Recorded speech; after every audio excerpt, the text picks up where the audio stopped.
presentation to 5 to 7 minutes. And then we'll open up the discussion for 1 or 2 questions from the audience. So please feel free if you have any specific question. If we have time left toward the end, we can take more questions. So without further ado, maybe we can start with the first presentation, and that's from Kumar Ranjan. He's the CEO of eFeed.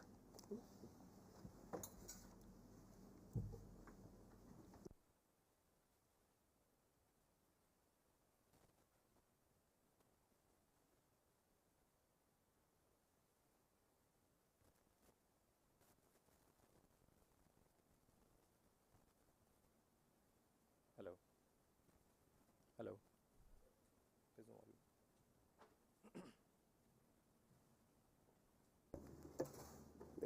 Hello.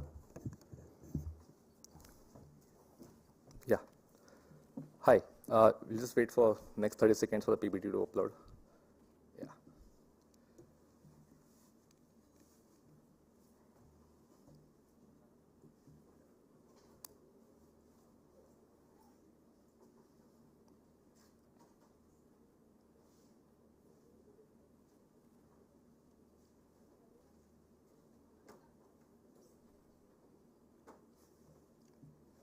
Do we have a remote to navigate or?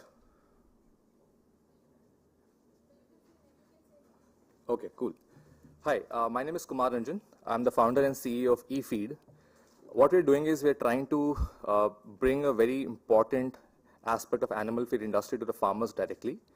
So what we have done in the last couple of months is that industries have been using a software called ration balancing software, which is basically, how feed industry can create their own ration and create the compound feeds.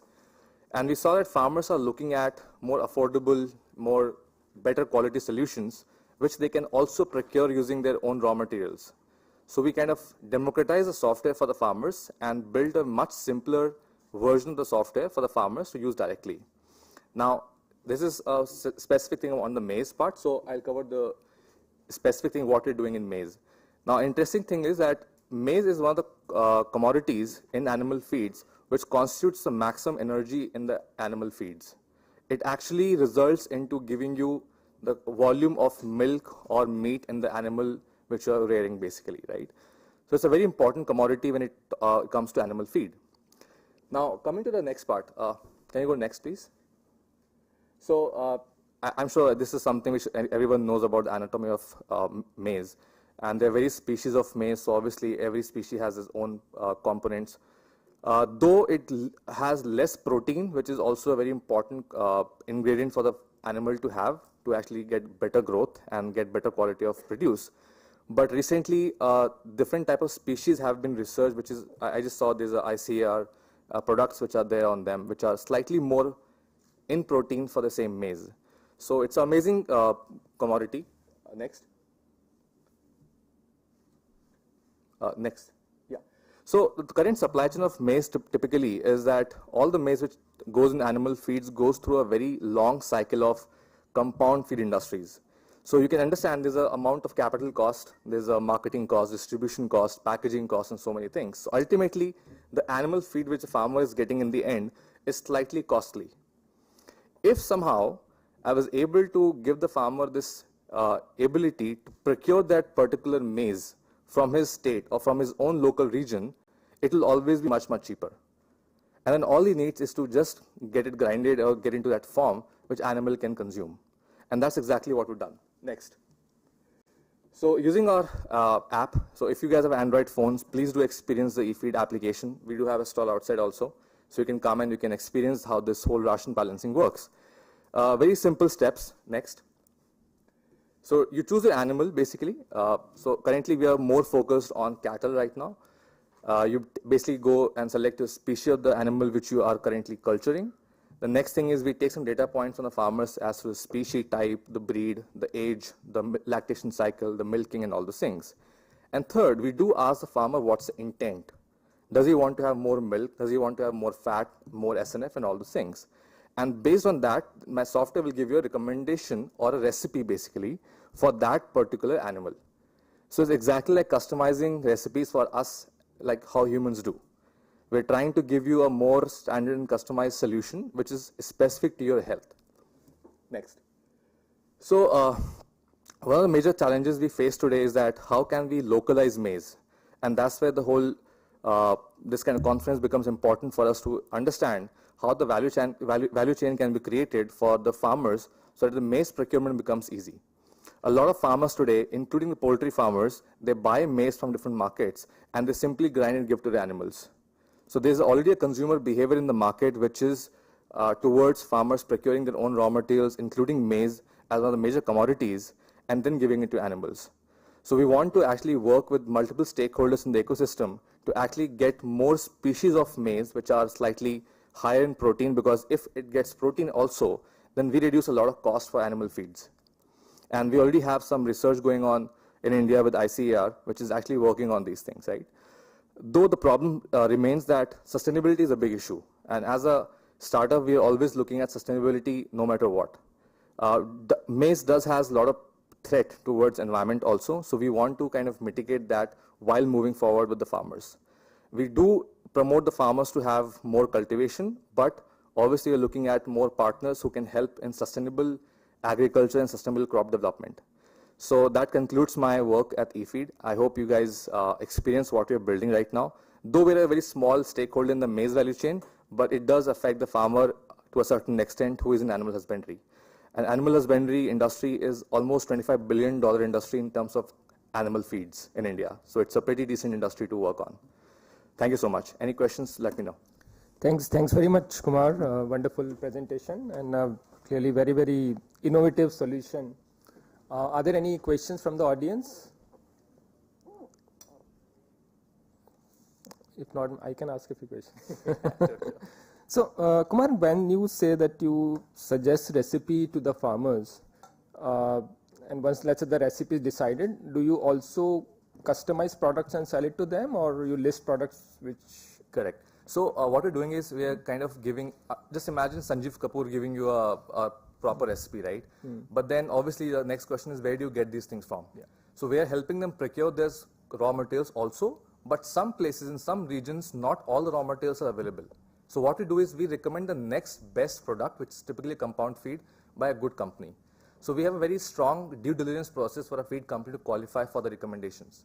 Though we are also trying to make our own products as well by partnering with some great research institutions. However, the problem is India does not really have a regulation or compliance when it comes to animal feed products. So market has like a huge amount of players who are selling spurious products and bad products. So to tackle that is also a big challenge. So you curate and list those products on a platform. Okay, great. So request the audience to download the eFeed app and give feedback to Kumar. Thanks Kumar. Thanks very much. With that, we'll move to our next presentation, and that's from Chirag Gupta. He's the CEO of 4700 BC Popcorn. Very unique name. I think Chirag can explain the reason behind this name and share more about his startup. Over to you, Chirag.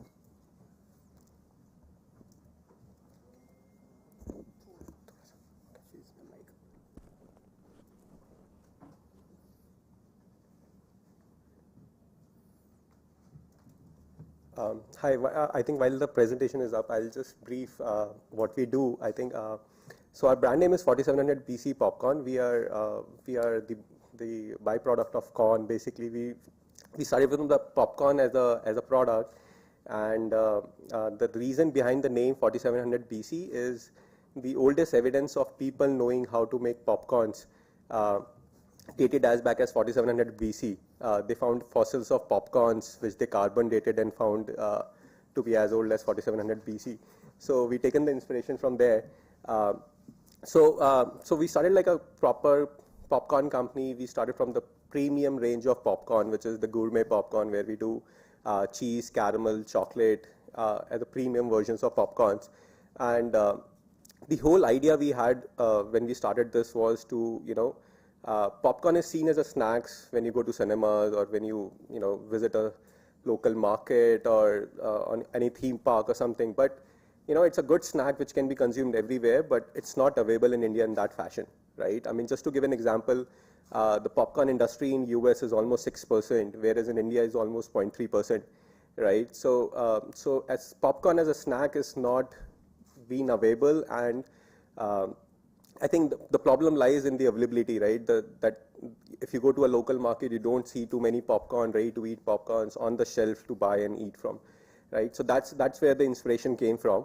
What we have done over the years now is we've grown, popcorn to the next level. So we done whatever we could. We can with the popcorn. So we launched a lot of flavors. We done microwave popcorns also. We bringing new innovation when it comes to the microwave technology of doing popcorns. We recently launched a sweet corn product, again a corn byproduct. But the idea behind sweet corn is it's again a very healthy snacks available everywhere in the local market, but not on the shelf, right? So we've worked out something. If you see the top packaging, it's something you can just open the pack. There's a spoon, there's a seasoning. You mix it up and eat it out of the box, right? So if you're in a corporate or in a meeting, you can just have it on the go. So we're just trying to bring some innovation in any snacks we do. Overall, the idea is to become like a premium snack FMCG company, which do a lot of innovation when it comes to snacks and bring it to consumers. We're launching a corn chips, similar to nachos, but a different technology altogether, which is, not baked, not fried, just popped. So you get 100% corn taste, 100%, fiber from the corn in the chips, which is not there in any other form of chips. So that's the kind of innovation we've been doing, and that's the the bottom line of a company to build new products. Reason we are here, I think, we wanted to be like a international brand going out of India, right? We have an aspiration not to be just in India, but become a large FMCG company who is a branded product, like how you see Kellogg's today, how you see big companies or Nestle's. We have that aspiration to be there, out there in all the country. And one of the major roadblocks for us is we don't grow enough good quality corn for popcorns and all the products which we make, and we are heavily dependent on import these products from other countries. So till the time we start growing this corn in India, our aspiration of going out of India and be competitive will be hindered, right? So we keep pushing all these initiatives. We want to be part of all these initiatives where, we help the farmers get the seeds, but grow it for us, so that we can get the same quality, which is we are currently being dependent on import, and, have a lower costing, and so that we can be competitive internationally, right? We've been helped by Saindas, sir, who is sitting here, who's like the corn scientist of India, to help us in all these initiatives. But anybody who can help us on this platform also, who is keen to do something like this, we are happy to be part of that initiative and take it forward. I think that's it from my side. Thank you so much. Thanks, Chirag. Thanks for sharing the presentation. The products look really good. The packaging is fantastic, and I think you're set to become a global brand. Any questions from the audience for Chirag?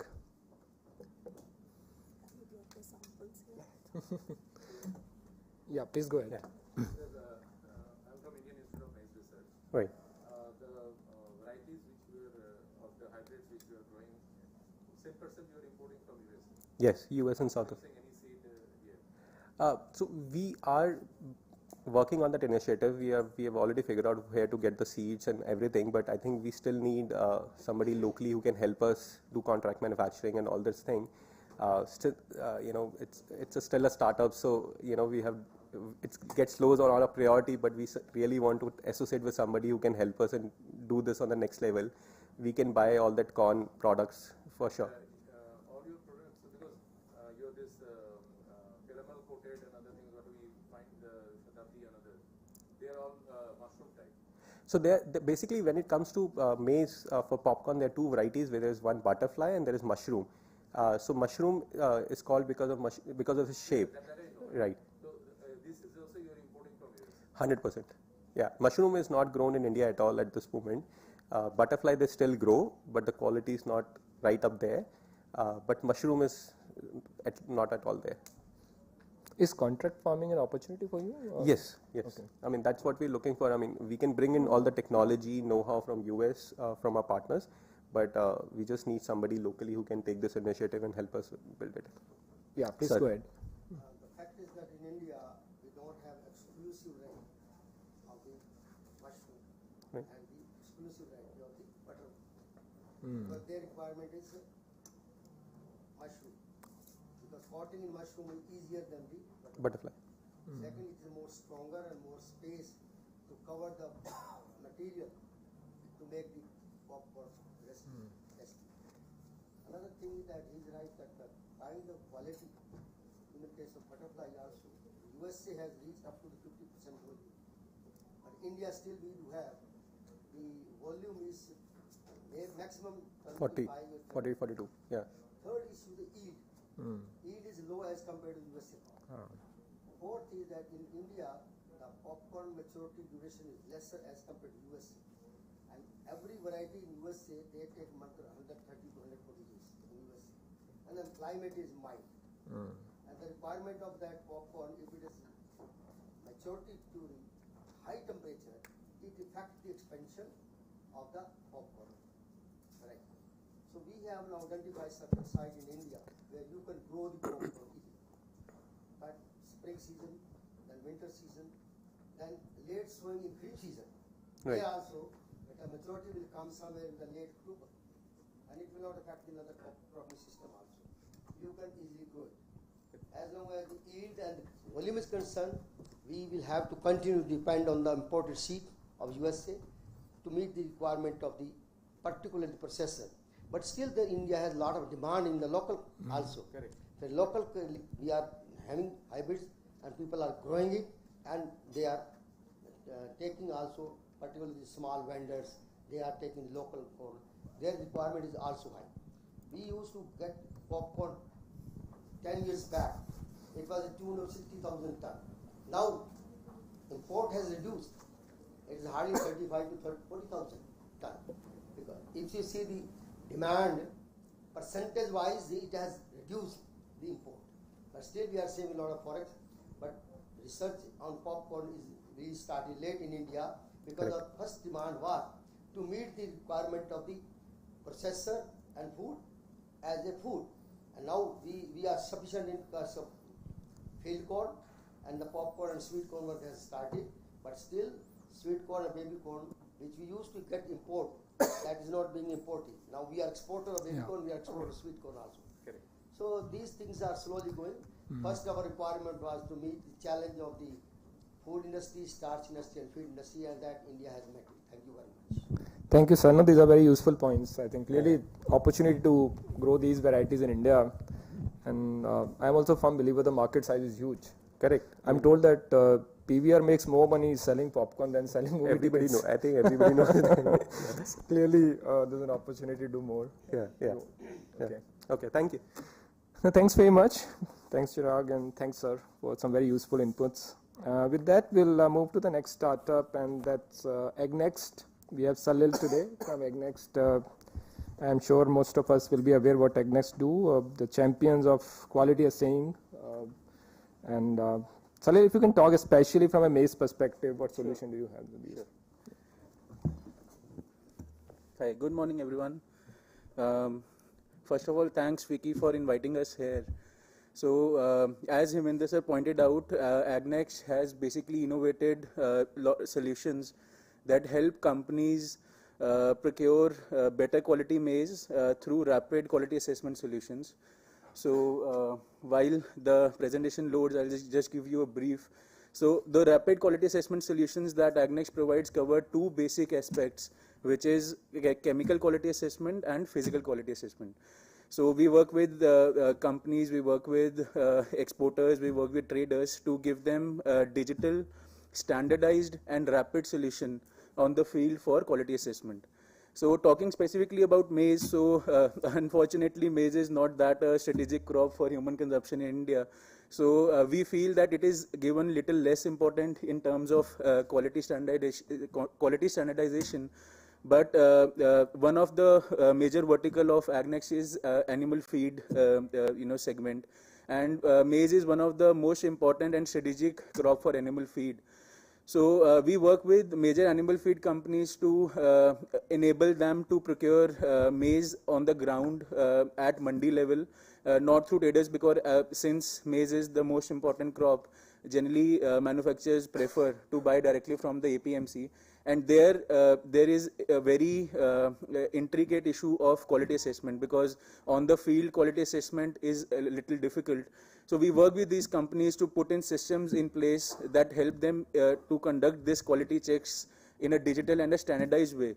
So if there are multiple procurement centers across the value chain, the intuitive quality assessment solutions that generally exist in the market are not that standardized. So that creates a lot of issue for big manufacturing companies, because they get there are different standards of quality. So we try to establish a standardized methodology there. So can you next slide, please? Next. So this is the very basic and short peek on the solutions we have. The devices, the SpecX Pro, you can see it helps in chemical quality assessment, covering major parameters such as moisture content, protein content, fiber content, oil content, and gives you result in approximately 3 minutes for a sample. The device that you're seeing on the right, it is basically SpecX Visio, helps you do the physical quality assessment. So that is what we have innovated, and we have reached decent accuracies across the years collecting data on the field. Next, please. So just a short introduction of the platform that we have. All these devices are linked to a platform that is central, that gives you a central visibility on how and what is the quantum of procurement happening on the field.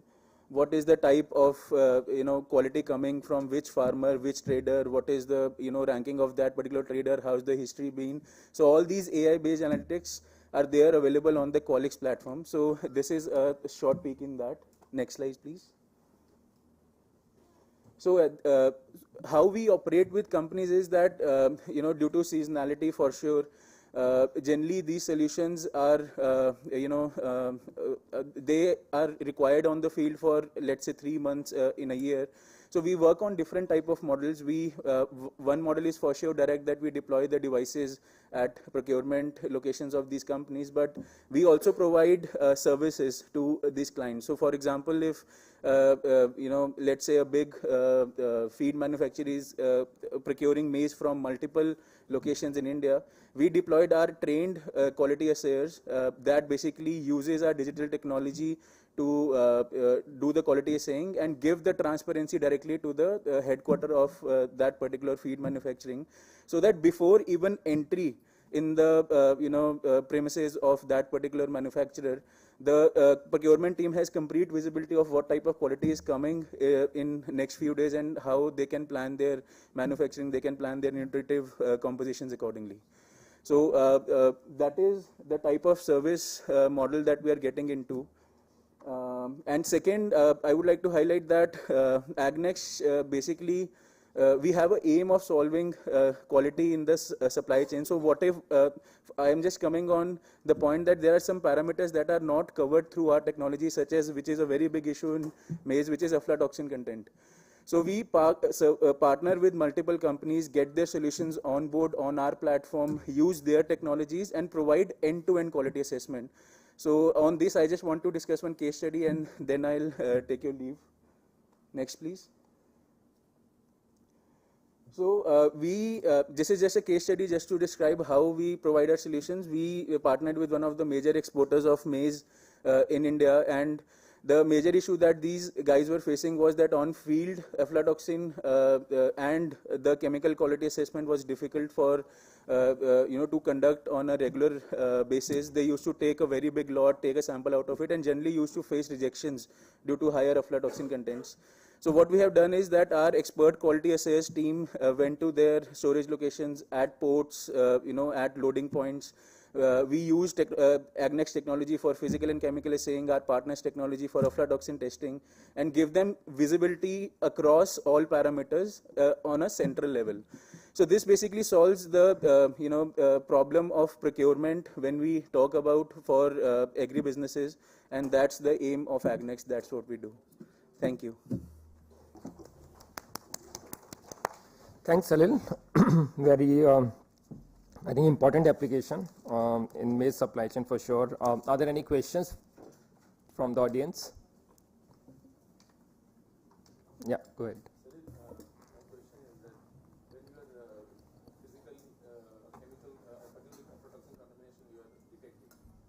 is just you are running through a scanner and it is detecting, or you are doing some chemical analysis also? No, sir. For aflatoxin estimation, it is not physical. It is basically RT-PCR based methodologies. So it is basically rapid strip based methods that are there in the market. And what is the timeline? It takes approximately, sir, 15 minutes for each sample to process. And what is the sample size? It is approximately 100 grams, sir. There is you need to grind that sample. There are some reagents you mix in that. The solution is added into a device and it gives the reading in ppb level in 15 minutes per sample. Please. And on physical parameters, what a typical physical parameter that you report? Sir, it basically covers in maize it is basically fungus infested pods. It also covers other parameters like immature grains, broken grains, but a major application is fungus infested pods. What is the percentage of that? Okay. And do customers also demand some sorting grading basis you are saying, or that's a separate solution? Sir, actually that's in maize, since it is for animal feed, no one basically goes for sorting. Okay.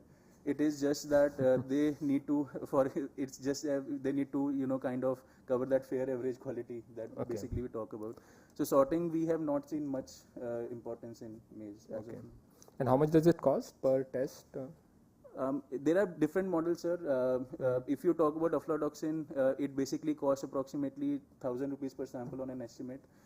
Basically, it costs a lot more if you send those samples in the lab, and it is rapid on the field. So that is the best use. And you also sell devices, and or you just give devices on lease, and how does that work? Sir, it depends upon how clients want it, sir. If they want the solutions to be deployed at their locations, we do that as well. Otherwise, we provide services as well. That any type of model that fits for the client. But from the bulk sample, how you draw the conclusion? Sir, as of now, the point is that they take, if they are just relying on chemical lab methodologies, they take samples from, let's say, 5,000 metric ton, they draw one sample. Using our technologies, what we basically enable them is that if you're taking sample out of a 5,000 metric ton lot, we enable them to do it on a, let's say, 1,500 or 2,000 metric ton lot. So basically, for sure, your point is valid that, whether that sample is representative or not. But then it's again about what was, what was the procedure that was following earlier and what we can provide in a improved way. That is the only. What I am asking, 5,000 ton, and you have taken sample from one place. Because aflatoxin is the same one reason only. Moisture content. High moisture and high temperature. Exactly, sir. And then in acrum carrier in the store. Exactly, These sir. two things are there. Aflatoxin is bound to multiply faster. Exactly, sir. Exactly. And So sir, now it depends on the season when you have taken the corn.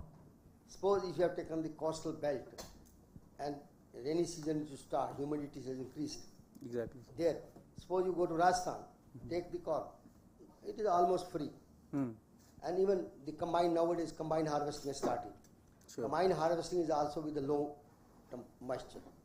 Hardly 13 to 14% moisture, no issue of the aflatoxin.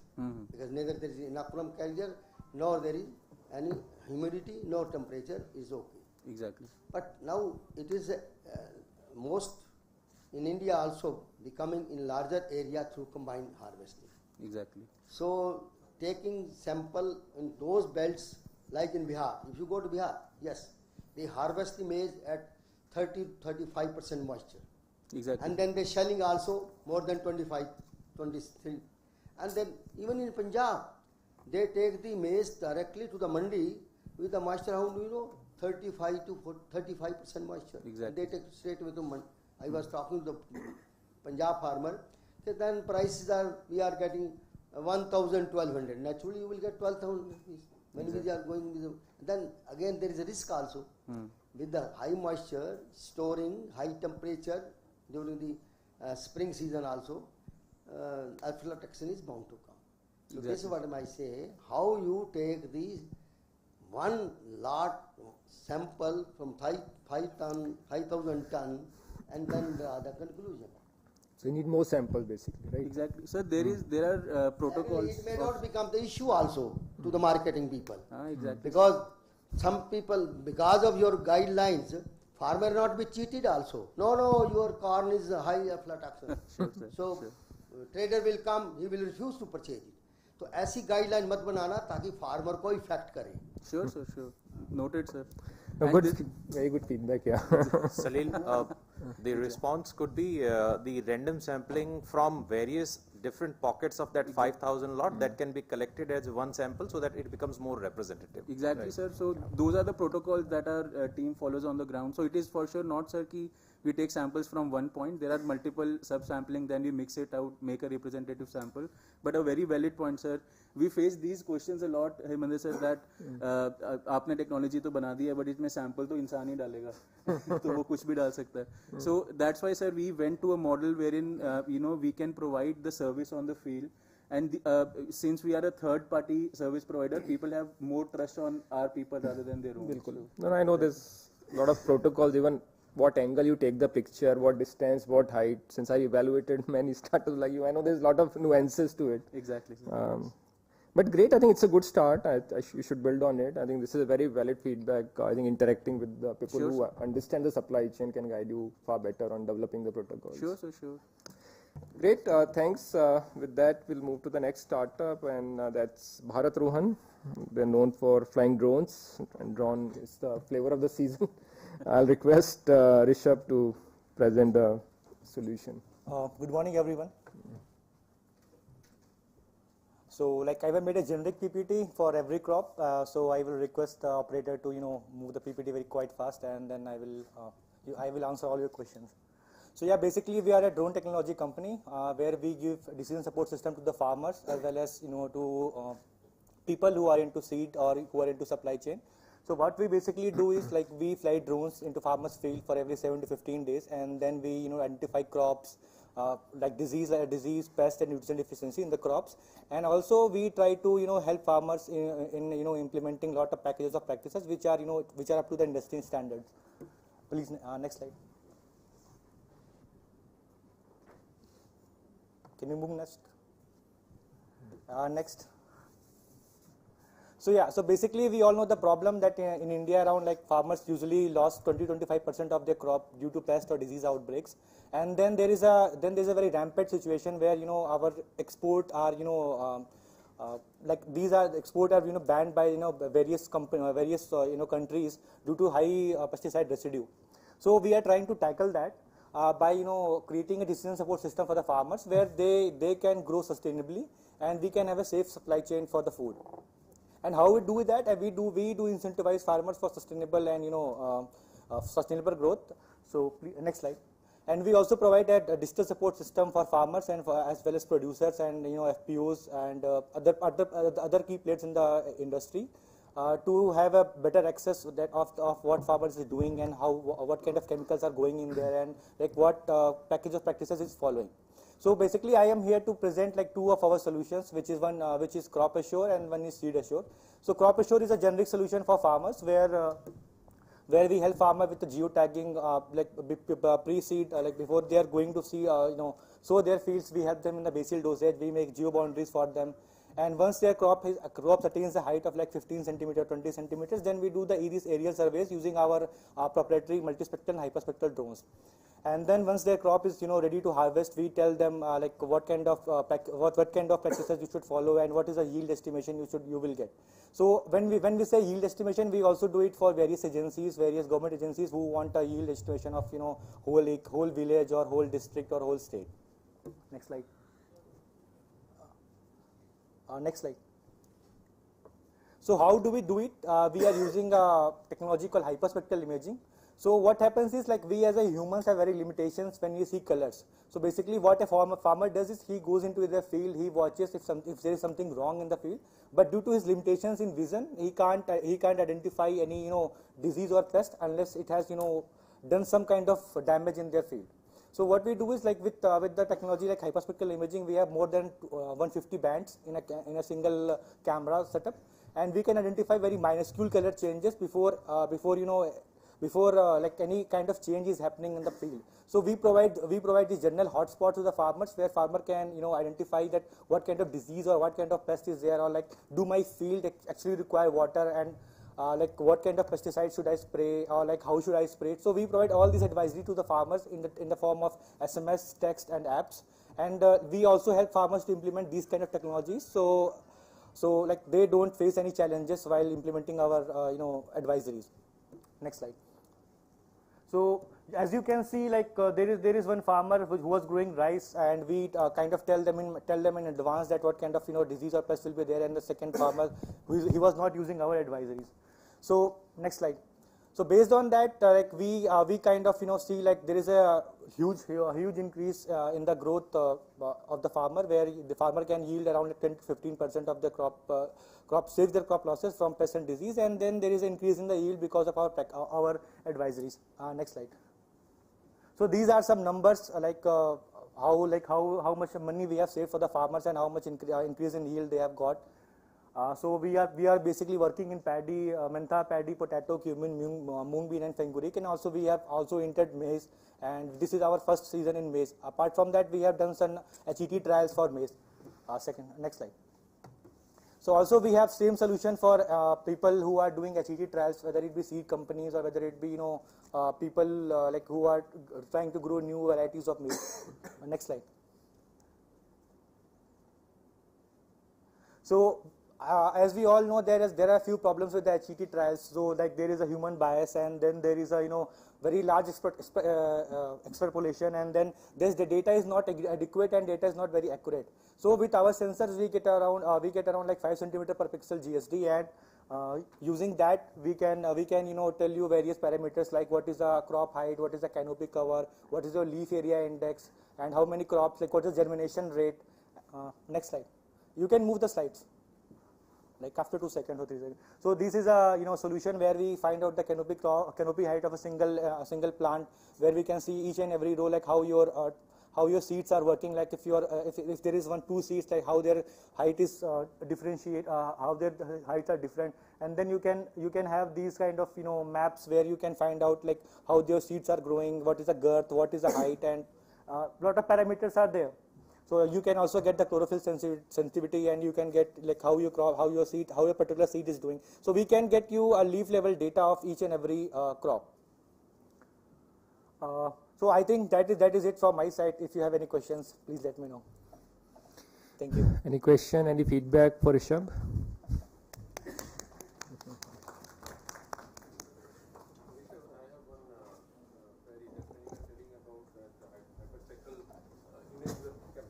Right. Now, if suppose a field is nearby the roadside, or there is a dust storm, so there is every likelihood that there would be dust coverage.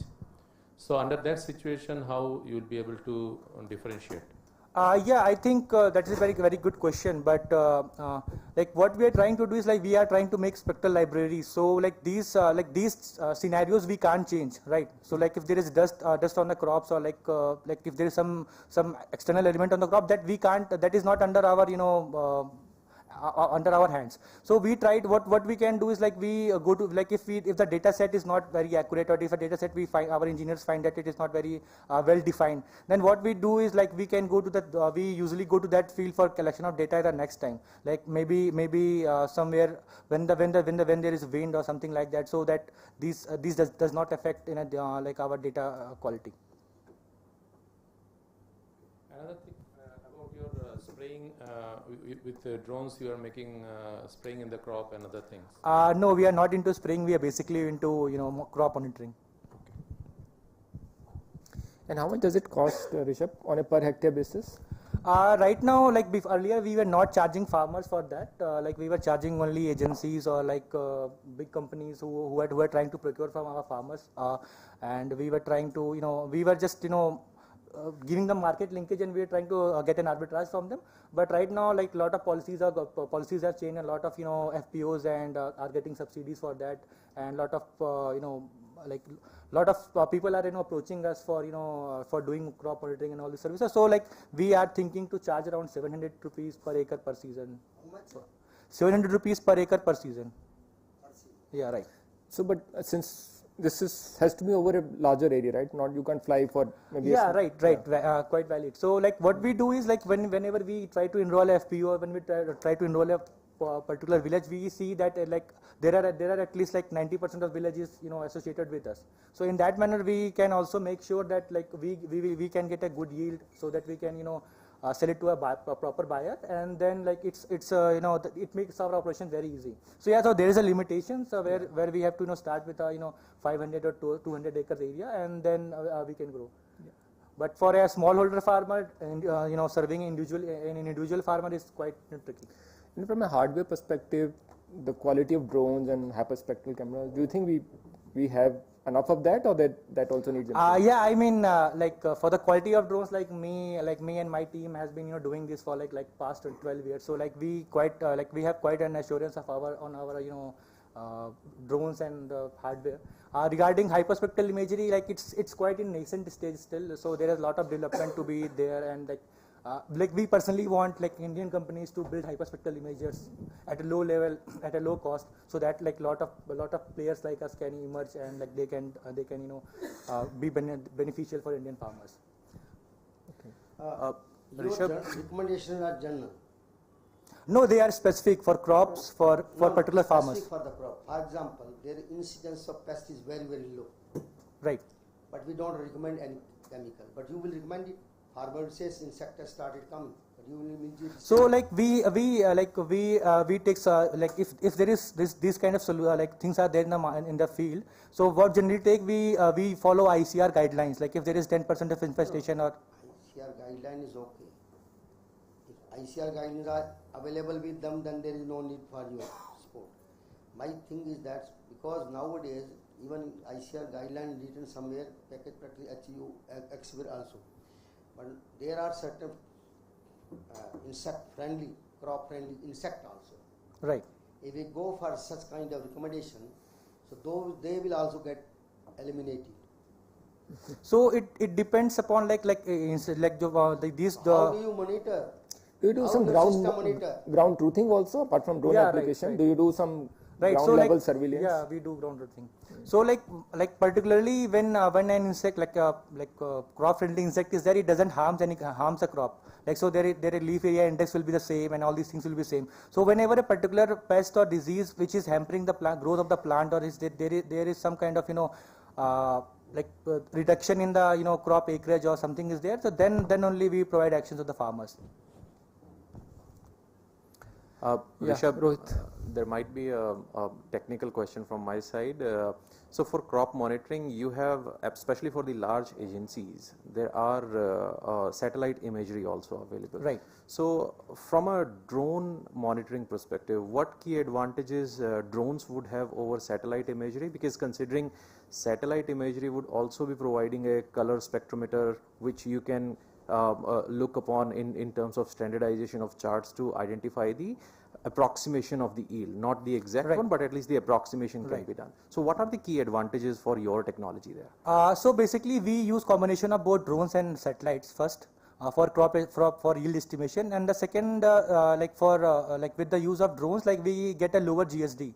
So the information that we get per pixel is very high in comparison to satellite. So you can general our main focus is on advisory to the farmer. So like if you use satellite imagery, then like we might miss lot of things. But with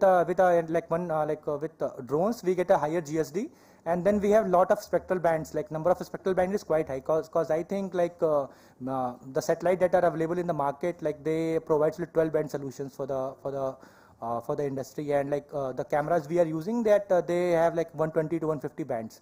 So the spectral information is very high in comparison to satellites. Yeah, I think it's a good time to move from drones to satellite then. And we have Rolly Jindal from RMSI Cropalytics. I think she can talk about satellite imagery applications. Thanks. Thank you everyone. Thanks very much.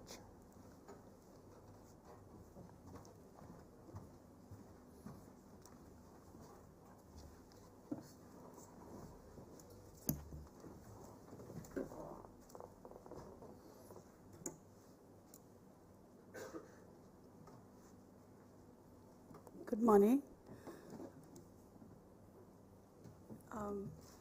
I will be representing my company RMSI Cropalytics, which is also blessed to have received an award from FICCI, a couple of awards from FICCI. So we do have a slightly longer association with FICCI. Go to the next chart, please.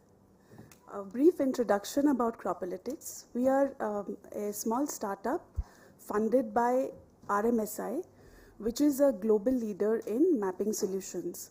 RMSI has for decades made maps and applied maps into various industries such as navigation, mining, utilities, telecom networks.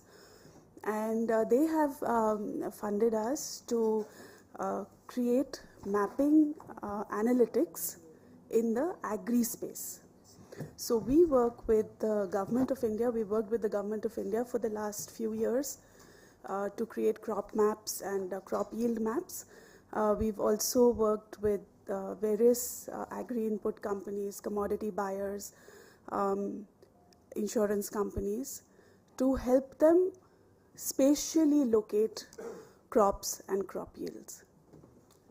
Next chart, please.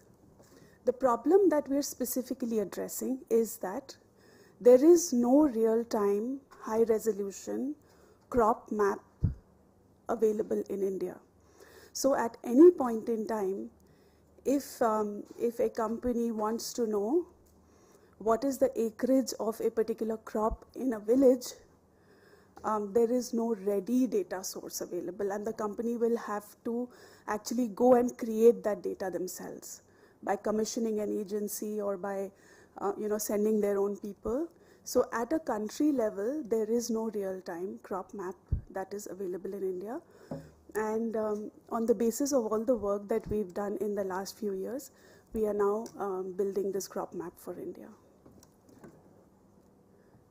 The problem that companies engaged in agriculture face is that it becomes very hard for them to make high-resolution decisions. So their decision unit remains maybe at the district level or at the sub-district level, but they're not able to make higher resolution calls. I mean, should they deploy manpower in a particular village? Where should they procure from? All those kind of, should they be lending to a particular village or not? Those kind of decisions get a little hampered because on a real-time basis, these kind of crop maps are not available. So what we are hoping to do is we are hoping to put this map, we'll start with a few crops, a few major crops. We'll start with maize, we'll start with paddy, soybean, cotton, sugarcane. We'll start with a few important crops and we'll keep adding crops to our list. We will be creating an all-India crop map on a real-time basis, even as the crop is standing in the field. We will be doing this using satellite imagery, and this will be available to companies on demand. So they will be able to buy data from us in terms of, and they'll be also able to see it on the map. So basically, what is the acreage of maize, let's say, in a particular district, and then break it down to a particular village, they'll be able to see it. And what we'll also do is we will layer additional points of interest, data of interest on top of it. So for example, we can layer crop health on top of it. We can layer all the mandi locations on top of it. We can layer bank branch locations on top of it. And this data can be read at various points of aggregation. So for example, we have now geocoded village boundaries of all 650,000 villages in India. So if you superimpose your village boundary map on top of this, then you get data by village. Or if you want it by tehsil or you want it by district, whichever level of aggregation you want this data, it will be available. So I'll quickly talk about this. Having spatial information of what is growing where is core to almost all agri-businesses, whether it is agri-startups, whether it is agri-input companies, whether it is banks, insurance companies, commodity buyers. It's core to all of them.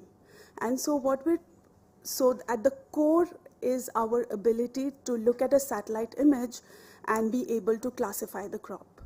So when you look at a satellite image, the ability to say that this green is maize and this green is soybean and this green is paddy, that is what has taken us, that capability, you know, we built over a period of time. And now that we're able to classify the crop looking at satellite image, we will be able to put out these crop maps. This is our core ability, and what we will build on top of it is additional data layers. For example, farm ownership data. For example, a platform that allows companies to interact with farmers two-way. For example, you know, ability to correlate farm ownership and claims of which crop they are growing with actually what we are seeing on the ground to help, you know, lenders verify whether the farmer is actually growing the crop that they're saying they're growing or not. So those kind of things we are able to then offer to clients on top of this core product. Go on. Yeah, just run through this chart. So let's just give you an example. Suppose this is a map of India. What we're showing here is, for example, the 80 core districts that grow maize, for example, and the color gradations show high acreage versus lower acreage. And if let's take, for example, the Begusarai district, which has more than 1,000 villages. We can tell you which of those 1,000, which 50 of those 1,000 villages have, let's say, more than 200 hectares of maize. Now that information is extremely useful for somebody that's looking to sell maize seeds, that's looking to buy maize, for all kinds of people. Now this prioritization can also be done on other parameters depending on what the client requires. Go on, please. So this really then allows companies to locate manpower better, to send stocks better. For example, if a pesticide company gets to know that, you know, in this district there is likely to be a pest outbreak, then they know the particular villages where to move their stocks proactively. Because when there is a pest outbreak, time is of the essence. So having this kind of information readily makes a big difference to operational efficiency. With that, I end my presentation, and I'll be happy to take questions. Thank you. Thanks, Rolly, for a nice presentation, nice and precise. Are there any questions for Rolly?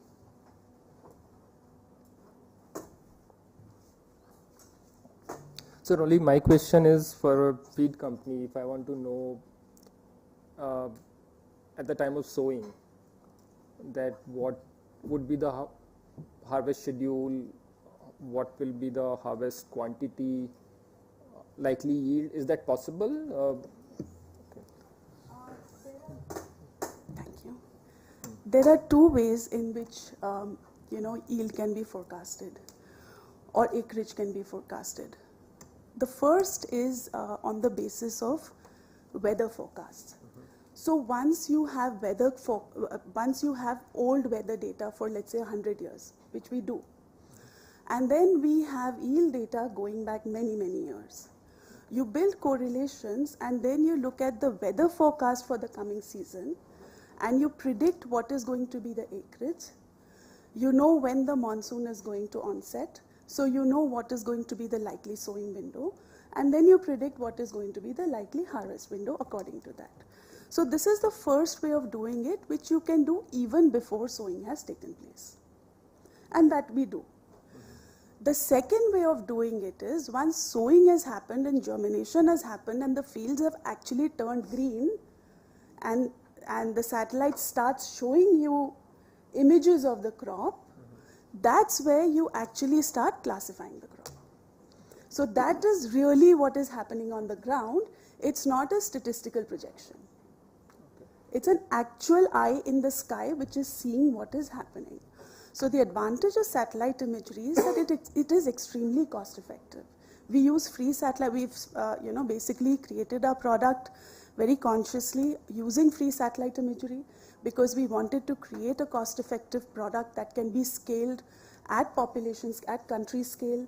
So we eventually hope to cover all 180 million farming hectares of India. At the moment, the crops that are on our radar will cover about 60% of the Kharif acreage, and then we will keep adding crops to our list. So crop signatures can be identified using a satellite imagery. We've been doing this for the government of India also. We've been doing this for many other clients, and we've been able to do this. And there's one technical question: when there's a cloud cover, does satellite imagery work, or then we have to go to Rishabh for his drone application? No, see, two things. One is that for paddy, we have standardized now the use of radar. So we're using SAR, which pierces cloud cover. For most other crops, yes, we use optical imagery. Now, the thing with crop classification is that you can go back. So the satellite that we use, the imagery is available at 10 to 15 days frequency. So it's not as if the cloud always stays in one place. So you can always go back and look for fresh cloud-free imagery. Okay, so it's a solvable problem. Yes. Only a question here. Yeah, there are two questions. Yeah. Yeah. So the cost of your data, how would the companies buy your data? Yes, it's on a pay-per-use basis, typically on a subscription model depending on the product that you're buying. But to give you a basic idea, if you, for a particular district, if you're looking for village by village acreage for a particular crop, it would be about 15 to 1,000 rupees.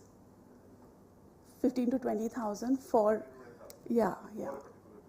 for a particular district. And of course, then there are other, add-ons and whatever you can. So we are looking at, for example, we are looking at corn, which is grown, say Bihar, MP. So that increases the total number. So obviously, people will be companies who are end users would be more interested to look at. So there is a subscription model. They will continue to work with you. That's how it will work. But then we can negotiate outside. Oh, great! Thank you very much. She has a client already. Yeah. Good luck. I have one question that ISRO is also working in the same direction, and Mahalanavish National Crop Forecasting Center is there. Yes. So what is you are also using, I think, ISRO whatever satellite image they are generating. So we are working with Mahalanobis Crop Forecasting Center. We have been working with them for the last 3-4 years now, and the work that they are doing, we are their partners for it. Okay, because just now my another meeting is going on with them only about corn area estimation and other things. So you are also partnered in that? Okay. Okay, great. Thanks, Rolly. Thanks very much. With that, we'll move to a next presentation, which is virtual. It's from a Israeli startup called Agrio. Mr. Nessie, he's been waiting virtually to present. Can we have the feed, please?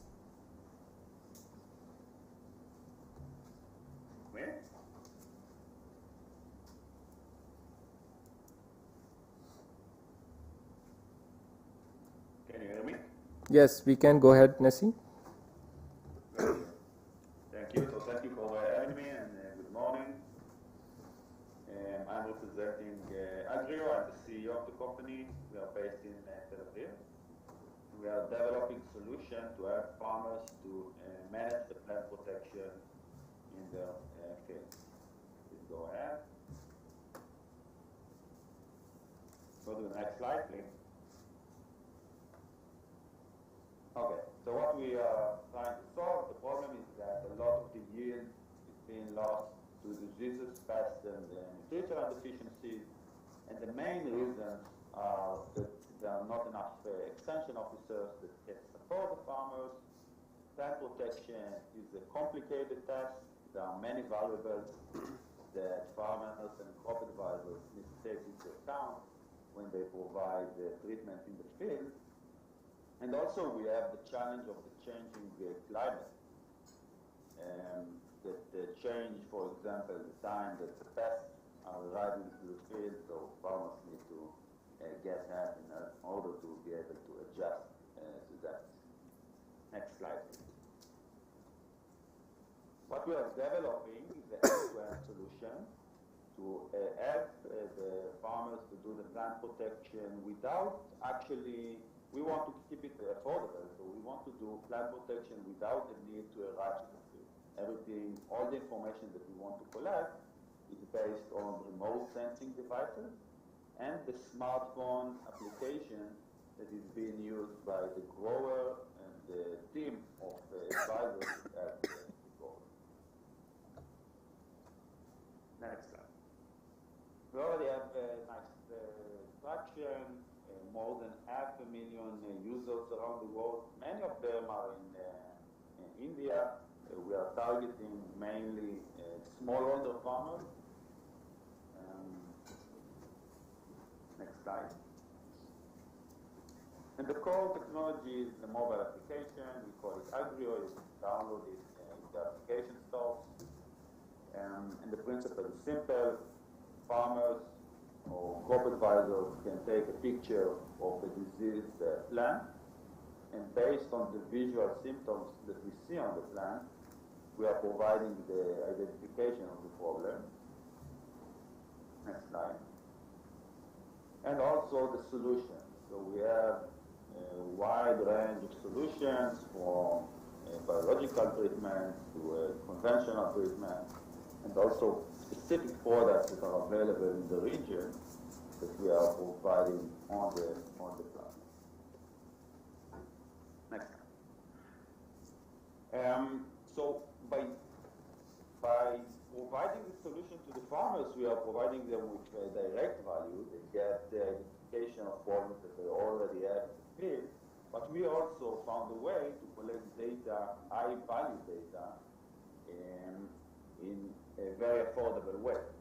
So if you think about what stopped the academia, for example, from developing algorithms to identify problems early from satellite imagery or any other remote sensing devices, is the fact that it's very costly to send agents to fields and collect the ground truth data.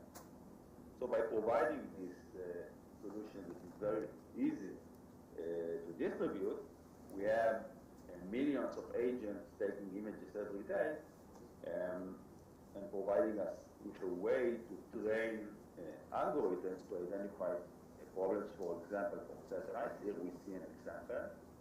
So every day we will scan the field with a satellite, and once we see that there is an anomaly in the field, we are sending notification to the farmer indicating exactly where is the problem, so that the farmers can go inspect further with images that they can take with the smartphone and provide treatment when needed. So it's not just for the individual farmer. If you are a crop advisor that now manage the plant protection in thousands of fields, you can use this tool in order to prioritize your visit to the field. Next slide. And this is more or less the distribution around the world of users that we have. So we're collecting a lot of data all the time, and we also manage to model the spread of diseases and pests. So we know, for example, if we see something in South America, we know exactly, for example, rust in wheat. We know exactly where it's going to arrive when the fungal disease is going to arrive to Mexico and to North America and so on. And we use this information in a very specific problem that is related to corn to maize in India. Go to the next slide, please. In 2018, when we identified the invasion of the fall armyworm to South India, we got this image from a farmer in which the artificial intelligence algorithm identified it as the fall armyworm. It was a new pest in India back then. And we were able to alert all the farmers in the region, together with all the treatment protocols that we knew and optimized in Africa, we provided them all this information in order to give treatment, in order to eradicate this pest. And we are doing it on a daily basis with many diseases and many pests. We send the alert, and we help farmers to prepare. But Agrio is more than that. Here I'm showing the summarized, as I said, Agrio is an end-to-end solution. So we are providing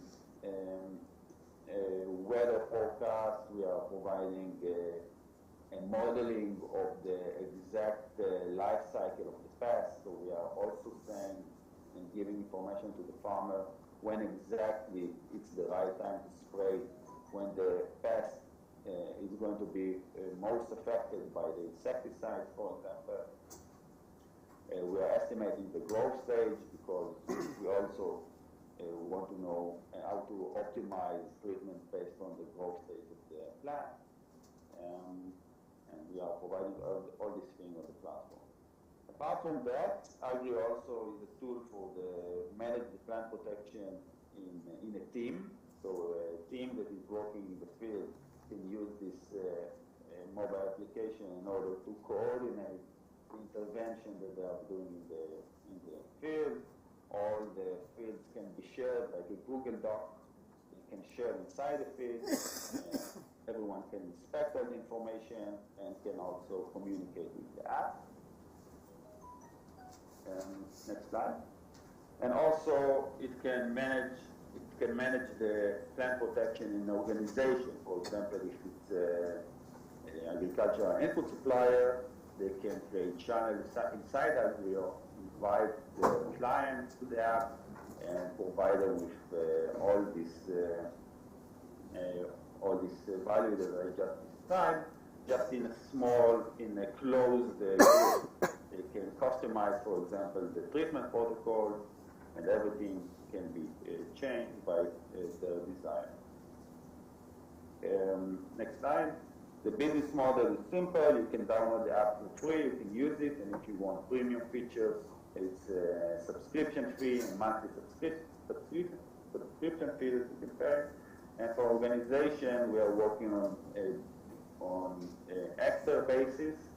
It's a SaaS model in which you pay per the area that you are monitoring.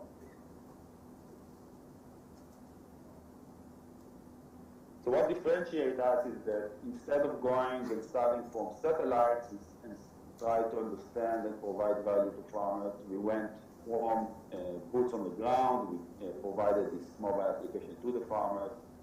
We collected a lot of unique information, and we trained algorithms in order to go to the next level of prevention and prediction. And I think that that's it from my side. I'm happy to answer questions. Thanks, Nessie. Thanks, Nessie, for a wonderful presentation. Are there any questions or comments from the audience? Nessie, can you hear us?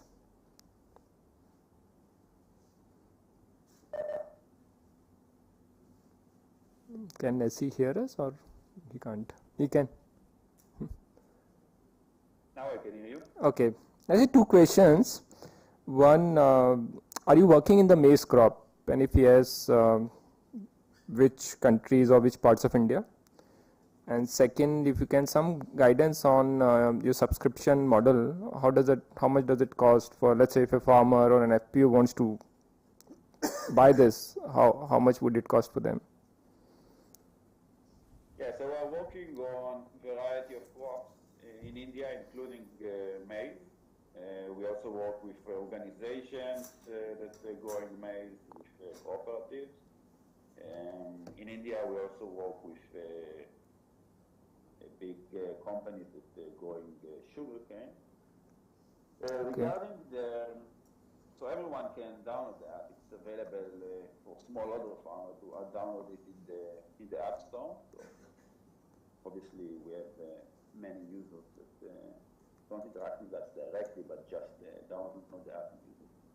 The subscription is mainly based on what kind of satellite you want to use. We are offering different satellites. different sensors, different revisit time, so you can basically scan your field every day if you want. And the prices, the range of price is something like between $1 to $10 per month.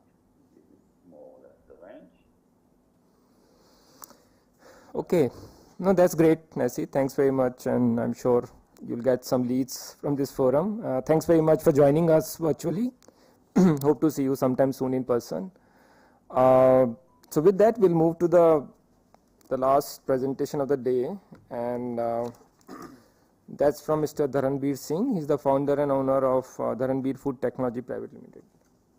Over to you.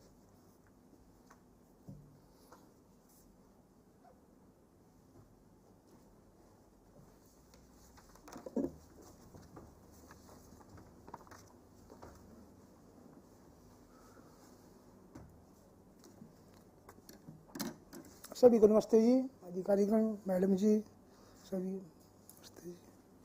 मैं गांव दामला, जिला जमनर से हूँ जी। अंग्रेजी तो मेरे पास नहीं ज़्यादा बोलनी जी। बेसिकली फार्मर हूँ, खेती करता हूँ। अब पिछले से पिछले लॉकडाउन में मैंने मक्की की फसल लगाई थी। वैसे तो बचपन से हम लोग मक्की खेती करते हैं, लेकिन 1995 में मैंने मक्की खेती छोड़ दी थी और मैं जड़ी बूटियों में चला गया था।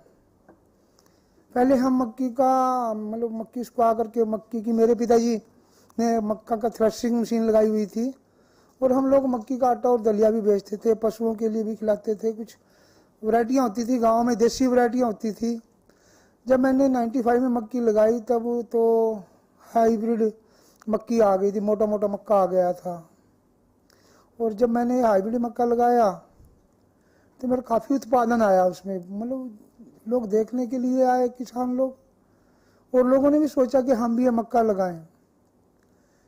फिर एक बार मैं बम्बई गया, मतलब 95 में ही बम्बई गया, मैं मशरूम लेके गया था। तो वहाँ मैंने देखा कि वहाँ पर छोटे छोटे मक्की के गुल्ले बिक रहे हैं जो जहाज में आते हैं बम्बई में, बेबी कॉर्न के नाम से। खाने में बड़ा स्वाद था। और एक यहाँ पर दिल्ली में एक प्रगति मैदान में काफ़ी बड़ा मेला लगा था, उसमें भी बेबी कॉर्न देख करके लोग हैरान हो रहे थे, कैसा गुल्ला आ गया, कैसी मक्की आ गई। पटेल नगर से मैंने पूछा कि सामने से मैंने मक्के का बेबी कॉर्न का सीड खरीदा, उन्होंने काफ़ी महंगा दिया। वो मैंने उसकी भी बिजाई कर ली और जो मेरा अपना लोकल मक्का था उसकी बिजाई कर रखी थी। मैं दोनों गुल्लियाँ देख रहा था। मैं फिर मैंने देखा कि छोटी छोटी गुल्ली है, लेकिन जो देसी मक्की की गुल्ली है वो ज़्यादा है। फिर मैंने गाँव वालों से बात करी कि भाई ये मक्की मुझे दे दो आप, मतलब पूरा खेत खरीद लेना उनका और उनकी मक्की तोड़नी, उनको कैंची से करके। मैंने खान मार्केट, ये इधर मतलब दिल्ली के काफ़ी एरिया में इसको बेचा, जो मतलब जैसे खान मार्केट, IN मार्केट वगैरह में। दिल्ली के बारे में इसलिए जानकारी थी क्योंकि मैंने यहाँ दिल्ली में काफ़ी रिक्शा चलाई। 86-7 में मैं रिक्शा पोलर रहा, मैं सवारियाँ ढोता था यहाँ। तो चलो कोई बात नहीं, एक्सीडेंट हो गया, गांव में चले गया तो कोई नई खेती करनी थी। लेकिन मैंने 95 में खेती छोड़ दी, सारी बेच बाच के देखा। उधर से कोई लेके आ गया कट्टा बेबी कॉर्न का, इधर से आ गया। बम्बई भी हमने भेजे बेबी कॉर्न, वहाँ से भी पैसे, वही चेक का सिस्टम था उस टाइम पे, चेक ले आओ। अब तो ऑनलाइन हो गया सारा। सर मैंने फिर अब सोचा, लॉकडाउन में मैं था फ्री, लहसुन उखाड़ करके मैं मक्की बिजाई करूँ। मैंने मक्की बिजाई कर ली। अब इस मक्की का क्या करूँ, हर रोज़ बड़ी हो रही थी। फिर मैंने सोचा कच्ची मक्की का दाना तो 70-80 रुपये किलो मॉल में बिकता है, कई बार 100 रुपये किलो बिकता है, 125 रुपये किलो बिकता है। चलो इसके हम कच्चे दाने निकालेंगे। फिर मैंने कच्चे दाने निकालने के बारे में सोचा। फिर एक मशीन बना ली लॉकडाउन में करके, मेरे से नाराज भी हो गए थे बल्कि। और ये मशीन जो है ना, इसमें हम गुल्ला ऐसे मक्की सूटते तो फिर वापस मोड़ के सूटते थे। इस पर मेरा खर्चा आया था लगभग कोई 1500-1600 रुपये खर्चा आया था, मोटर से अलग। मोटर पुरानी लगा ली थी मैंने, स्क्रैप में से बनाया था सारा। फिर मैंने और ज़्यादा सर्च किया। यहाँ जो मक्की के जो डॉक्टर हैं हमारे हिसार एग्रीकल्चर यूनिवर्सिटी के, उनसे बात की। उन्होंने कहा कि आप कंवल सिंह चौहान जी के पास जाइए, वहाँ उन्होंने अटेरना गांव पड़ता है, उन्होंने काफ़ी बड़ा मक्की का कारोबार किया हुआ है। आप उनकी मशीन देखो दाने निकालने की। मैंने सोचा अगर मैं उनकी मशीन देखने लग गया तो शायद मैं अपनी मशीन भूल जाऊँगा। मैं उनकी चाइना की बनी हुई मशीन है। फिर मैं बोले कि देख के आओ। फिर मैंने दूसरे तरीके में गया, वहाँ मैंने देखा तो फिर मैंने उसको अपनी मशीन को उस तरीके से थोड़ा मॉडिफाई किया और ये मशीन मेरी लगभग स्क्रैप मशीन मैंने बना लिया है इसको, और ये 3 सेकंड में ये एक मक्की के दाने निकाल देती है, उसको डालो वो पकड़ लेगी, दाने बाहर फेंक देगी। अब इन दानों का क्या करें, तो फिर मेरे पास एक मल्टीपर्पज फूड प्रोसेसिंग मशीन है जो मेरी पेटेंट भी है, तो वो उसमें मैंने इन दानों को डाला और उसमें पानी डाला, थोड़ा दूध डाला और थोड़ी चीनी डाली, उसको घुमाया और उसमें हीटर ऑन कर दिया, उसने उसको पका दिया, अब उसका दूध बन गया। अब इस दूध को मैंने पी लिया, अपनी टीम को पिला दिया, वो पीने में ऐसे लगे जैसे कोई गाय का पहले दिन का दूध होता है पीने में, उसको हम लोग अपनी भाषा में खीस बोलते हैं, एक अलग से उसका टेस्ट आया, तो सारे खुश हुए हम लोग। फिर सोचा मैं NDRI करनाल है वहाँ पर डेयरी, उसमें इस दूध को लेके सैंपल जाऊँ, लेकिन मैं इत्तेफाक से कुर्ते पैजामे में चला गया, पाँव में चप्पल थी, पुराने कपड़े थे, वो इंटरव्यू ने जाने नहीं दिया अंदर, लॉकडाउन में नहीं जाना है, नहीं जाना है भाई।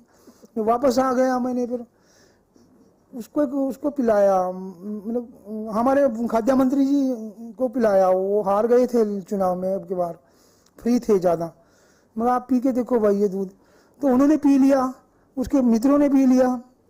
जब उन्होंने पी लिया फिर मैंने सोचा कि ये भी नहीं मरे, मैं भी नहीं मरा, कोई नहीं मरा, तो एक काम करते हैं हम लोग, मैं कहा चलो मैं ज़्यादा दूध काम करता हूँ, मेरा खेत है क्योंकि हर रोज़ बढ़ रही है मक्की, तो मैंने जो डेयरियाँ होती हैं जो दूध बेचते हैं मिल्क गांव से इकट्ठा करके, उनको हायर किया।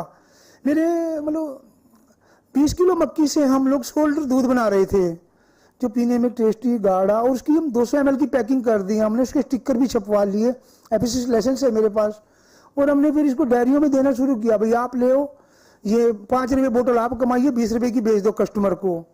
तो उन्होंने 20 रुपये की बोतल बेचनी शुरू की, उनके पास फ्रिज है ऑलरेडी में, तो ऐसे करके पूरी चर्चा हो गई, सारा दूध दूध दूध दूध हो गया मक्की का दूध। तो कोई फिर मेरे को डॉक्टर ने बोला, मैंने बात की, भाई देखो हम पी तो गए इसको, सारे लोग, सबने टेस्ट भी लगा, इसको हम टेस्ट कहाँ कराएं, NDRI तो घुसने नहीं देता। तो उन्होंने बोला कि आप जाइए पंजाब में, वहाँ पर जो है ना मतलब 80-80 हज़ार का बड़ा सेंटर है पंजाब में मक्के का, वहाँ जाके चेक कराओ इसको। मैंने बड़ी खुशी हुई, मैं उनसे भाई मैं वहाँ जाऊँगा। मैं लुधियाना चला गया, फिर कार में गया मैं, वो दूध को रख करके उसमें, और मैं दूध भी ले लिया, और मैंने उसका दही भी ले लिया, उसका रायता भी ले लिया, उसकी बर्फ़ी भी ले ली, उसके पेड़े भी ले लिए, जो दूध से हमने प्रोडक्ट बनाए। वहाँ लेके गए, सबसे पहले डॉक्टर साहब ने हमारे से बोला कि हम तो पहले इसकी चाय बनाएंगे। उन्होंने चाय बना ली, तो चाय मैंने भी पी ली, सभी ने पी ली, तो चाय टेस्टी लगी। फिर वो बोले कि आप अभी आगे मत बढ़ो, आप किसान हो, कहीं ऐसा ना हो जाए वैसा ना हो जाए, हम बात करते हैं, वेरका से बात करते हैं, वीटा से बात करते हैं, मगर यार जिससे मर्जी बात करो, पर लेकिन इसको किसानों की बात, इसको किसानों को पहुँचाओ बात को, ताकि वो दूध बनाए और पी जाए, कम से कम वो तो पी लें, मैरिज पार्टी में पी लेंगे। तो फिर मैंने एक दिन फ़ोन किया, मैं कहा भाई मैंने देखो अभी कम से कम 800 लीटर दूध बेच दिया है मैंने, और इसको क्यों ना मैं CM को पिलाऊं हरियाणा के, अगर हरियाणा का CM पी जाएगा तो शायद हरियाणा के सभी को पता लग जाएगा। तो फिर मैंने बात की, उनको मंत्री जी जो एक्स थे, मैं सर मैं दूध आपके गांव का दूध है उससे मैं जोड़ लिया, और मैं ये दूध मुख्यमंत्री जी को पिलाना चाहता हूँ। वो बोले लॉकडाउन में मुख्यमंत्री जी को दूध पिलाएगा, मगर इसमें ज़्यादा इम्यूनिटी है लोकल दूध से, अगर वो पी लेंगे हम सारे पी लेंगे, क्या बुराई है। तो उन्होंने यश किया कि मैं मुख्यमंत्री जी को भी जाके दूध पिलाया, बहुत खुश हुए वो लोग, वो बोले आपका दूध बहुत अच्छा है। मैं चले कि यार मेरा कहाँ से दूध है, दूध तो मक्के का है। हाँ तो मगर जी देखो ऐसा है, आप यूनिवर्सिटी को बोलिए, एग्रीकल्चर यूनिवर्सिटी को बोलिए, निफ्टन को बोलिए, ताकि इस पर ज़्यादा काम करें, इससे हमारे किसानों को लाभ मिल रहा है। तो चलो ठीक है जी, वो बातें कुछ भी नहीं हुई शायद उसमें, मैं फिर वापस हम पिला दे रहे हैं, मैंने मक्के का दूध बेचा भी, पिलाया भी, और मुझे लगा इसमें मुझे बहुत ज़्यादा मार्जिन आने वाला है। अगले साल फिर मैंने सोचा, अगले सीजन अभी जैसे मक्का बिजाई कर रहे हम लोग, भैया फिर मैं मक्की की बिजाई करता हूँ। पिछले साल फिर मैंने मक्का लगा लिया, अब की बार मैंने मशीन को मॉडिफाई कर लिया, जो मतलब 3 सेकंड में वो दाने निकालने शुरू कर दिए उसने, और अभी दूध को कैसे आगे हम प्रमोट करें। फिर मैं सोचा, अपने बेटे से बात करी, श्रीमती से बात करी, मेरे घर में बेटी ने जन्म लिया था, यार प्रिंस बेटे ऐसे सोच ले भी बेटी का हमने जन्मदिन मना लिया, हम लोग क्या मक्का फेस्टिवल करते हैं अपने गांव में, उस जो ना इसके ये फेस्टिवल को ऐसा करते हैं कि इसमें मक्के की हम 100 रेसिपी बनाएंगे जो सारे लोग खाएंगे, बुलाते हैं लोगों को। घर वालों ने बात मानी, मैंने ये जो हनीबी नेटवर्क के प्रोफेसर अनिल कुमार गुप्ता जी हैं अहमदाबाद से, उनसे बात की कि भाई मैं मक्का फेस्टिवल इंडिया में अपने गांव में करने जा रहा हूं, आप मेरी सपोर्ट करें, इसमें मुझे हौसला दें। वो कहने लगे आप करो और स्कूल के बच्चों से भी मिल लो ताकि वो भी पीने में ज़्यादा एक्टिव हो जाएंगे। तो अब मैं स्कूल में गया, हमने बच्चों को जा करके वहाँ मैंने कच्चे दाने दे दिए बच्चों को और दलिया दे दिया और आटा दे दिया कि बच्चों अपने घर पे जाओ और इसके प्रोडक्ट बना के लेके आओ।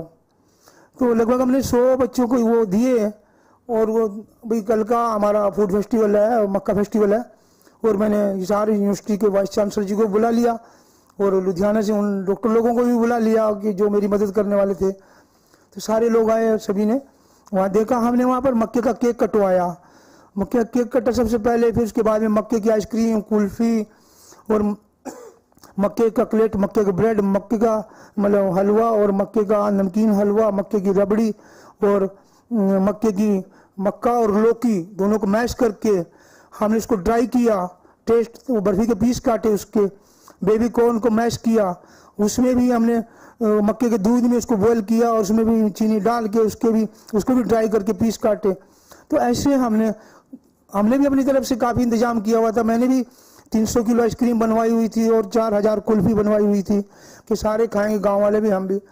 तो अच्छा खाया सभी ने, लेकिन डिप्टी कमिश्नर साहब रह गए कि वो नहीं आ पाए इस प्रोग्राम में। फिर डी साहब नहीं आए तो मैंने बोला चलो हम स्कूल में दोबारा करते हैं इसको। फिर स्कूल में किया मैंने, फिर शहर वालों से बात की, भाई जो शहर के बच्चे थे स्कूलों में, तो शहर के बच्चे शहरी होते हैं, हम गांव वाले तो देहाती खाते हैं, हम तो मक्की की रोटी लेके आ गए, साग लेके आ गया। लेकिन वहाँ के जो बच्चे थे वो बेकरी से जुड़ करके उन्होंने डिफरेंट कोई 40 प्रोडक्ट वो बेकरी से जुड़ करके उन्होंने मक्के के लेके आए वो। तो मुझे लगा कि चलो मुझे सुकून मिला, और हमारे पास कम से कम 150 रेसिपी मक्के की हैं जो रिटेल में है, और आप लोग उसको रेसिपी को ले सकते हैं, हम आपकी पूरी मदद करेंगे। और यहाँ भी मैं वो मशीनें लेके आया हूँ जो मक्के के दाने निकालती है और जो मक्के का दूध बनाती है। तो ये तो रहा मेरा मक्के का आज तक का, और मैं फिक्की में आ गया। मुझे लगा कि चलो हिसार यूनिवर्सिटी में अभी पीछे 19, 20, 21 का एक मक्का फेस्टिवल वो मना रहे थे, मेज का कोई, तो वहाँ पर मेरे को बुलाया कि धर्मवीर जी आप आओ यहाँ, प्रधानमंत्री जी का प्रोग्राम अहमदाबाद का था 20-21 का, और मुझे वहाँ भी जाना था। मैंने बोला यार मुझे वहाँ जाना है, तो लेकिन उन्होंने रोक लिया, भाई आपको आना पड़ेगा, जो मैं, और भी आपने यहाँ दूध बनाना पड़ेगा, दूध पिलाना पड़ेगा सभी को। फिर मैं मशीन लोड करी गाड़ी में दोनों, और जाके वहाँ पर कोई मक्के का दूध, रात की पार्टी में हमने कोई 20 किलो मक्का से हमने कोई 1,500 के आसपास गिलास हमने बनाए वहाँ, और जो सभी लोगों ने टेस्टी किए, और हमने उनकी वीडियो भी उनसे मांग ली। मैं तो चला गया था, शाम को मेरे को वीडियो भेज देना।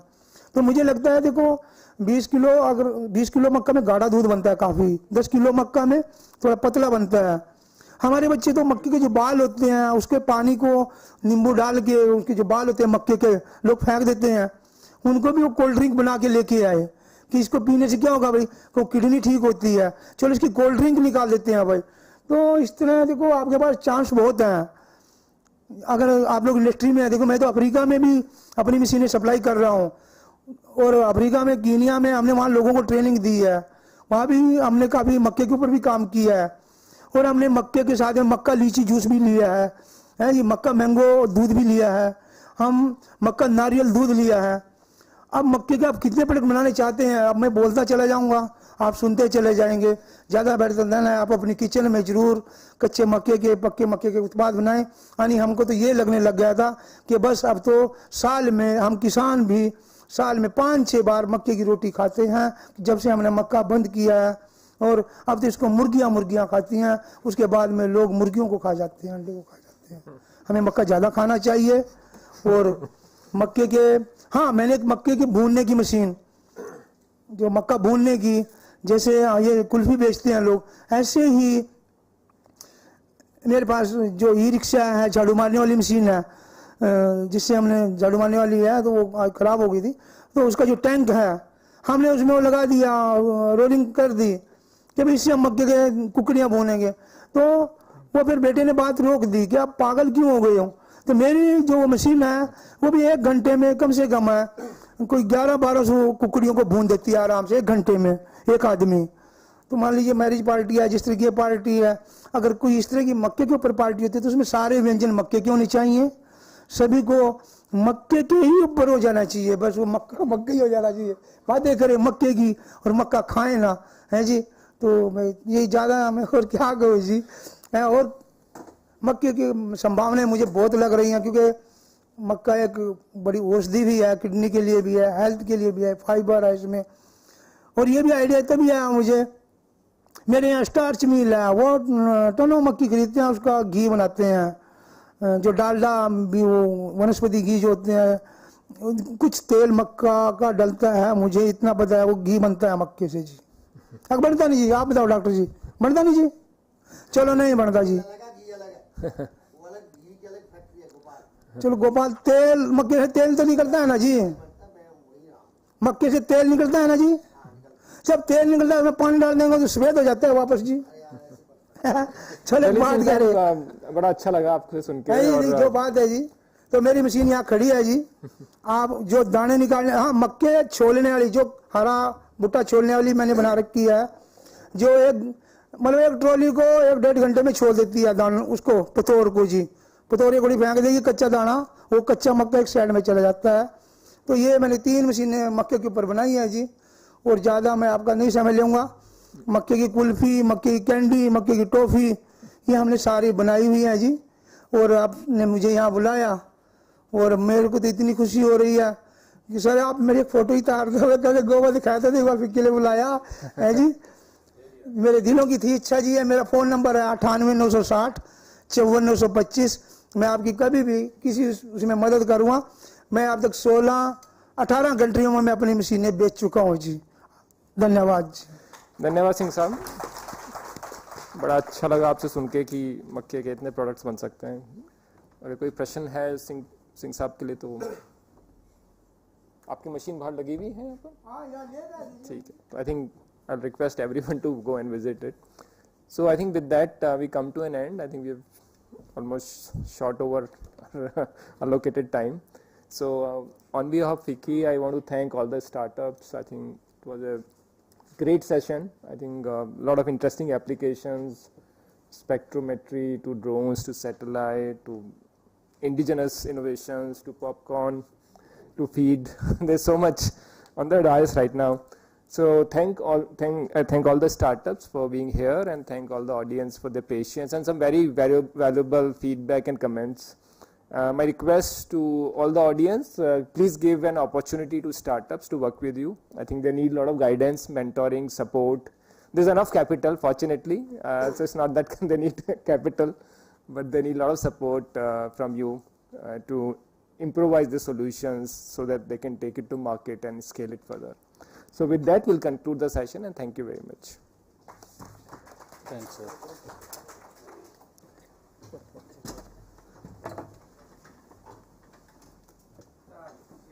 चेयर के आगे.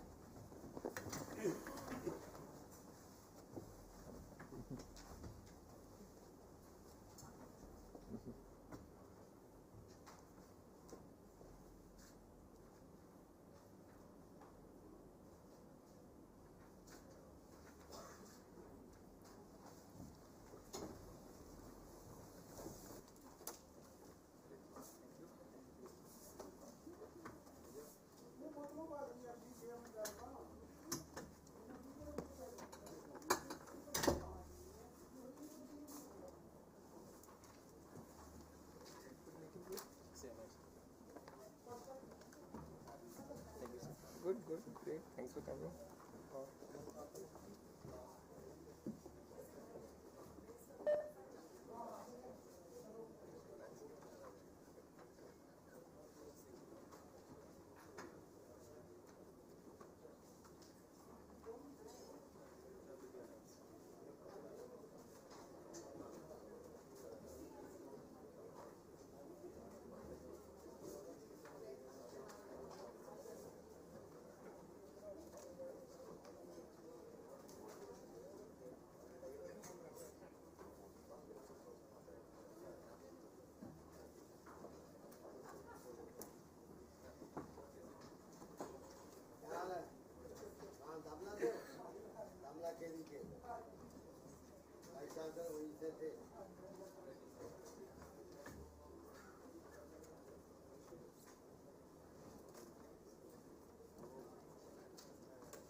Already late for this session. I would request everyone to take the seats. Requesting the speakers to be on the dais, please.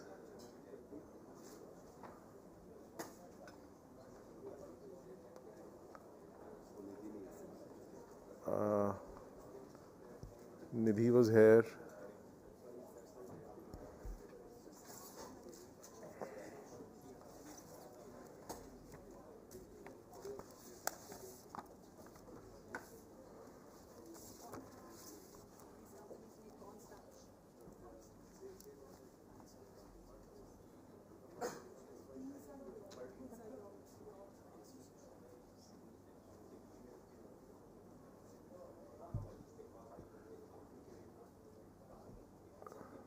Divya, if you can ask Mr. Singh to join in, and also Nidhi to join in, please. Thank you.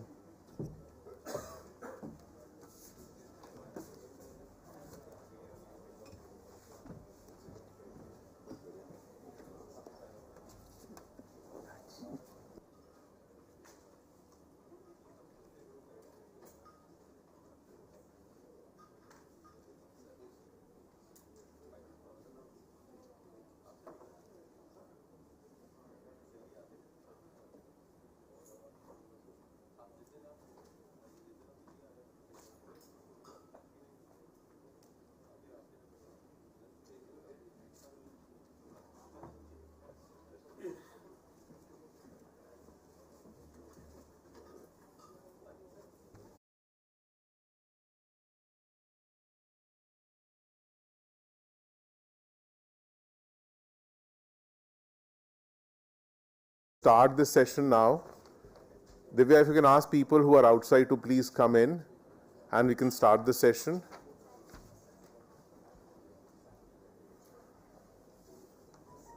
We have a very interesting group of panelists here. We have heard in the morning talking about the startups. Yesterday there was a session about end users and the value add for the Indian, for the corn side, and now we have technology, we have end user segment. Pretty interesting lineup of speakers. I would request people to please come in.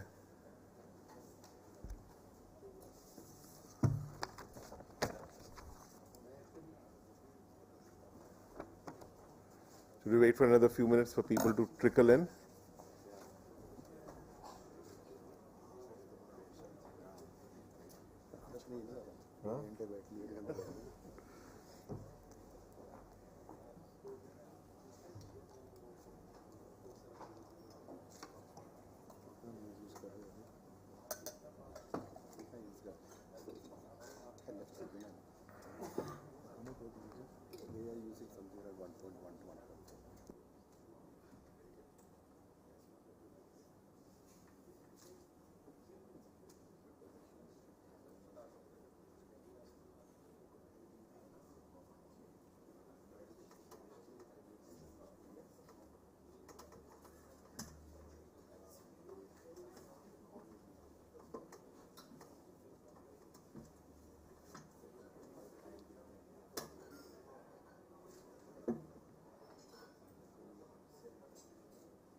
That's all the people who have left right now.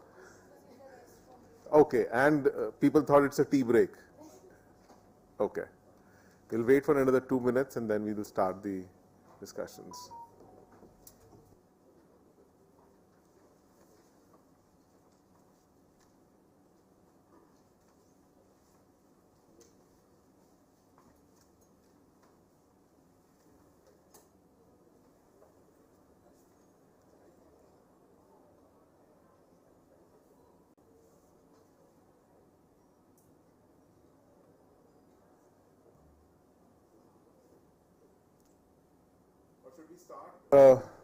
Okay, perfect. Thank you very much. First of all, I would like to thank Vicky for organizing this first, after 2 years, an in-person session. Been meeting friends for after about 2.5 years now. We have been chatting on virtual modes for last 2.5 years. So it's good to see people and interact in person, in blood, literally, to shake hands and converse in a proper manner rather than through a screen. So we have an interesting lineup right now. Let me introduce myself first. My name is Amit Sachdev. I represent US Grains Council in South Asia. US Grains Council is a development agency. So we don't buy or sell anything. Our job is primarily more information related and provide information about the world trade, especially on corn and co-products, and the co-products corn, sorghum, barley, and the co-products would be corn gluten meal, DDGS, and most recently we have added ethanol for fuel purposes and industrial purposes in our portfolio. So this is the vertical that I work with, and we are, for us, we are looking at India as a major hub for ethanol production right now, and India is also importing a lot of ethanol for industrial purposes from the US. And around us, we have countries that import DDGS as a co-product for feeding in poultry or dairy rations. So as we have heard about corn being a very versatile commodity, and it is traded quite a bit across the world. Out of 1.1 billion tons of corn produced in the world today, about 380 million tons is produced out of US, which is about 1/3. So US being the largest producer and also consumer, and today also an exporter of corn in the world market. So just a little short from my side, and on the speaker side, I will request Dr. Vibha Ahuja to please start her presentation. Dr. Ahuja is a Chief General Manager at Biotech Consortium of India Limited and has been in this field for about 30 years now. So she has worked on biotechnology. She is a microbiologist by profession, and I think I will let her talk about her presentation. Can we load the presentation, please? Yeah. Thank you so much. Thank you, Amitji, for introducing me, and thanks to the organizers for inviting me. You know, we've been, I tried to follow some of the lectures yesterday and today, and we can see that the demand for maize is increasing, and there is an urgent need to increase the production as well as productivity in this area. So the area that we work in, I represent Biotech Consortium India Limited. We are a company promoted by the Department of Biotechnology, Government of India and All India financial institutions to accelerate commercialization of biotechnology. So the points that I'm going to talk to you about is the genetic technologies for increasing the productivity of maize. We have very esteemed scientists also in the audience, so I'll just very briefly take you through what kind of technologies are being adopted globally and what can be adopted here, what is the policy environment, and how we can make use of these technologies to enhance the maize production. So very quickly, since it's a mixed audience, I thought I'll just take you through how the maize quality is improved. Conventionally, it has been done through conventional breeding. Then came another technology called genetic modification, which we say GM crops or GM maize.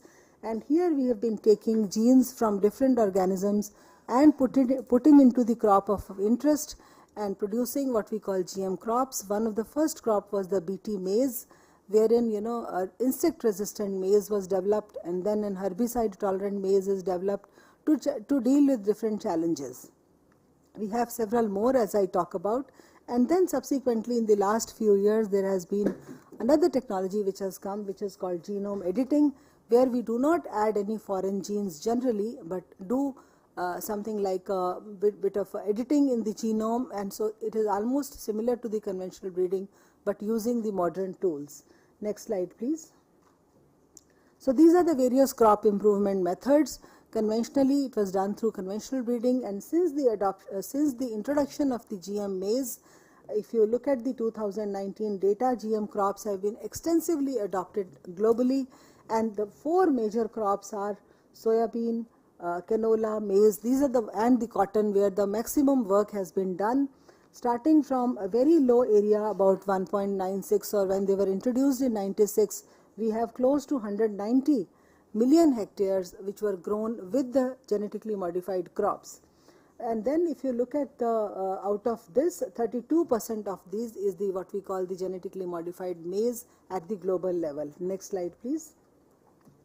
These are the 5 different countries, and when I've written here 95% adoption, this means that whichever crop, the genetic modification, the GM versions have been introduced in whichever country, the adoption has been very, very rapid, and we have close to more than 95% adoption, more than 90% adoption in all these countries, and that includes India, but that is for cotton. When the BT cotton is adopted in India, so almost over 95% of the area BT cotton is grown. Next slide, please. So this is the potential of the technology.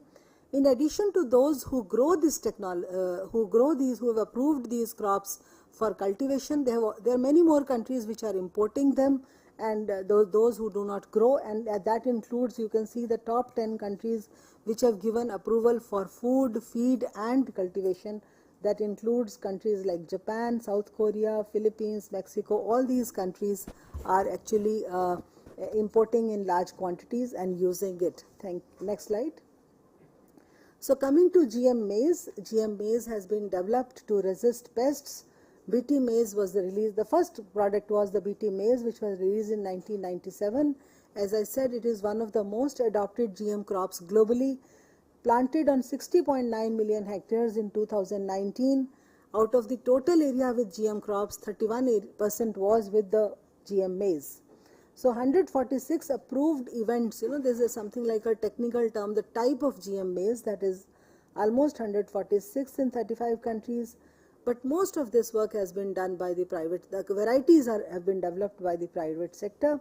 It's not just the insect resistance with which we started, lots of other traits including drought resistance, improved nutritional quality, disease resistance, and of late a lot of work going on high yielding maize. I was reading one paper and it says, they've almost made a breakthrough of 10% increase by, doing some GM interventions. Next slide. So in India, BT cotton, as I said, is the only crop approved. High adoption rates are there. Great benefits. We became from an importer to an exporter, and very lot of benefits. Almost our cotton production was tripled. It reduced the insecticide sprays.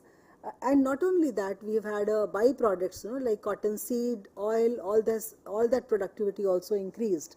But despite highly successful experience, we did not have any further approvals, although there have been, work done on some crops. Next slide, please. So if you look at the current status in India, as I said, BT cotton is the only one approved. BT brinjal, there has been a moratorium by the then Environment Minister. And then mustard is on hold, but the good technologies some technologies are adopted by farmers illegally also. So we have a large area of herbicide tolerant cotton in large acreage. Due to this kind of a policy embargo, there has been a downsizing of the research also. Field trials got reduced, no trials conducted, and then there were some requirements of involvement of states. Even in the research, there has been slowdown. Next slide, please. However, based on our requirements, significant quantities of oils have been imported from GM soybean, all the soybean oil which comes, because in that case it is close to 78% area under GM soybean, and all the oil that we import is derived from GM soybean meal, and soybean meal also has been permitted recently for import. Limited quantities permitted by the government. There are applications for import of various products, including DDGS, which Mr. Amit Sachdev mentioned just now, pending with the regulators because the demand for these products is increasing. Next slide, please. We have a very good regulatory framework actually. It is regulated as per our Environmental Protection Act. These crops are regulated prior to the approval because they have genes from different organisms. We have a 3-tier approval system by the Institutional Biosafety Committee, DBT, state governments. Everybody has some role, as you can see on the left-hand side, right-hand side, the complex picture. There are rigorous data requirements, and all that data is reviewed by the experts and regulators. And the same is situation in other countries. There also such dossiers are prepared and reviewed prior to commercial cultivation. In addition to that, if you can see some logos on the right side, Codex, Convention on Biological, they have very good international methodologies, accepted methodologies for doing the safety assessment. Next slide, please. Now, this is the situation with regards to genetic engineering, and now we have another category of new technology which has emerged, for which, in fact, the inventors got the Nobel Prize 2 years back, and this is now the new buzzword for crop improvement. There are 3 types of gene editing plants, and they are technically based on some kind of a breaks which happen.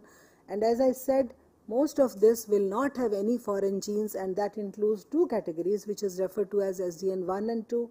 They do not carry any external gene, and the changes are made through editing in the genome. Final products in this SDN1 and 2 are indistinguishable from the kind of hybrids and varieties that are being produced earlier. Next slide, please. So then there is an evolving landscape. Everybody has jumped on this technology for crop improvement, And most of the countries there have been delays in adopting GM crops because of the extensive regulatory process and the data generation requirements, and that's why many of the public sector institutions also could not come up with new varieties. But here we have an evolving landscape now that most countries, based on the science behind it, have decided to treat these products in the same way, not to have a regulatory requirements like the GM crops, but like the conventionally bred crops, and that includes India. Next slide, please. Lots of products are being approved. You can see mushrooms have been approved, high oleic soybean has been approved. When I say approved, in this case you seek the exemption. You say that I don't have a gene, and so regulator will look at your information and will allow you. We have the CRISPR-Cas Vaxicon, which is of interest to this audience. And Japan has taken a lot of lead here. They have come out with a very interesting product, high GABA tomato, which relaxes the blood pressure, when you take these, your blood pressure control. And Japan has also released the CRISPR-edited fish. So there is a lot of technological advancement happening. Next slide, please. Now, keeping all this in view and at the recommendation of the Department of Biotechnology and the Indian Council of Agriculture Research, now the Ministry of Environment, Forest and Climate Change, here also in government, recently on March 30th, they have issued a notification wherein the SDN1 and SDN2 categories of plants, which I mentioned that are similar to the conventional bred plants, they have been exempted from the transgenes, exempted from these rules. And so their import, export, everything, we don't need to go to GAC, production, use, everything. However, the development, the initial stages of development will be under the oversight of the Institutional Biosafety Committee till the time we prove that there is no other transgene. Next slide, please. So now this slide shows you how the global trends have been envisaged in the seed market. So you can see the blue color is what we say the conventionally bred varieties, and that is where you see kind of a plateau.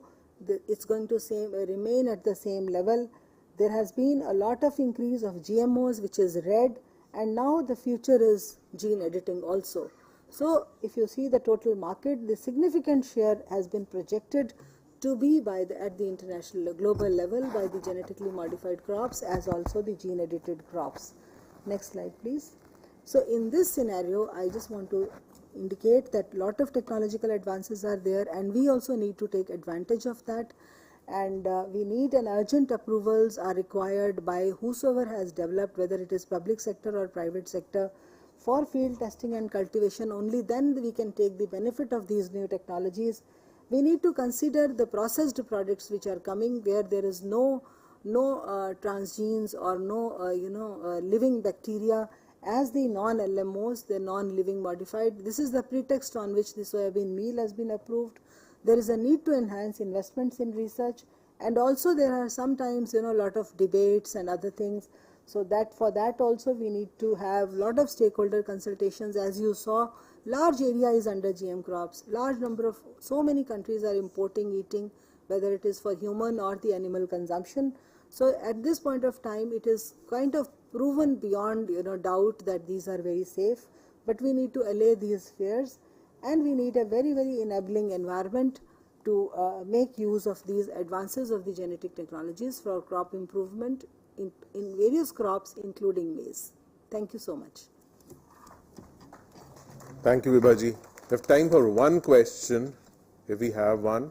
Otherwise, if you have questions later, you can catch hold of Dr. Vibha Ahuja post this session as well. Any questions? Sir. When the BT cotton came in 2022, it was guarding all the bollworm complex, was it American as well as pink. But over the years now, last 5 to 6 years, what we have seen is that pink bollworm is on the increase, and especially in the northern part of India, pink bollworm is endemic. Even in Cry2 gene also, initially it was Cry1 only. How would you attribute this to now the BT brinjal, which is guarding against only Eucinodes arbonides?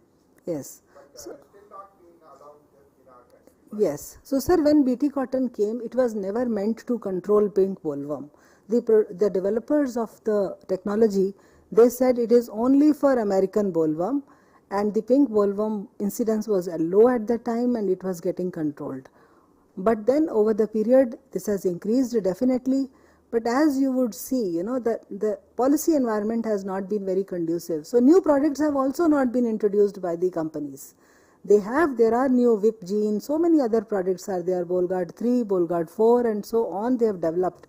But how do we have a good policy environment where the research also continues and the new products come? The problems will come, sir.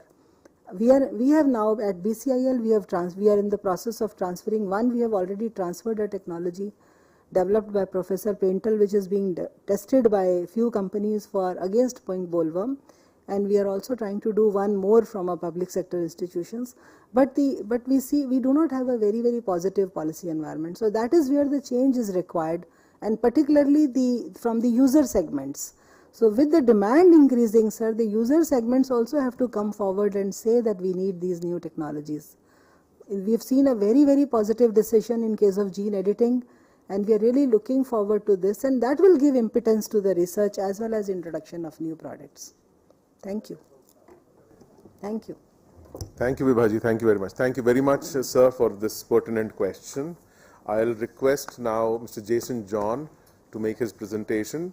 Mr. John has been in this trade of trading commodities for last 25 years, and right now he is the India lead for US Soybean Export Council.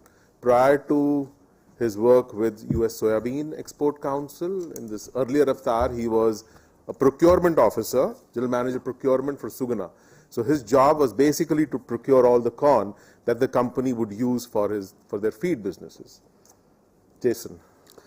Thank you, everybody, and thank you to DICE. Without wasting much time, I will get into the presentation first. Amit has already informed and shared what I am doing, and of course here I am trying to share the details of raw material supply and demand which is required for the feed manufacturing. Next, so this slide is the summary of what Vibhaji has already mentioned. Many countries are making decisions on GM. Food safety, GM plants are set in the similar manner around the world. Codex has came in place. But looking at the total number of places, number of regulatory approvals, we could not find much from India's side. This is the whole summary of, you can see the right side, the approvals and the products approved in different countries where we are not, except in cotton. So this is the total summary what Vibhaji has said. Please, next one. This is all about the commodity movement all across the world, which means we can see that world production is something around 12 million metric ton, and trade is only 182. Feed uses more than 80%. Other uses, of course, industrial usage, food and soybean 350. And trade is only 150, and soybean meal. Majority soybean meal is not traded because it's consumed in the same place and it's traded very less. And if it is not, the bean is exported, then again it is processed because oil is also an end product. So, yeah, thank you. The commodities processed before so that consumed, and you can see the major corn exporters and major corn importers and the consumers. Next, please. Feed ingredients demand, especially in India. You can see, I am just mentioning the year 2021. We could see that India produces something around 41.23 million metric ton, where based on the milk production, we have an assumption that if 1 liter milk is produced, 500 grams of feed is consumed or used, may be used. So based on that, we can see the numbers, and if you look at the projection for 2025, the feed production for poultry, aqua is coming around 55, where the milk feed requirement is something around 125. I don't know whether where we are going to come or where we are going to source all this product. The major reason behind is that we have a very positive 1% continuous population growth, where the next competitor or the largest populous country is China, but they do not have that kind of growth. So, but they do have policies on GM and production and procurement. We are still stagnant based on we are still conservative on taking calls considering the consumption. Vibaji has rightly said that we have to take GM and other technologies into the picture. Next, please. Corn demand and supply, you can see again. Today, we are, the poultry itself is, livestock itself is consuming 7.35. Where food sector, I would also would like to add the attention of Manishji, where he might be accepting that by 2031, we may require something around 10 million for food, especially starch industries. And back, please. So one more thing which is coming in corn, because now the new ethanol policies will make at another 3 million, 2.51 million, 2.514 million metric tons for the ethanol, as per the government, if every industries are in possession. So, in totality, today's 25 million demand will be doubling in 10 years' time, and are we prepared? Next, please. So, this is the protein meal entire supply, where we have soybean meal. Of course, India traditionally blessed with all kind of oil cakes and oil products.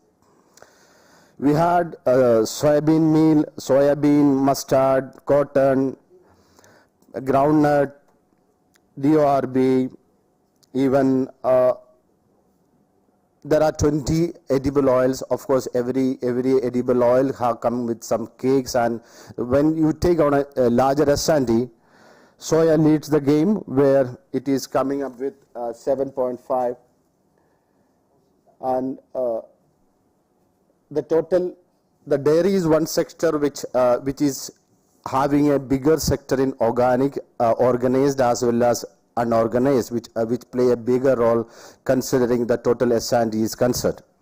I have highlighted that if they consume up to these levels, the number what we are predicting or one number what we are seeing may not be the scenario, because we are surveying based on our dietary, conservative dietary assumptions. Thank you. Next one. So I am taking that S&D in details, where soya, we can see that from last 25 years, average production of soya is around 8 to 10 million.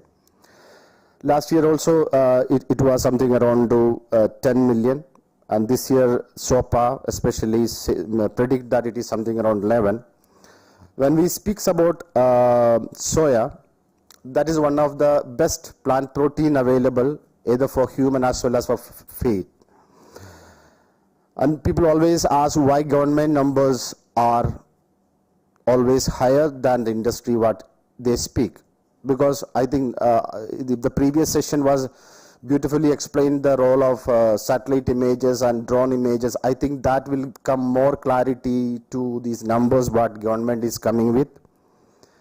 And why again, one more reason is that why the government numbers are higher, because they work based on the planning what they do for the states, and the states gave in return after their planning. So they come to that conclusion that of course there is a huge big number, like what you have seen in the wheat.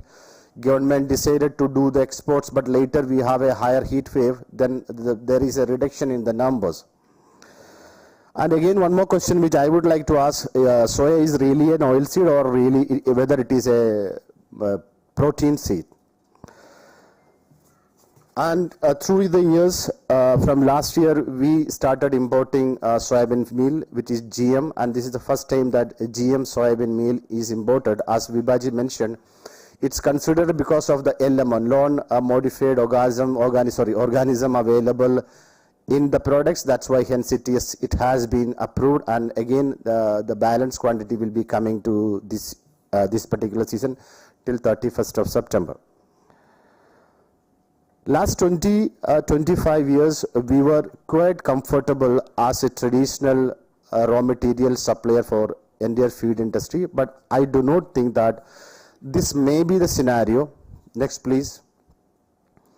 Now I am just sharing the view on what is the major other plant proteins available. India mustard production is about 5.2 million metric tons versus last year's 4.26. And favorable crush margin and arrival lead to a rise in meal production. Mustard meal exports is increased to 2 million in 2022.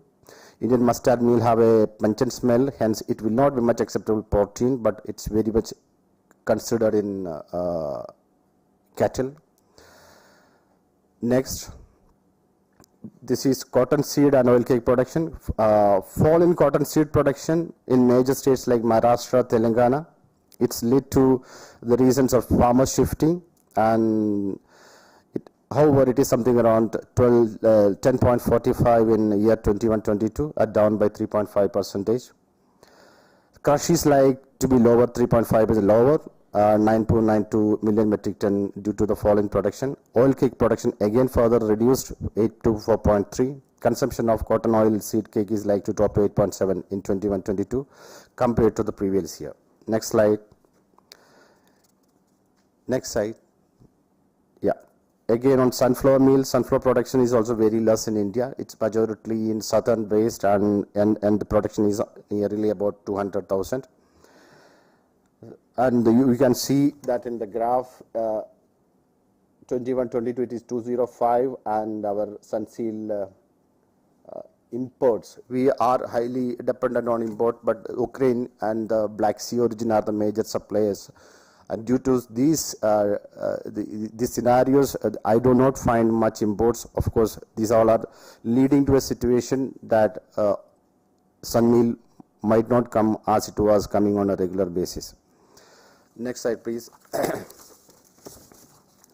DORB it is considered as a filler when we call it in the feed, and DORB directly linked with the paddy production, and paddy production in 21-22 is expected 187.92, and DORB production is in 21-22 is about 6.781 million metric ton. DORB exports from India is expected to be higher compared to last year. The better price, more export demand for grains like corn, wheat, broken rice across the globe is likely to push more buyers to find a India-based or as India as a sourcing point for their raw material, especially China, Southeast Asia. Next slide, please. This is one interesting graph which we can see that there is two graphs. One is the graph which I have made based on till 2025, where you can see the difference in the depth, where if I take the same data to the 30-35, you can see the direction of the graph, how it is going. The first graph shows a consistent growth which is acceptable because based on the population, but now based on the demand, if I take the second graph, you can see the difference and the width difference between the two graphs. That itself shows, and this is based on my slide on 5, where I took the data and have accumulated, and this graph really it's an alarming how we have to focus on our raw material planning. Next slide, please. This is soybean meal prices in last 7 years, and you can see how the movement went last 2 years. One price is based on Chicago, and another one is our local price based on Indore. Next. This is again spot grain prices. The highest one is soybean meal, and others are also leading. But the last 3 years, you can see the growth. Except in 21, there was a dip for major commodities, but in 22, 21, and from 20 onward, the growth was very exponential. Next slide, please. This is overall grains meal prices on open market. Previous one based on NCDX prices, the spot prices, and the soybean prices. You can see how it has went against all other. At the same time, if one commodity have an impact on the complex, it have a same impact, a spillover impact in other commodities too. So if the wheat get attention, or the rice get attention, or broken rice get attention, it goes to every domain in the same complex. Next slide, please. So the crux of the matter, this is what more important. There is a draft nutritional as economical feed ingredients and causing farmers to use fillers in their feed. What is fillers? They just make a feed, but it doesn't have nutritional value that have an impact on what we consume, whether it is egg or poultry or any other product. In long term, fillers, low quality grains and protein reduce the efficiency of production and adversity of effect on animal health. This is not only harming the animal health, and it will have an impact on human health too. Market dynamics, when the demand increases, should produce more. Unfortunately, instead of benefiting from the increased demand, higher prices drive down the demand. So we are still need to grow, or either on the prices of raw material or the prices of the food products. Handling it, growing protein requirement, need to feed people with homegrown, economically feasible priced animal protein, or import this product. If we are not in a position to provide economically feasible product, that creates an opportunity for other countries to export to India. So this will not only damage our health, not only damage our economy, and again collapse our entire supply chain from farmer to consumer. India's grain and meal supplies are not keeping pace with international nutritional demand. India needs to supplement its grain and meal demand sustainably via trade from the world market or import annually. There is a classic example which is very much clearly mentioned, that Vietnam. Vietnam doesn't produce any major raw material, but they have a beautiful model by which they import major products from all across the world. Please, thank you. They import corn from US, Brazil, Argentina. They import soybean from US, Argentina and Brazil, and they sell basa fish to us. Have you ever, nobody noticed that? The basa which is available all across your table, if you ask, go to any 5-star or any hotel which is available, that's come from Vietnam, and it is produced by processing the basa in there, and the feed come from different part, and they are feeding us. This is a classic example, and the whole other countries will feed if we do not produce economically feasible raw material, economically feasible food. Because we have a big chunk or a big portion is in the middle class and lower class. They also need to be fed with sustainable food, or again, of course, we will not be in a position to handle our health scenarios. Next. This is on about peer review of transgenic gel feed ingredients completely safe. According to a 2004 peer review conducted in the University of California, animal feed diets containing G crop products have suffered no decline in performance or health indicators. Jason, 30 seconds. Yeah, that's enough, the last one. I will summarize it like that. Do we need to be the last position in the running, or we need to be the front runner? People adopted genes modification and other technology to handle their food requirement. So we want to be the last runner, or we want to be in the last space when considering the kind of population we do have, considering the kind of infrastructure we do have. I think we need to focus on that. Next presentation. I will be sharing this because this is a huge subject on trade, and you can read that. I will finish that. Yep, we expect a higher maize production provided environment supports, but a higher maize exports. However, consumption increased in food and poultry. Soybean meal exports remain low. Government of India allowed an import of 1.2 million soybean meal. A rise in exports of rapeseed meal expected. DRP production may increase. Oil complex under pressure. Spillover impact on protein meal. Sun meal imports will reduce. Domestic production will increase. Fertilizer will have an impact on crop selection. Like you can see that the crop shift in US to use soya just because of the fertilizer cost. And the last is inflation supply chain issues and geopolitics. Next one. Thank you. Yeah, please ignore. Thank you. This is all about the supply scenario. It was a little complex. Hope you can understood, or in case if you have any doubts, you can call me. Thank you. Thank you, Jason. Thank you very much. We have time for one question. Thank you very much for putting in the maize demand and supply scenario very clearly. I think the demand in 2030, 31 is 50 million tons. 50. Yeah, that's a huge jump from today's demand of about 29 million tons. How are we going to fulfill?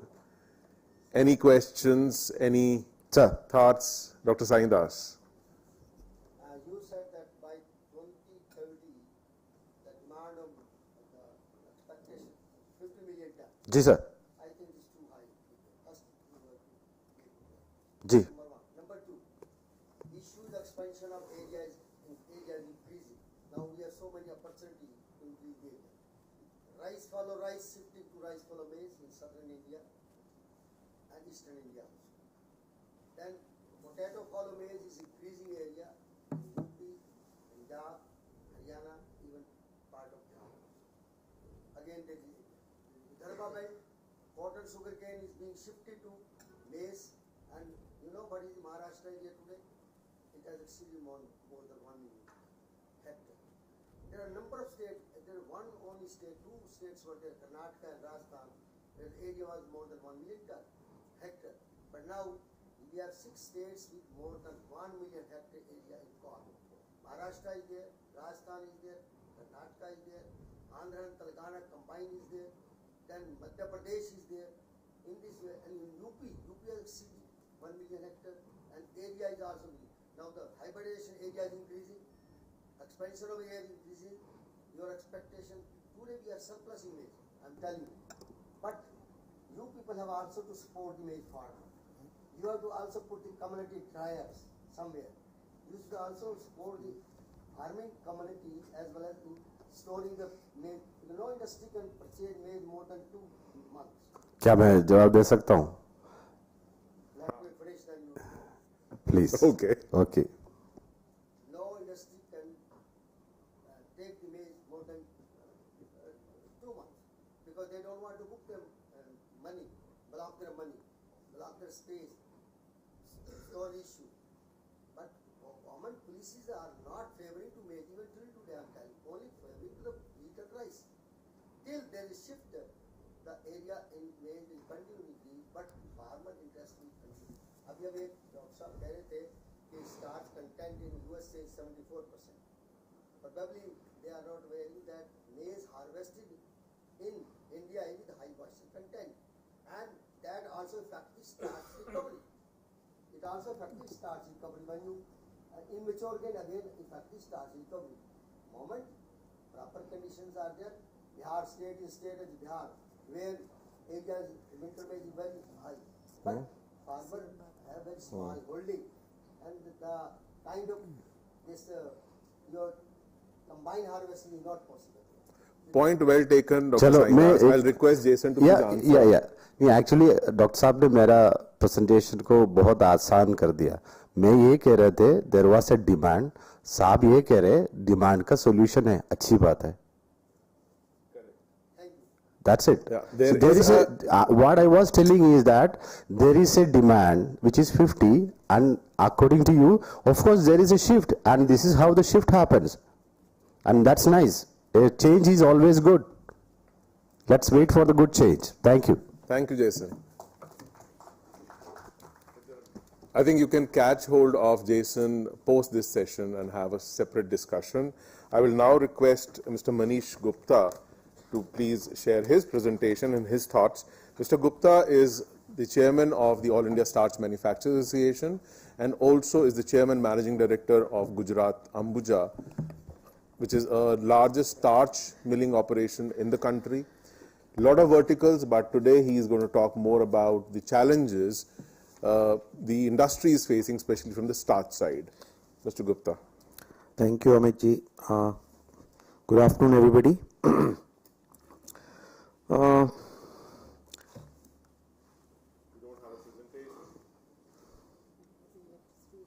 So sorry about no presentation, but No, it's okay.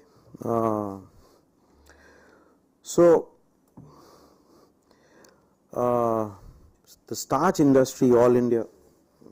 Do we have? Okay.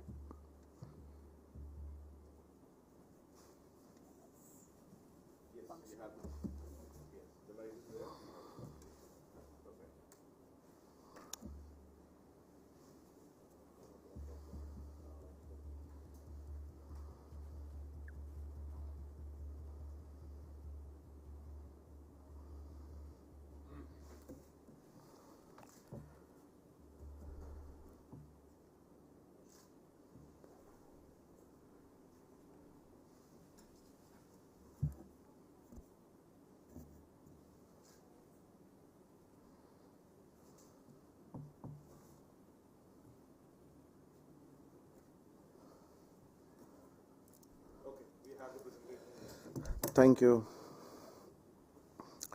So, taking things forward from where Mr. Jason left, ISMA is the nodal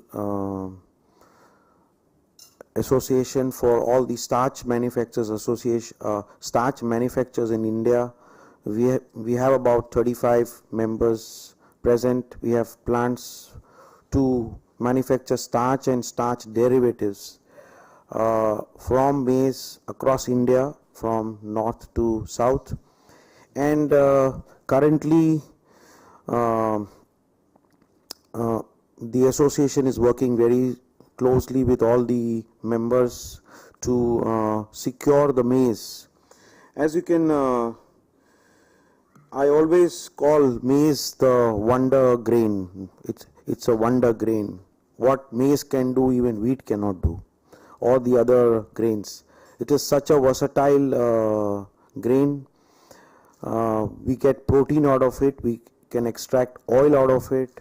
We have fiber, carbohydrates, and so many value-added products are manufactured across the world. In India, very few, but across the world from maize, from modifying starch and adding value to it.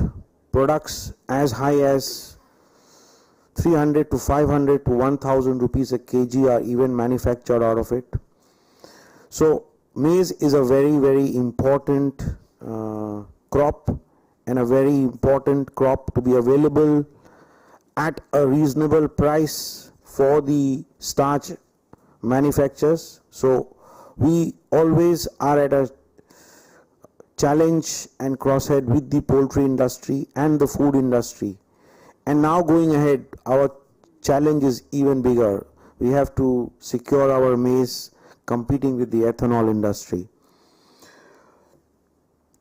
Now we in the starch association debate, can you go next please?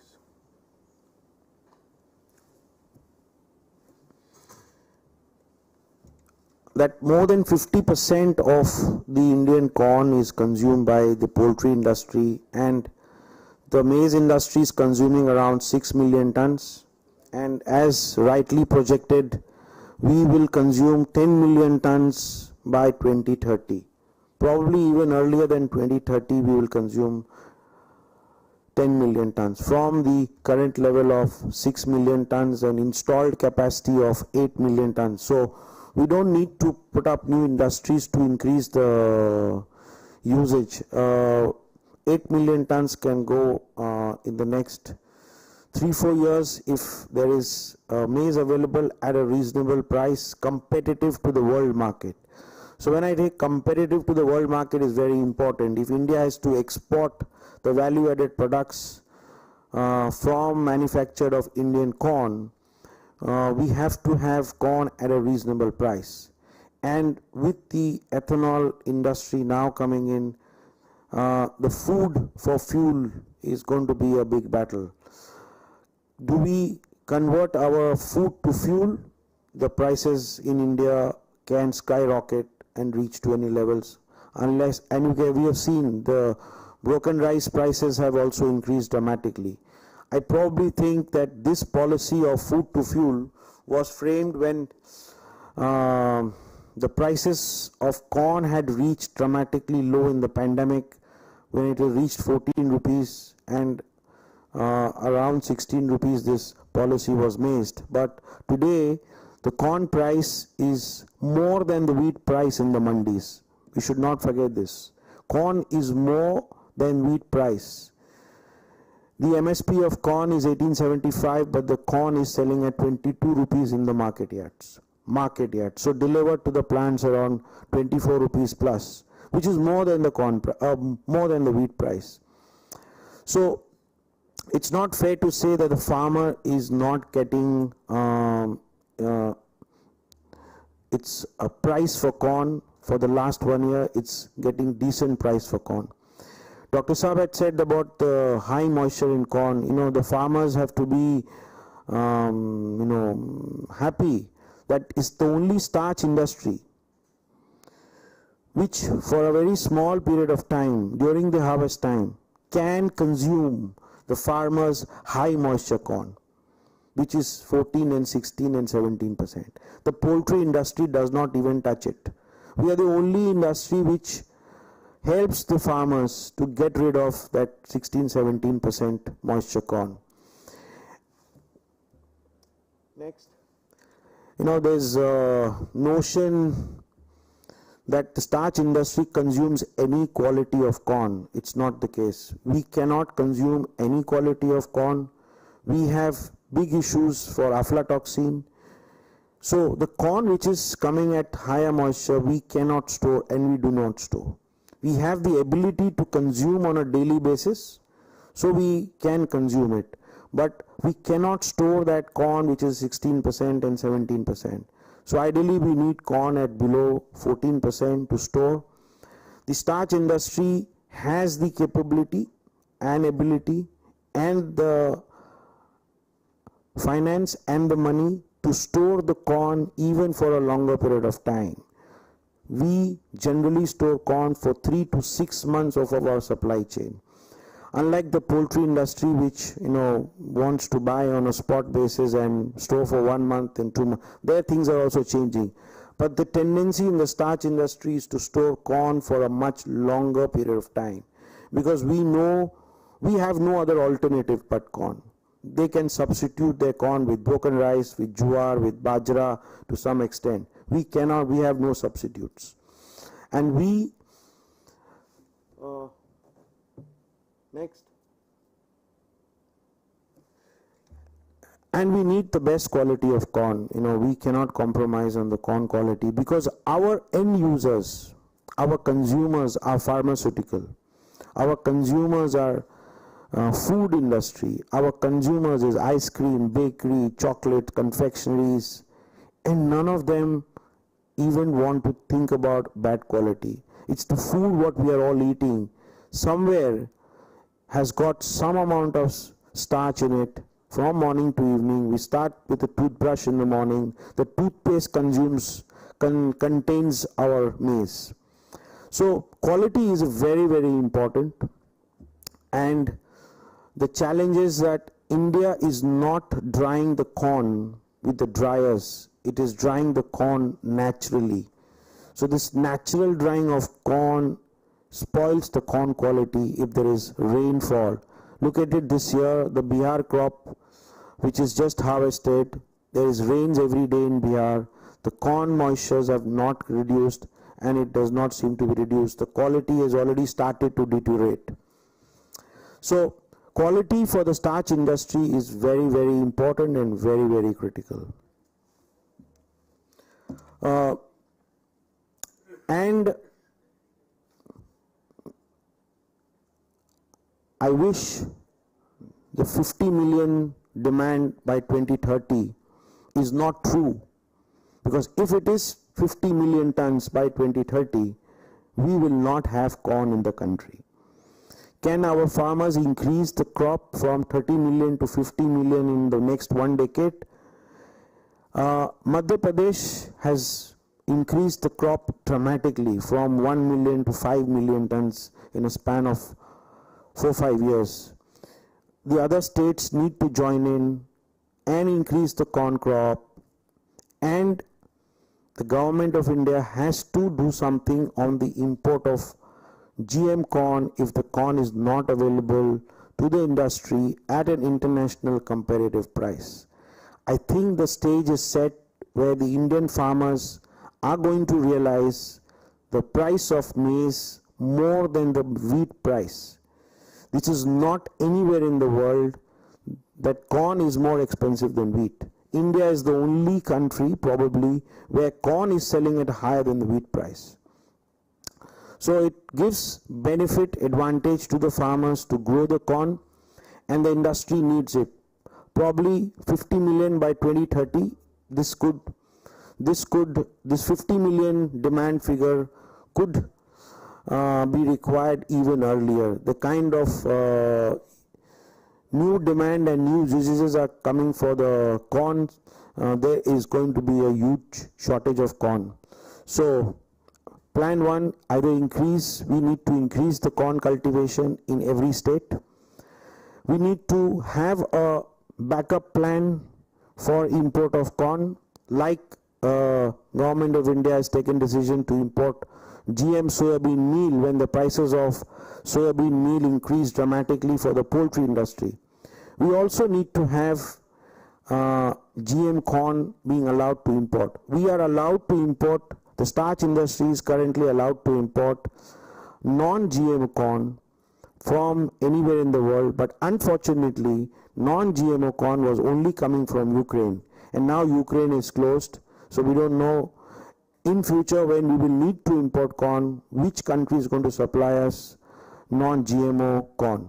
So Ukraine and Romania were the only two countries which were able to supply non-GMO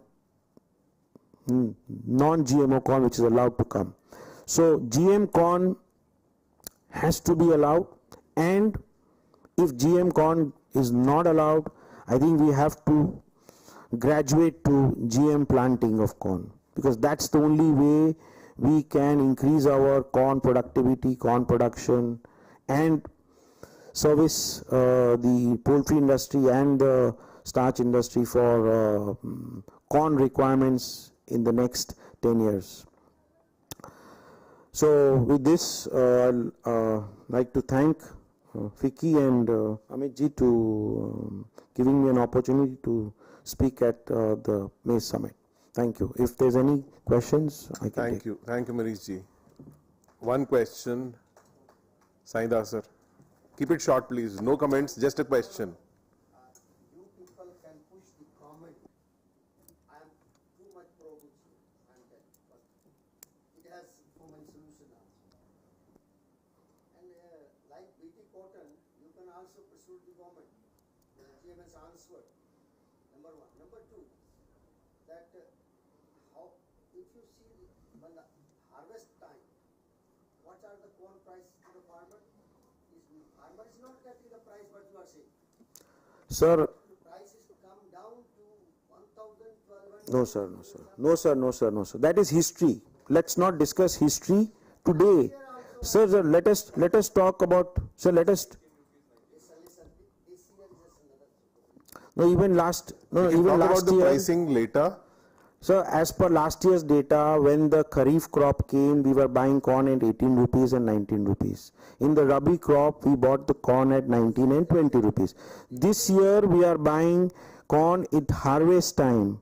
In mandis, the farmer is getting 21.5 to 22 rupees for the corn. Yeah. So, no, wheat price is not 25 at the farmer, not at the mandi stage. At mandi stage, the wheat is, no, but. So, wheat,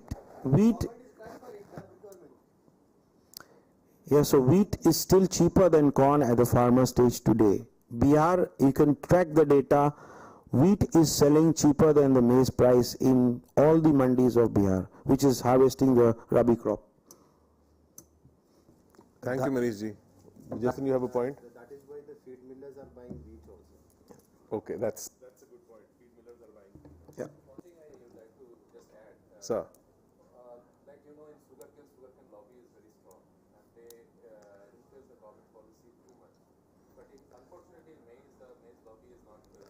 crops. So I think industry, what Dr. Sainas was mentioning, that lobby needs to be created so that the government policies. Because what you are telling that demand is high, we can increase area. But the sugar lobby is not good for farmer. Yeah. you want that kind of you want that kind of. I think a lot of. See, that's agreed. You should take the good should. नहीं दादा नहीं साहब.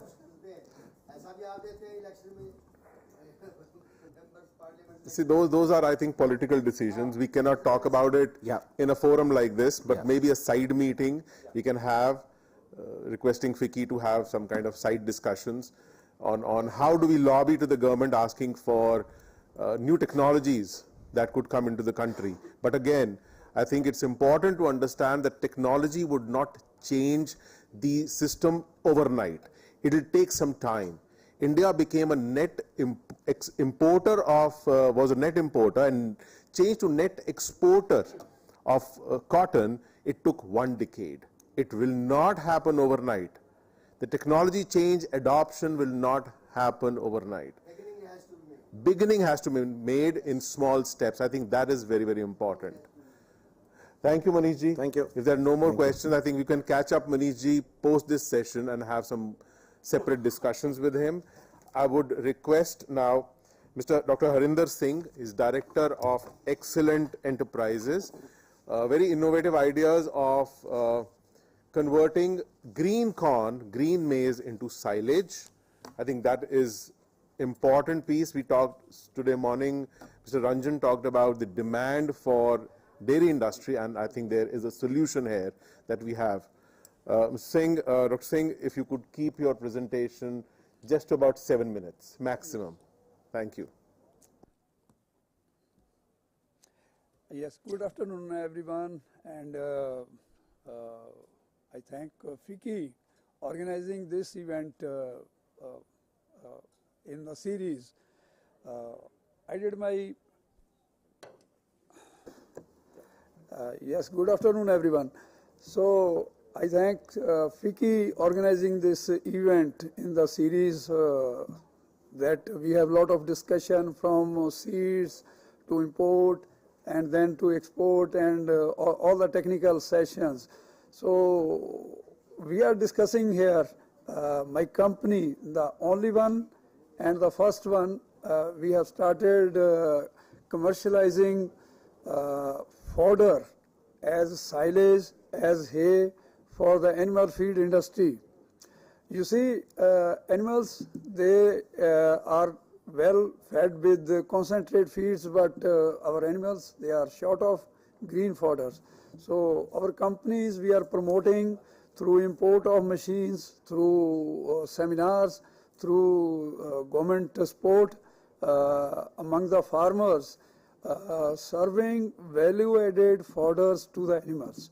So this is our little introduction, and this is what we are doing since last 30 years. Next, please. So these are some of the challenges that our animals, mainly the ruminants, so they need a lot of green fodder, but the fodders, they are rich in like 70%, 65% moisture. So they are, the animals, they get short of dry matter and other proteins and minerals. So these are the some of the figures, like our country is short of 40% green fodder, 25% of straws. We are generally burning or not adding any value. So the animals, they are underperforming and they are underfeeding. Next, please. So the current scene is, like you know, during the arrival of the fodder, the seasonal fodders, so generally we serve too much fodder, so we used to serve them like overfeeding. And we, on the other days, after 15 days, 20 days, when the crop goes off, we, the animals, they get short of their nutrition, so they are underfed and their performance goes down like low milk yield, low fat, and those performances that get affected. In ruminants, the other passive performance disturbances are like poor conception, poor pregnancy or lactation, and poor growth of the calves. So we do not offer them even feeding for round the years. The Europeans, the Americans, the people, the dairy advanced people, they have the technologies and fodder solutions like in silage, hay. So they serve the animals round the year with even nutrition that we generally lack here. So next please. So the developments with our efforts with the government people, NGOs, cooperatives, people, generally the farmer community, they were not ready to accept the value-added fodders. So generally the perception is that they used to serve fresh fodder. The ruminants, mainly the high yielders, they need value-added fodders with less water, fermented, or with the straws like with enzyme-treated formulations. So with this, the industry, the commercialized fodder industry, it has came up during last 5, 6, 7 years. So now in India, we have more than 200 silage units. And recently, if you might have seen, India has signed agreement with the US that to export our mango and pomegranate. So we have to import hays. So it means we do not have hay industry here. We do not have commercialized hay production.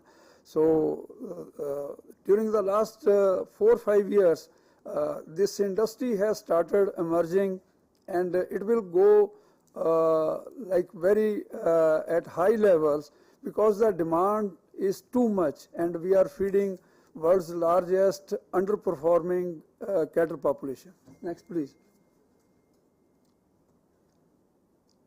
So as the topic is here, maize-based systems, maize-based developments.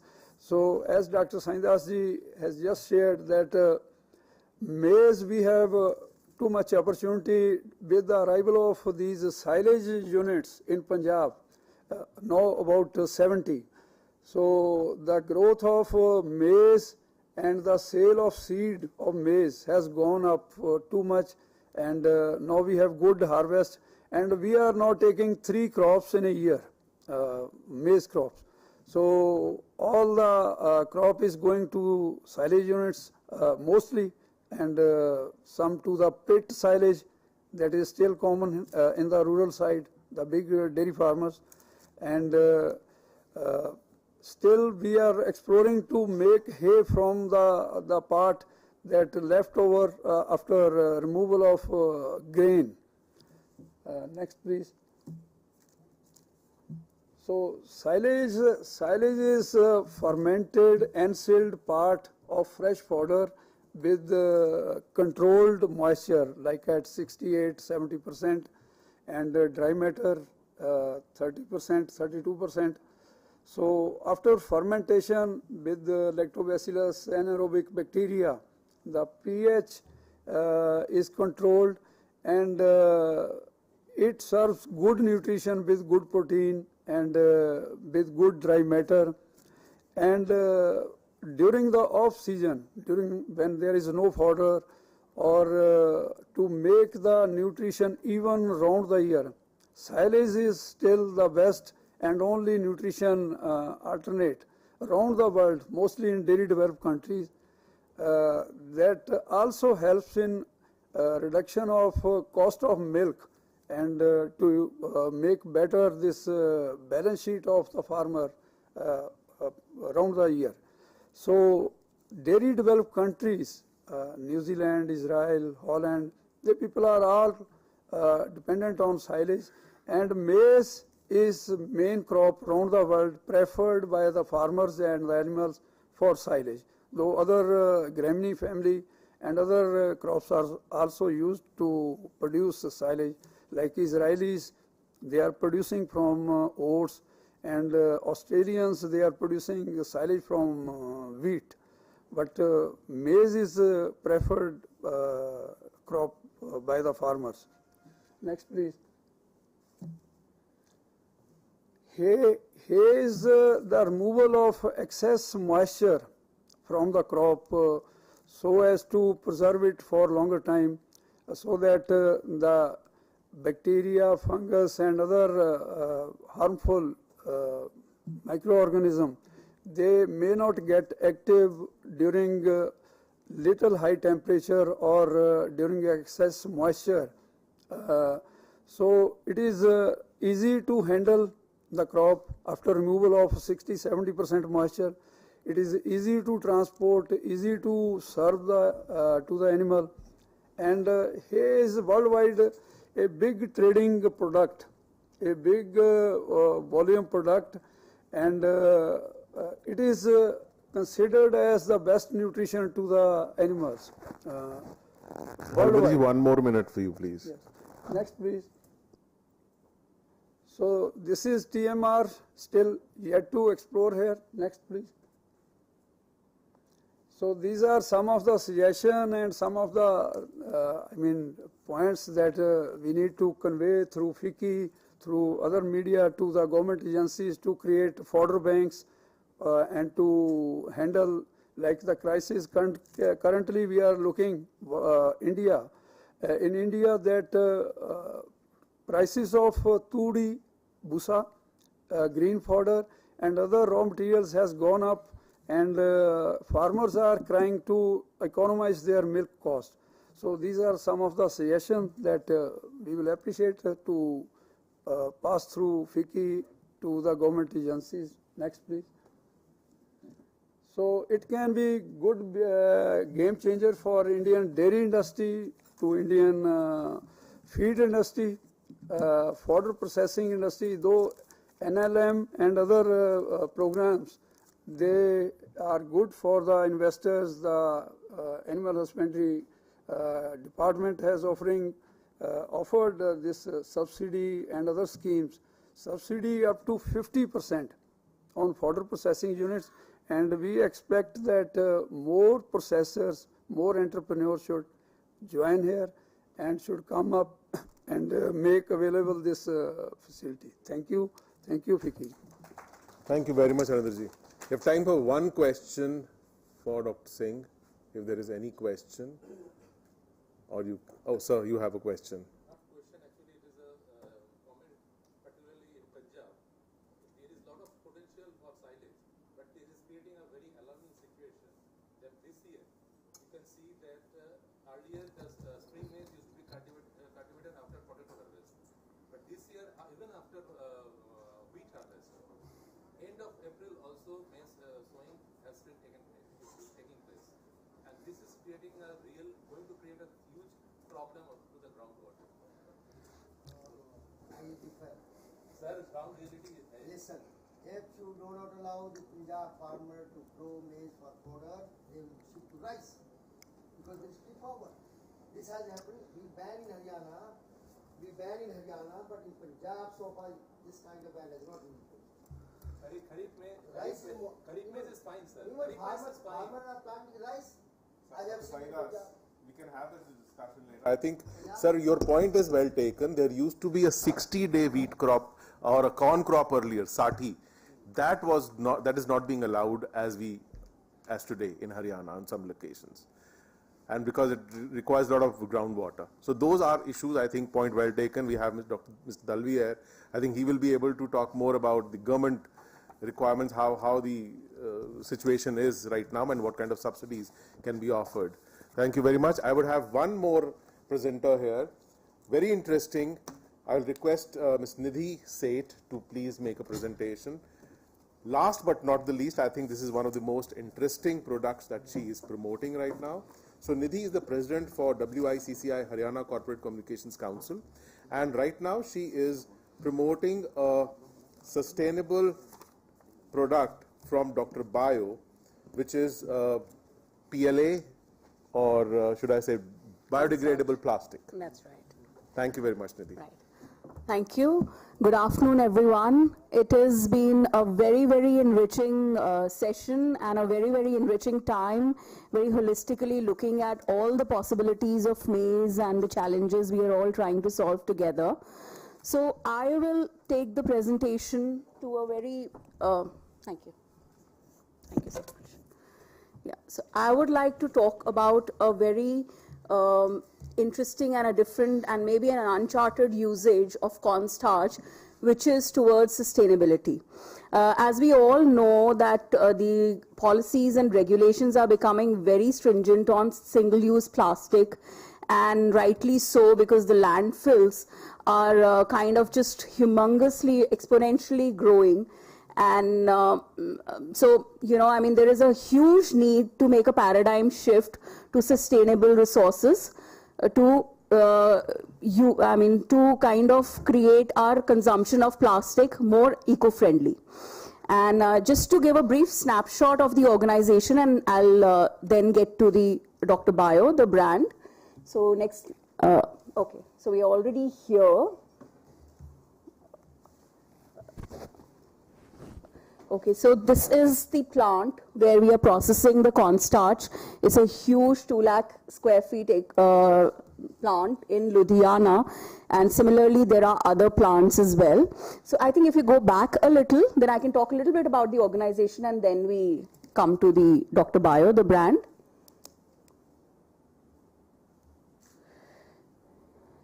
Can I ask you to go back in the slides a little? Okay. Okay, so this is a 38-year-old organization. They've been into chemical master batches, and now into for the last 2 years, they were the first ones to manufacture biopolymer derived out of cornstarch, and we're the first company to be CIPIT approved for that. And can we go to the next point, please? Next as well. Sorry, I'm keeping it a little bit crisp and fast in interest of time. So this is a fully automated manufacturing unit in Ludhiana, like I said, with a fully equipped testing laboratory. Yeah, so we're present in 45 countries with about 70 people in the sales force and about 1,000 people. So approved for compostable standards by CPCB, CIPIT, ISO, and now we also have SGS approval to create a food grade quotient in this category. These are all the clients that we've been kind of working with globally, because this was commercialized about last year and we got a very, very good response from the industry. We can go to the next slide, please. Right, I've already talked about the whole issue. So, I mean, this issue is kind of getting very grave, and recently I was actually seeing a video where the octopuses are actually using plastic to kind of nurture their young ones, which is actually toxic and hazardous for them as well as the environment, taking this deep into the ocean. And this is how grave the problem is getting, and we really need to kind of make a shift here. We can go to the next slide. So now coming to Dr. Bio, like I said, we launched this innovation last year, and this was the first CIPIT approved polymer. So it is available as a polymer as well as products derived out of this polymer. We can go to the next slide. Yeah, so this is the process of composting. So just to make a point here, you know, microplastics are kind of getting into the human system. There have been news about getting into the lungs, into the bloodstreams. So there is a plastic, you have a microplastic, and now with the compostable coming into the picture, you also have an oxoplastic, which can go deep down into the soil and kind of make the system even worse. What the innovation we have come up with is 100% compostable, and that is what we are trying to aim at, to remove plastic from the environment as much as possible. And so this is the whole process that talks about the biodegradable. So it takes about 6 months as opposed to a plastic that takes about 500 years. And this is the whole plastic, and you give the soil back to the environment if you are using biodegradable plastic. And we can go to the next slide now. So interestingly, we have worked with various brands. We are working with Blinkit, and there is a huge interest from the industry to adopt this. And some very innovative ideas have also come up. For instance, we've even tied up with an organization that creates frames for specs, and they are trying to eliminate plastic there, and we have had successful trials there. So it's very interesting, and I think briefly I will show you a video wherein we'll see how the preform derived out of cornstarch has been able to even make a bottle, which we were challenged that it couldn't do initially. So we have cutlery, we have straws, we have shrink wraps, packaging. So both primary, secondary packaging at various ends is there, laminations, food packaging as well. We can go to the next. Right, so of course garbage bags, which are obviously now under huge radar from the government to make it thicker and recyclable. Is a very, very easy shift to make, because you can use this in a compostable format where there are no regulation exists in even 25 microns, and the strength remains the same. So we can go to the next one. Yeah, like these are a couple of brands that we are working with. Like I said, Blinkit. And the next one, please. Yeah. We can go to the next one as well. Right, so if possible, please, can you play this video for us? Yeah, so this is a video. So this is a 100% compostable bottle derived out of Dr. Bio. And this has been done through extrusion technology at a lab that does manufacturing for various alcohol beverage bottlers. And so this is how it's been done. It should be an interesting thing to see.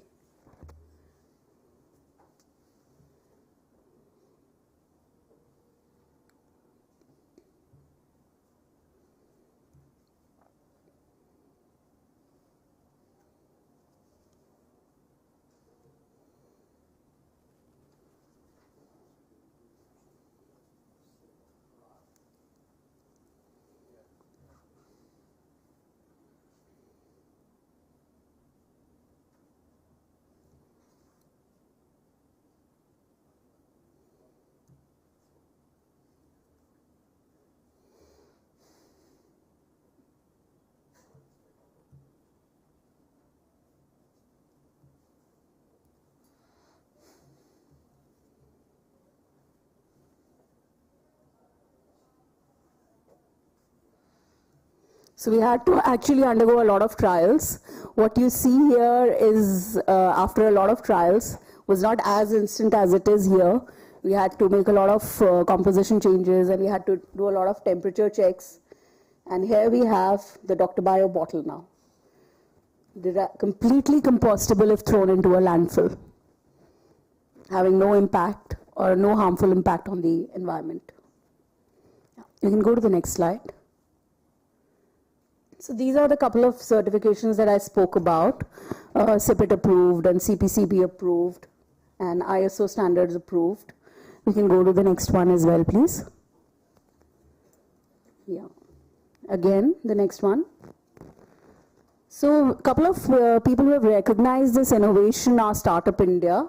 We have been recognized by Delhi University, and this innovation was covered extensively by the media last year, ranging from Economic Times, ET Polymer, to Forbes, to Your Story, to Outlook, wherein they completely welcomed a technology and an innovation that could replace the conventional plastic. We can go to the next one. Yeah, these are again some of the news stories, and I think another slide, and we should be, yeah, we're done with the thing. So happy to receive any questions if we have time. Thank you, Nidhi. One question, if you have time for one question. Anybody? I have a question for you, Nidhi. Are you importing Are you importing the polymer? No, we are manufacturing the polymer, the yeah, PLA? It's a Make in India. It's a Make in India initiative. Thank you very much. Very interesting. And I think... About 60% of the content starts 40 to 60%. Okay. And remaining is other biomass materials, some of which are manufactured in India, and there's around 10 to 20% of the content which is imported. So that is not made in India. Compared to a normal plastic where 100% of crude oil in India is getting imported. Thank you. Thank you very much. I think we will end the session here. We can connect later. I would thank the speakers. Sorry?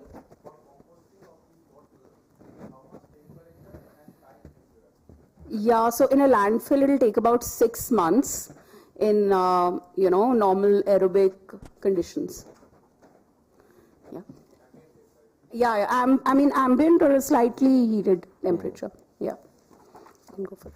Thank you very much for the questions. Thank you very much to Vicky for organizing this session. Thank you. I think very interesting recommendations also coming out of this session. I would request Vicky to make note of those recommendations, and we can circulate those recommendations within the group and also submit those to the government.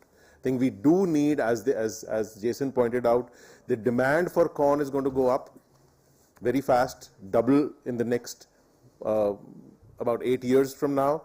Mr. Manish talked about the demand for their starch units only going to 10 million tons, and that's a huge, huge jump. Either we increase the productivity, or we increase technology, or we buy from the world market. I think there are solutions.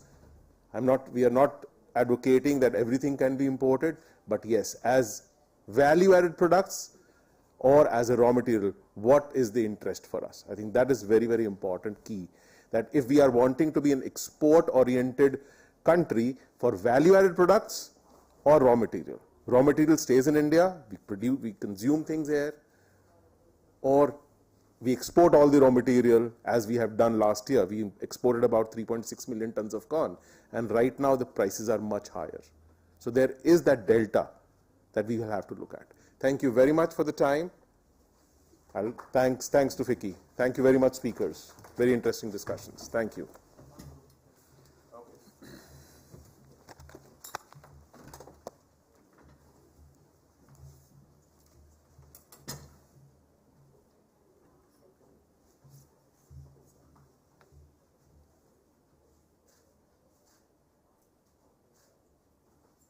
Thank you very much.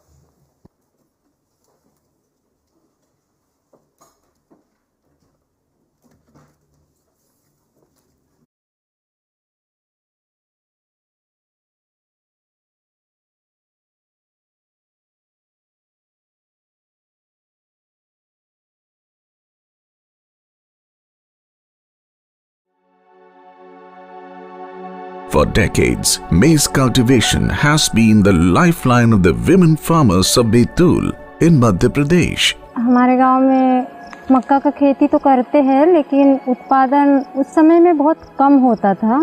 दूसरे के घर में मजदूरी करने जाते थे, काम करने जाते थे. Primitive and unplanned farming practices gradually led to huge challenges, immensely affecting productivity and in turn their livelihood. सारा खींचना, मक्का का बीज एक एक झुक के लगाना, उसके लिए बहुत मेहनत करना पड़ता है.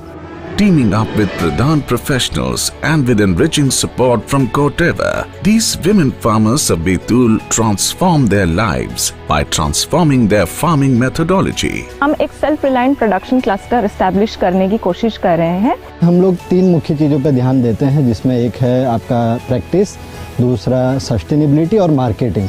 Effective training and guidance for adopting best farming practices and farm mechanization resulted in superior yield and better productivity, and the ergonomic equipment drastically improved the efficiency and lives of women farmers. अभी के समय में seedling से बुआई करने के लिए बाइयां आगे आ रही है, उनका समय भी बच जा रहा है और पैसा भी बच जा रहा है. Rendering support to the local FPCs not only made the project self-sustainable but also provided them a better market linkage, which also inspired them for winter maize cultivation. मैं यहाँ नीमिया किसानों के साथ में मैं फसल की योजना बनाती हूँ। अच्छा उत्पादन होने पर मैं इनका एस्टीमेट लेती हूँ ताकि उनका सही दाम मिल सके। इस बार मेरे लिए मक्का का उत्पादन बहुत बड़ा फैसला था। ठंडी के मक्का में लागत कम लगी और उत्पादन अधिक बढ़ा। इतना तो हिम्मत आ गया है कि मैं मतलब कुछ भी कर सकती हूँ और भी भाइयाँ इसी प्रकार से मतलब अपनी कोशिश जारी रखी। जब से मैंने खेती करना शुरू किया तब से सारे फैसले मैं खुद लेती हूँ। एक इस चीज़ को देख के थोड़ा अंदर से खुशी होती है कि कैसे आज के दिन में कम से कम किसान एक क्रॉप को लेके एश्योर्ड कम से कम है और खुश रहता है, उसका धीरे धीरे जिंदगी में जो है बदलाव आ रहा है। Koteva Agri Science with Pradhan, aiming at the economic empowerment of women by enhancing maize production.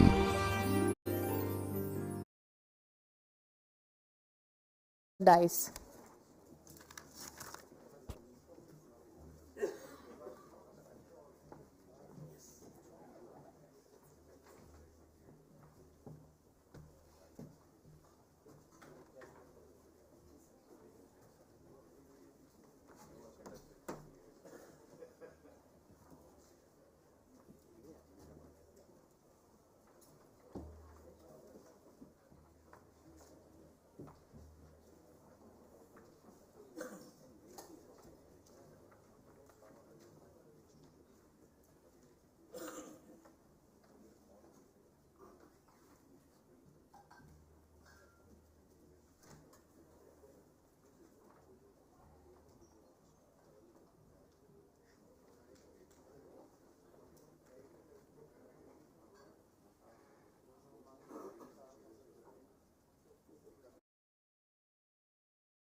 We will start this session considering that we are running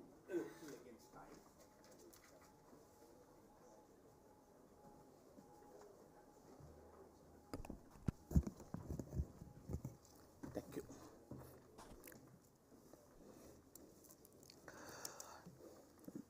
Good afternoon, everybody. I know many of you are sitting with a very hungry stomach, and Dr. Dalwai was talking about it, and people are going to be listening to her when they are very hungry.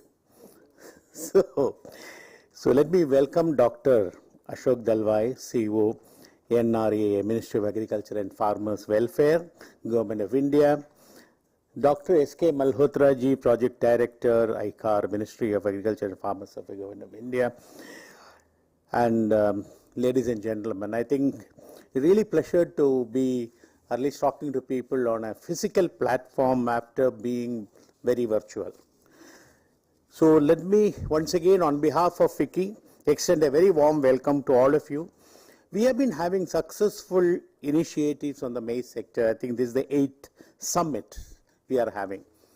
And interestingly, I was just sharing that yesterday we had the great opportunity of hosting the Minister of Agriculture, Shri Thomarji, and it was an extremely good session, and he also promised that after you come up with the report, and if you have any interventions required, he will be more than happy to help us.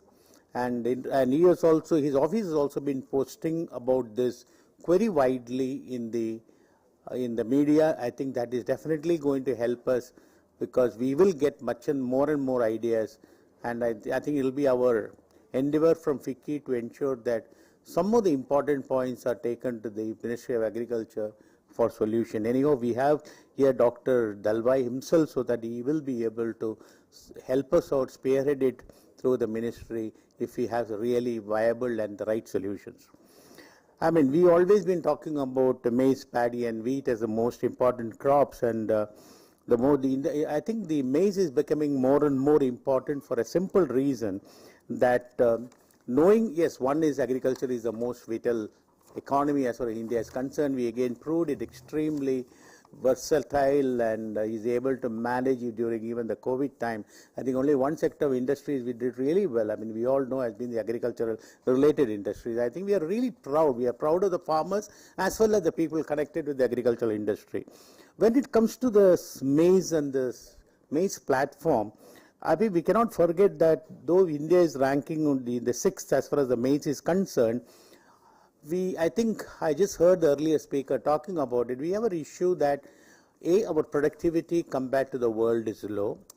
And I won't even say that. Even within India, our productivity rates are very different. I mean, if Bihar can do 5 tons per hectare, why can't the other states do it is a basic question. So I think that one thing is if we can increase the productivity rate from 3.8 average to 5, I think really you're talking about what, a 20% growth like this.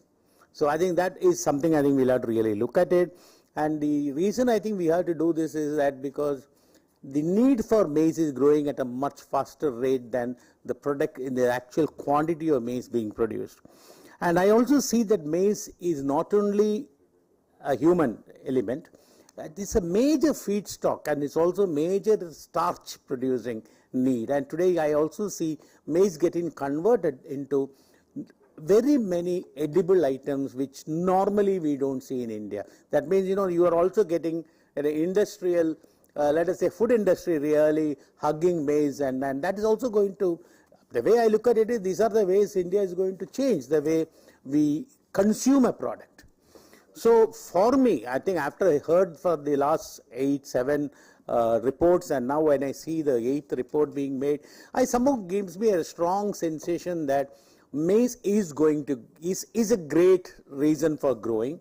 It is also a great reason because we require feedstock. It also became converted into produce which can be consumed by human beings in a much different way. So I think these are the key milestones. The question here is how are you going to increase the productivity, and let's also not forget that maize comparatively can also be less water consuming. I mean, if you really select and look at maize, and you can suddenly see that compared to the current practices, maize can be less water consuming. And then you also talked about the need having the 60 days maize, which is traditionally I think in India we have done a lot of things, including growing pulses in between crops, basically because that gives you nitrogen fixation. So there are ways of doing it, and sometimes you tend to forget the ways of doing it because we are driven by probably the need to business, and but I think we also need to say that all these are important in the Indian point of view. Now the other area which I think we can also explore in a long term is exports. The problem is today we are struggling, and when you talk to some of the people who are converting maize into value-added product, they say that kabhi haan, kabhi na. So that is one problem they always complain. So I asked him, you have to make it always haan, uske liye kya karna hai? Of course, when the new agricultural laws came in, we thought a lot of things will change for even those things. And well, we are going through our own problems in that, and we all know. But I think it is important is the dominance of maize, what is coming in, and I think that is something we cannot just forget, because see, India need to. The way I look at it is rice, wheat has been our staple. Maize is definitely important, and we have talked enough on millets, which I don't think I'm going to talk today because there is not a millet conference. But for me, that is also a product which can really, really do well because you require very little water as far as millet is concerned, and the poor people who are accustomed to growing, consuming millet is going to have huge benefit when the middle class and the rich class starts adopting it. And why can't the same thing happen with maize? That's why sometimes I saw some of the products lying outside, and the way they are packaged it, yeah, it is as good as we can go to any table in anybody's rooms. Any high level, middle level people can be proud of having such things. So I think that is where I think you're going to have a edge. When convert your existing simple crop, which we consider as simple, into something which is extremely valuable is another option. But more important is, I think I already talked to you regarding need to be productive, need to be cutting edge, and I think now today maize also permits gene editing, and that's the government has been cleared it. So that also, my feeling is many of these things is going to change the way we look at maize. I'm not going to talk too much on this because as far as FICCI is concerned, Dalave knows, and the people who have been associated with FICCI knows, I think we have been hugging and kissing maize for so many years. So I think, but it's good because I see that every time we do it, we are trying to improve every report. That's the interesting thing I had. I took 7 reports and 7 these things and studied it. And we find that we are not repeating what we said. We are trying to, every report adds on what has been done and how can we do things better. And with that thing, I'm going to really stop, and we got all the stakeholders, and I cannot stand in between Dr. Dalwai and also Dr. S.K. Malhotra, who has much more knowledge than me, because see, hum log sab by jata hai, okay, whatever the time we, but I think they are very special in that. So thanks a lot, and look forward to Dr. Dalwai's address. Dr. Dalwai.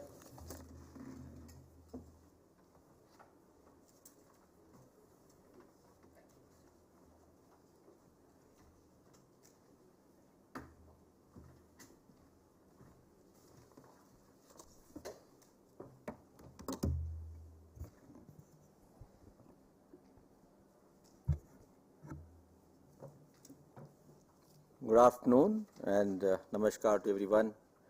Thank you, Dr. Keshavan. I know you don't like me to call you Dr. Keshavan, but considering your phenomenal knowledge across the domains, we confer upon you the doctorate.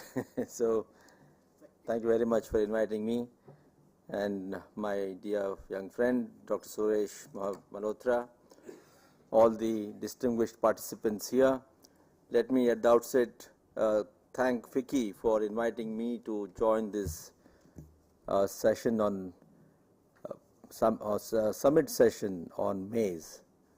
I have been attending all your sessions, and I have benefited from listening to the illustrious speakers that FICCI always invites. I remember it was in 2016-17 when I attended the first summit of yours. I took a lot of points from the discussions that happened here to incorporate them into the doubling farmers' income chapter on maize. If you read the maize chapter in volume 8A of the doubling farmers' income, you'll find that a lot of things that you discussed here have always found place there. And today, as I was listening to a few people, I could sense that we are in a continuum of those same thoughts. No single thought can actually meet its logical conclusion in one go. So we need to keep hammering at those things, and certainly they will see the light of the day. As I see the contours of the different sessions that you have laid over these 2 days, I appreciate the value chain approach that you have brought to this particular subject of maize. Maize is a crop. It is an agricultural commodity. As we all have realized over the last few years in particular, ever since the government started talking about doubling of farmers' income, an income approach to agriculture, one thing that has sunk into everyone's mind concerned with agriculture and farmers is that we need to give up the segmented approach and bring in that agriculture value chain approach. That here we have scientists, we have practitioners, we have industries, we have exporters, and in general, everybody who is concerned, who is a stakeholder, who is a participant along the agriculture value chain has been invited. Obviously, all of that needs to be harmonized. It has to be put in a logical manner, so that the FICCI management would certainly do that as you feed that logical appreciation by way of recommendations to all concerned, including government. The fact that the Honorable Minister for Agriculture, who immediately after landing from Israel found it appropriate to join you and share his own mind, goes to show the importance that government attaches to maize and agriculture in general. When we now talk about maize, it certainly is important, and we need a long thought process on that to achieve all that we need to do. If you go back a bit into history, it was not very important at the time of independence. Say in 1951, we had a very small acreage under maize. It was around 1.76 million hectares. The total output also was little about 2 million tons. Over these years, we have nearly 10 million hectares under maize, and we have an output of 32 million tons. Over the last 7 years in particular, we have grown from around 24 million tons in 2014-15 to 32 million tons now. Does this give us a happy picture? Certainly not. 32 million tons, which ranks third in our food grain basket in terms of volume after paddy and wheat, lies way behind these two principal cereals of our country. Let's say paddy, we have nearly 128 million tons output, and wheat we have 111 million tons of output. So this is a far third from those two crops. So what should we be doing, or should we be doing? Certainly we should be doing.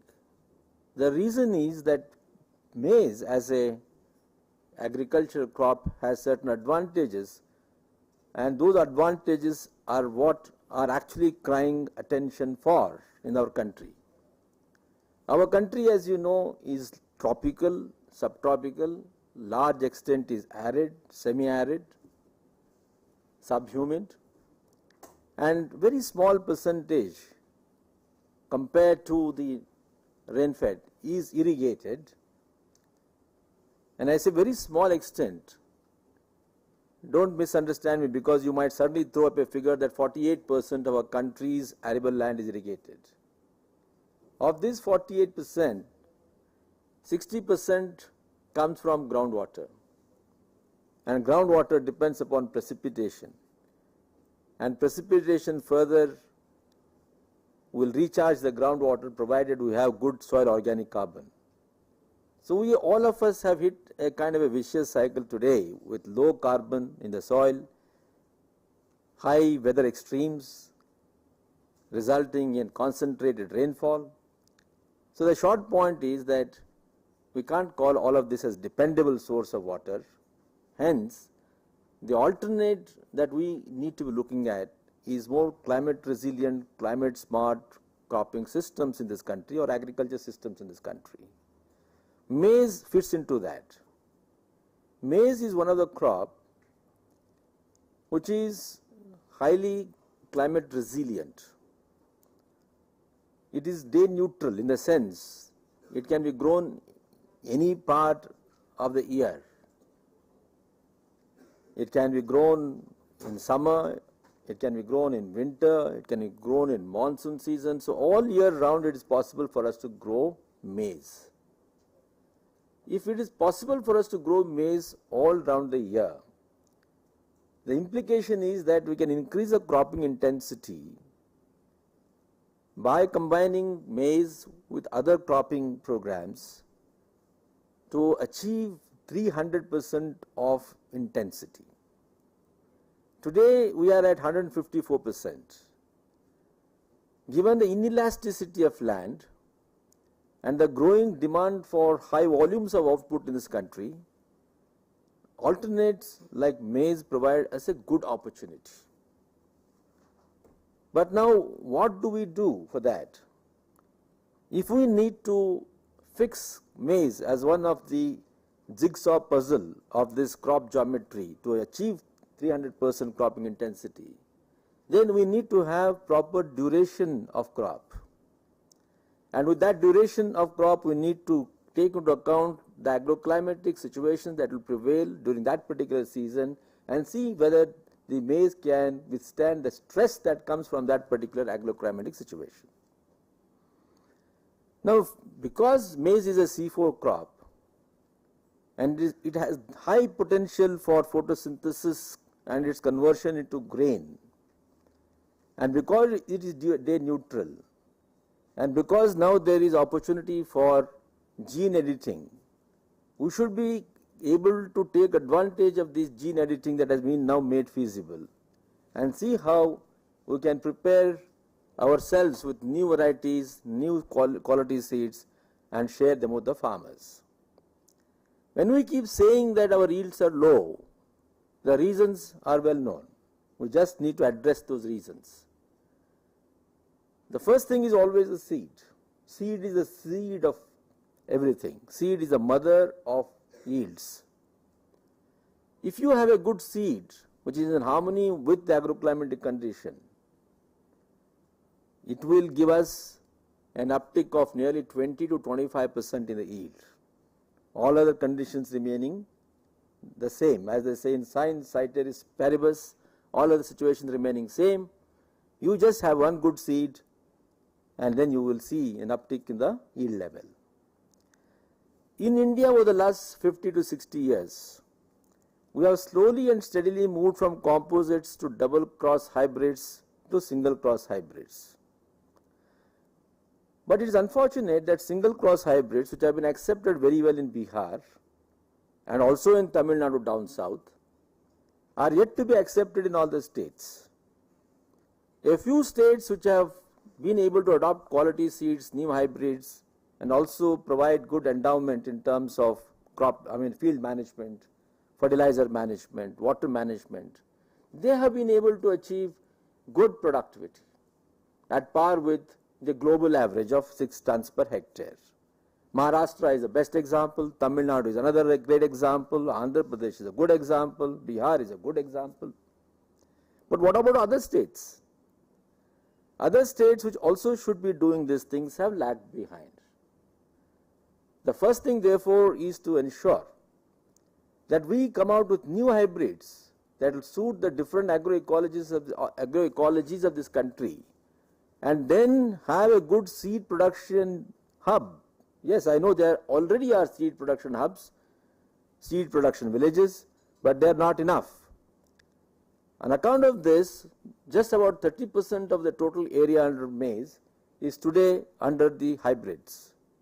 So if we are able to focus on seed, we will be able to increase the productivity from the current 3.2 tons average per hectare to at least 5 tons per hectare, which means that even with the current extent of 10 million hectares under maize, we will be able to jump from 32 million tons to a minimum of 55 million tons. And that can be achieved within just a period of 2 or 3 years, because I am not talking of new varieties. Therefore, the first focus and the first recommendation to the scientists, to the policy makers, to the other stakeholders should be about focus on seed. It is good that ever since 1980s, when we brought the new Seed Act, the private sector has been allowed to enter into seed production. And thanks to that, today, large portion of seed production in maize actually happens in the private sector. Hyderabad is the mother of all seed producing cities and states. But we need more of those. We have, I think, as on date, around 6 multinational companies and around 200 to 250 small private players. How do we now scale up the private players to become great producers of seed? And one of these sessions that you had is agri startups. Today there is a lot of aspiration among the youngsters, among the youth, to take to startups, and a lot of it is also happening in digital technology, but linked to various segments, like including agriculture. So I think if we are able to marry digital technology and agricultural sector, then these crops like maize, which require attention today in terms of good seed production, in terms of seed distribution, will all get a leg up. So let's focus on that. I think that's very important, as FICCI, which promotes industries and creates that ambience, should be able to actually focus on that. Now, since I've talked a lot on the production aspect, but as I began with, production is just one segment. Production based on productivity will get incentive provided we are able to convert that material into money. So money is the biggest incentive, and that has been the bane of agriculture system in our country, that we have not looked at monetization. If we therefore want to improve maize productivity and production, then we must be able to focus on post-production, monetization, which includes agri-logistics, processing, and marketing. All these three are important components of post-harvest management. And maize is one such crop that is amenable to extreme experimentation and innovation in the domain of post-harvest management. The reasons are that maize itself is a commodity that has relatively high shelf value, and through processing you can increase its shelf value further. But what we need to understand is the need for proper storage. Now, I can go back to my own college days and recall my own experience with maize. Those of you who have studied agriculture here know that at the agriculture colleges, every student is asked to take up production program. He is given 5 guntas or 10 guntas of land and told, you actually produce something and show us how you can do it. So one year I remember having been given maize production. Some of us never took it seriously, and I was one of those. We produced that, and then when it had to be harvested, we got holidays and therefore we were in a mad rush to go home. So I told one of the boys there, my friends used to call me that this young boy is Ashok Dalwai's research assistant. So that young boy, or my research assistant, not that he was a research assistant, he was just a helping hand.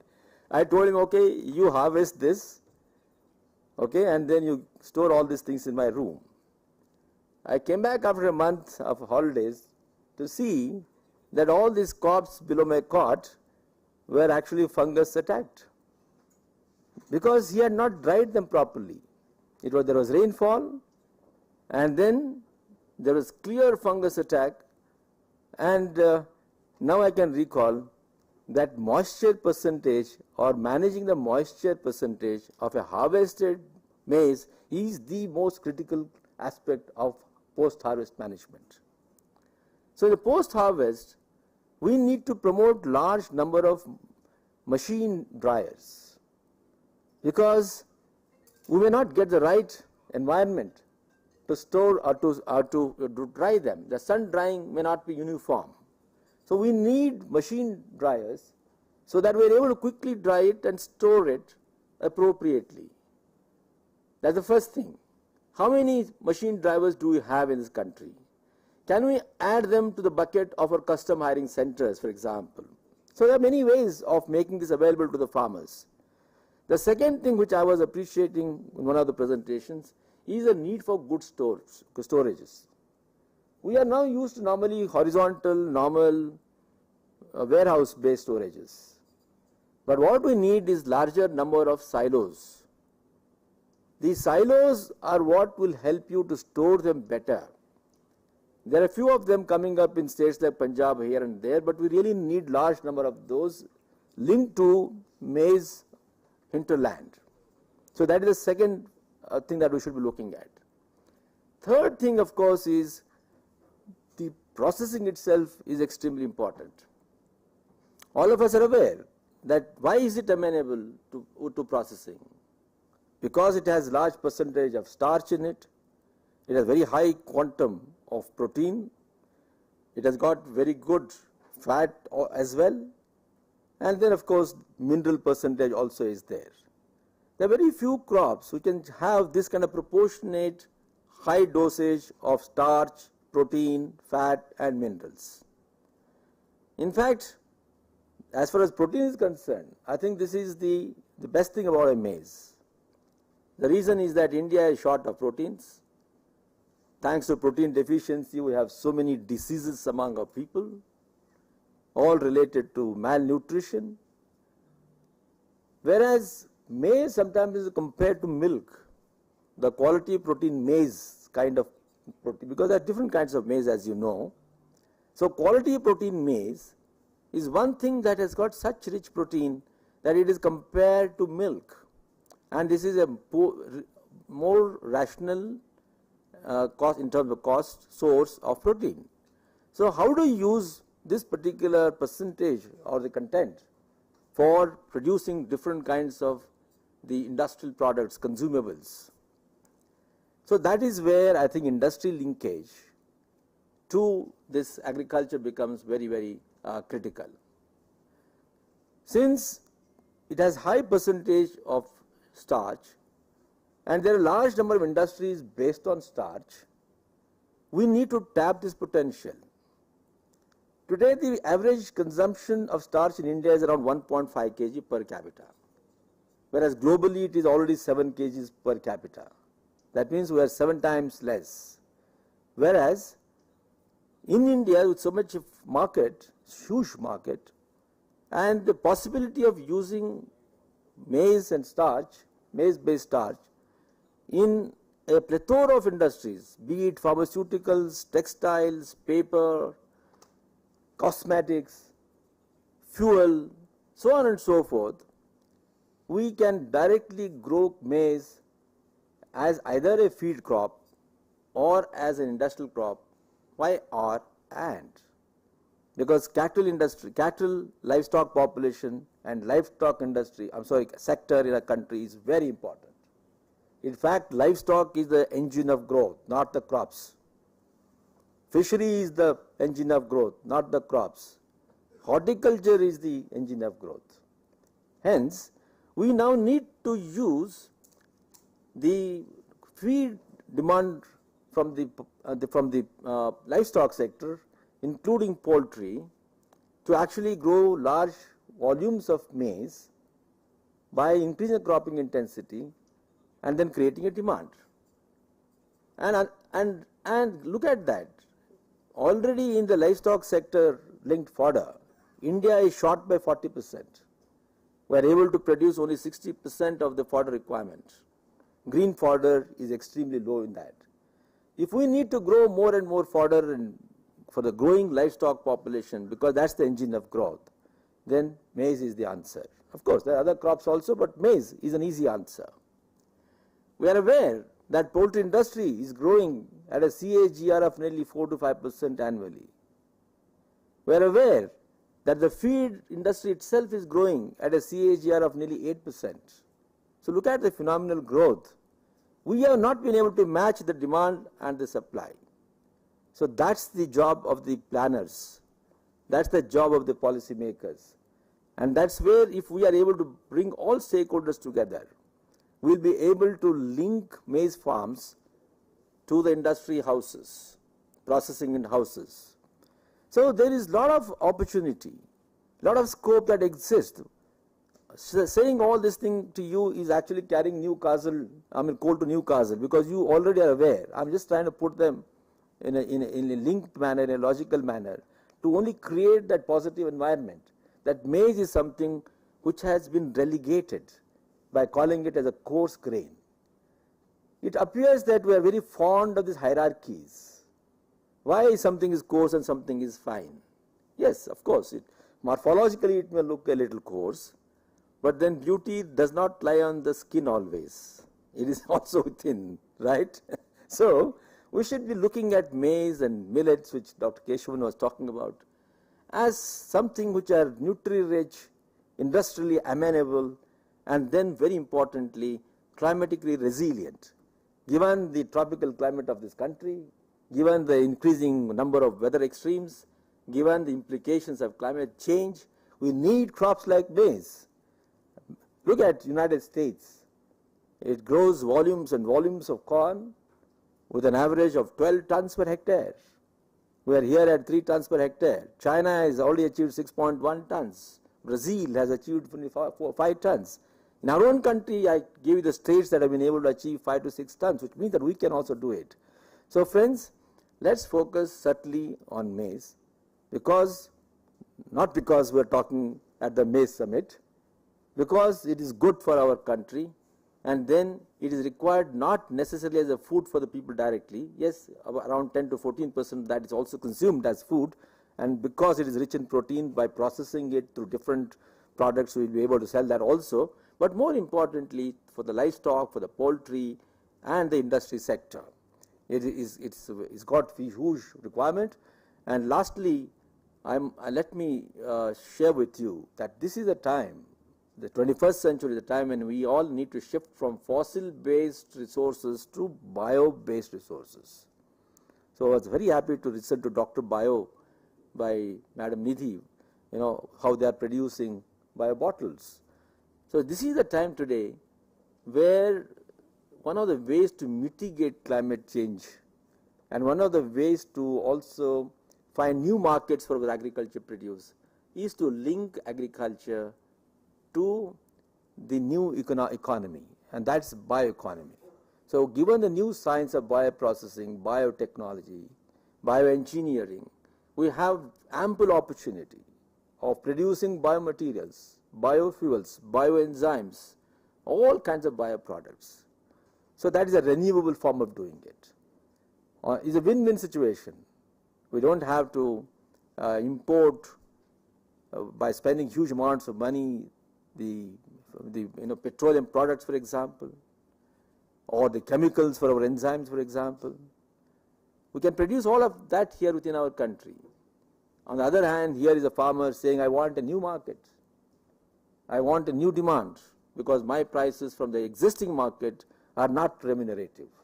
So when we are able to create a new demand, the supply will find an equilibrium with the new demand. And I think that's what we are supposed to do.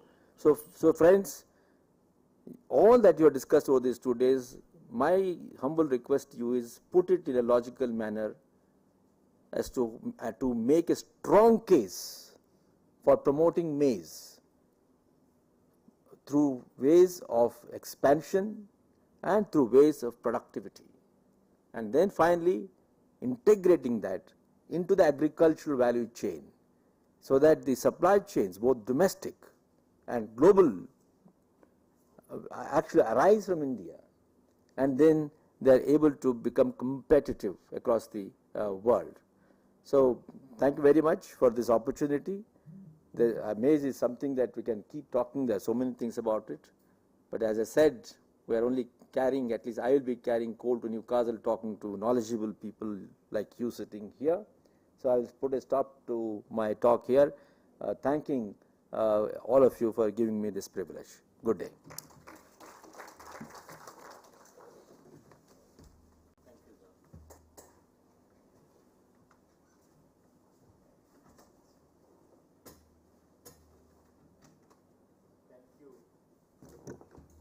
Dr. Dalwai ji, I think you are one person you can amaze me on the maize also. So I think I always say that the amount of knowledge it comes in out of you, I think sometimes it is worth taking the coal to the Newcastle because we already forgotten. So I always genuinely believe that, and I always enjoyed. I'm not going to repeat on anything what you said because I think amply clear. And so I am going to now ask Dr. S.K. Malhotra ji, Project Director, ICAR, Ministry of Agriculture. Sir, the dais is yours. This is amazing.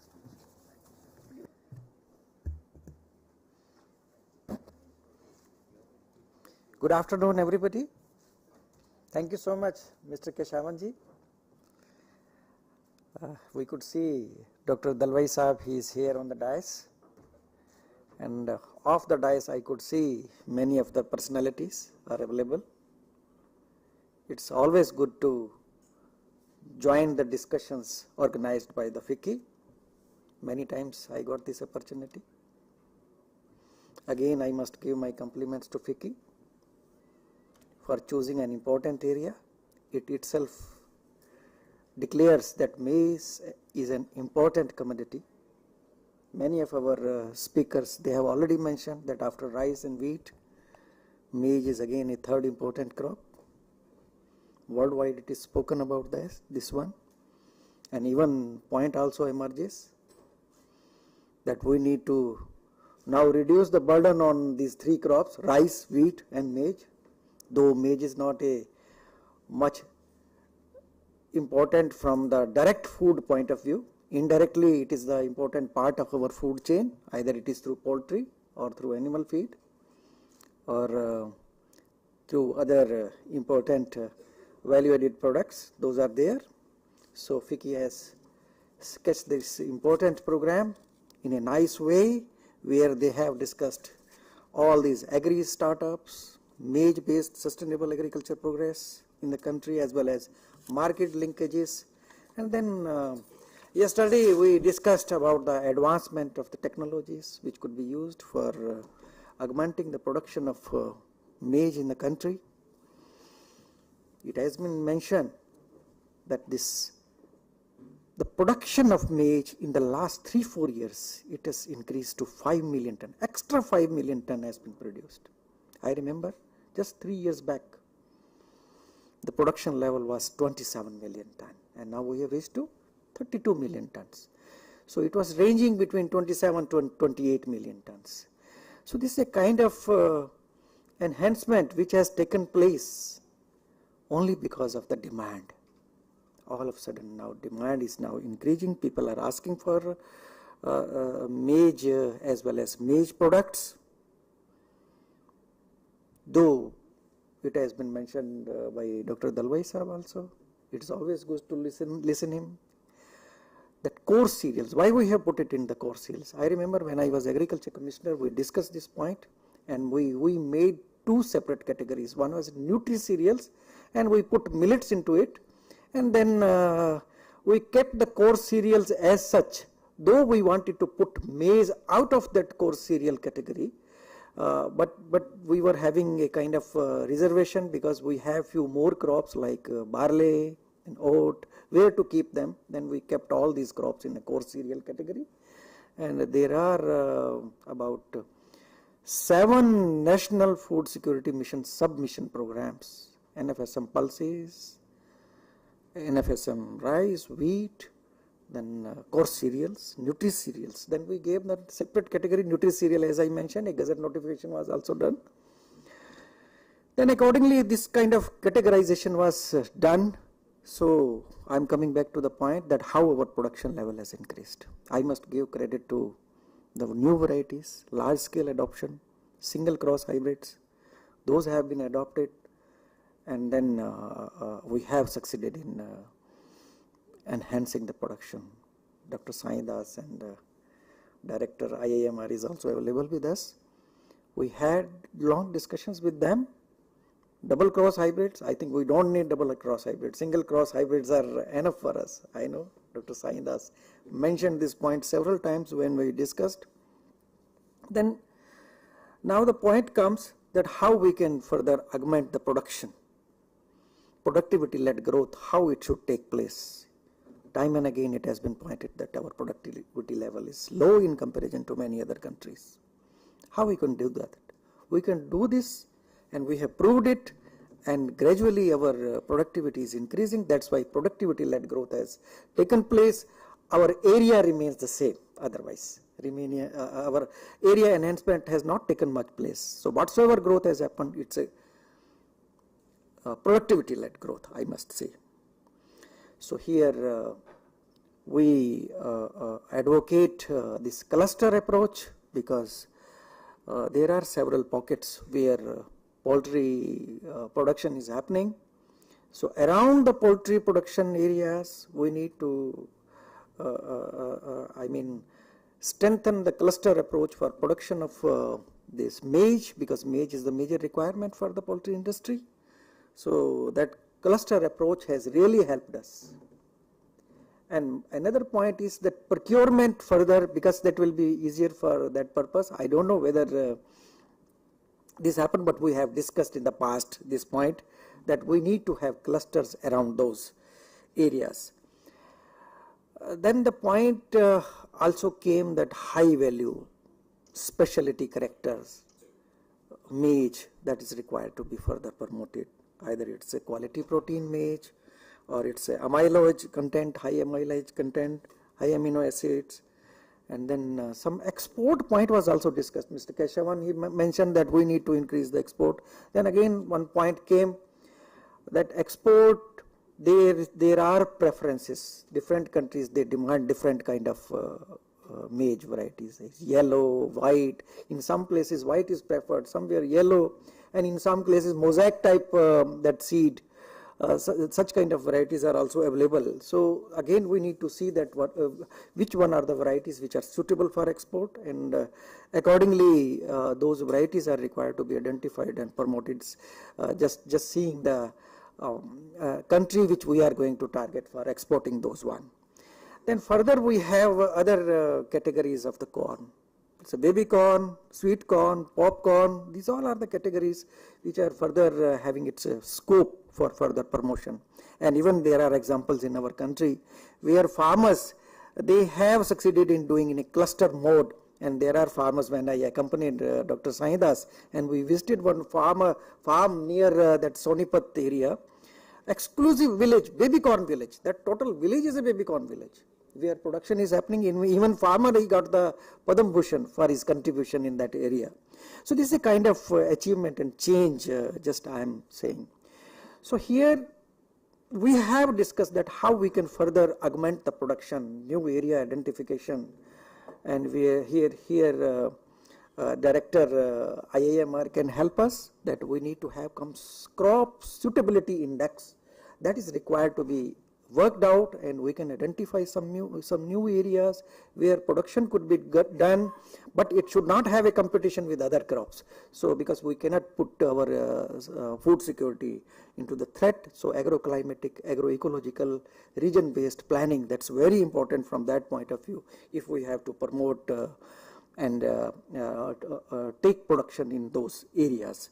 So yesterday also we discussed that advancement in technology has taken place. Several new varieties have come. New breeding tools, biotechnological tools are now being utilized. Either it is a marker assisted selection, or it's a gene pyramiding, or allele mining, and then finally gene editing. Now it has opened the gate, so we can further see that how we can come out with some good varieties which are possessing abiotic stresses, as well as tolerance, as well as biofortification. Again, I should mention into it. So biofortified varieties are required to be promoted, and many such varieties have been just recently launched by our honorable PM also. He launched those varieties, and I think in that list maize was also there, and we identified and given permission to some varieties through Central Variety Release Committee for popularization of such new varieties. Because now, because of the increasing awareness, people are asking for the healthy foods. People are asking for the biofortified varieties with the inherent capability for catering such needs. That nutrition profile is also required to be enhanced, biological value, accordingly it will increase. So because it has its demand in feed, food, fodder, so these all are the three areas where demand is there. So we need to have varieties suitability for the different areas, for the different sectors, different segments we need to consider. So one more point I remember when we discussed related to this biofuel, that point appeared, and then made genotypes which could help in having high biofuel production.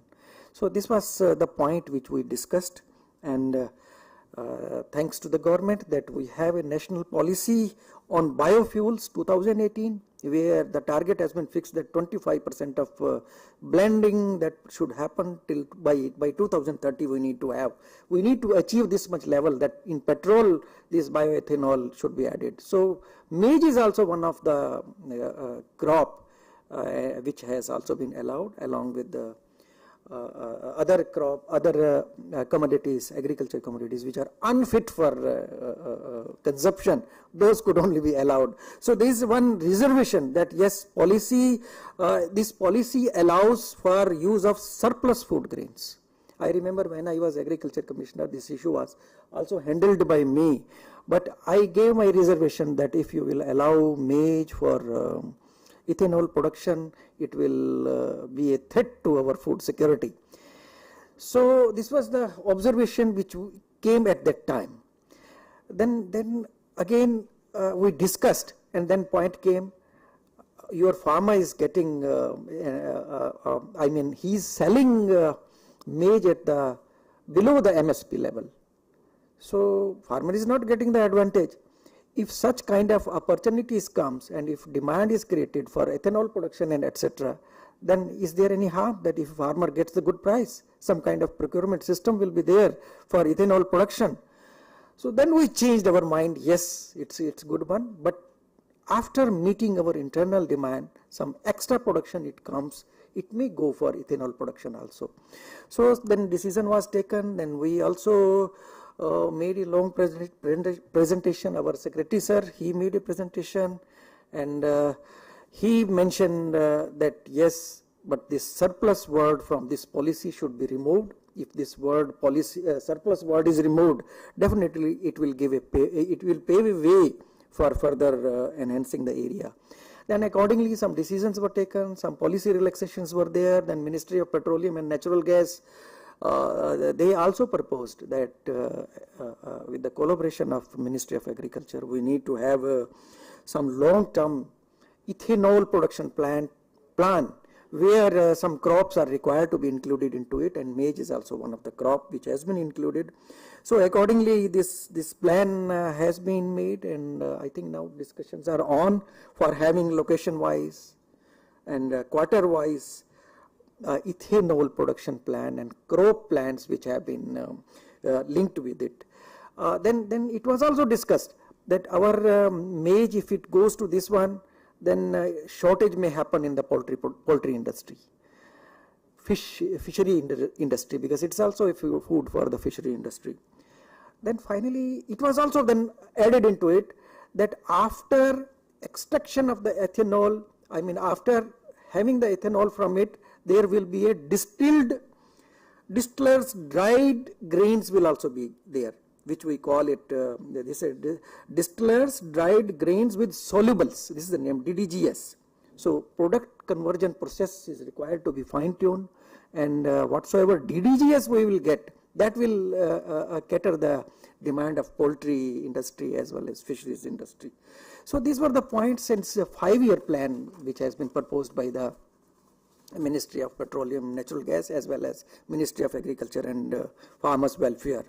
So I have already mentioned about the crop suitability index. So we need to work out, and I request our institute, Indian Institute of Maize Research, they have already done some work. So further some kind of planned work is required to be done where we can identify some new pockets where production could be done.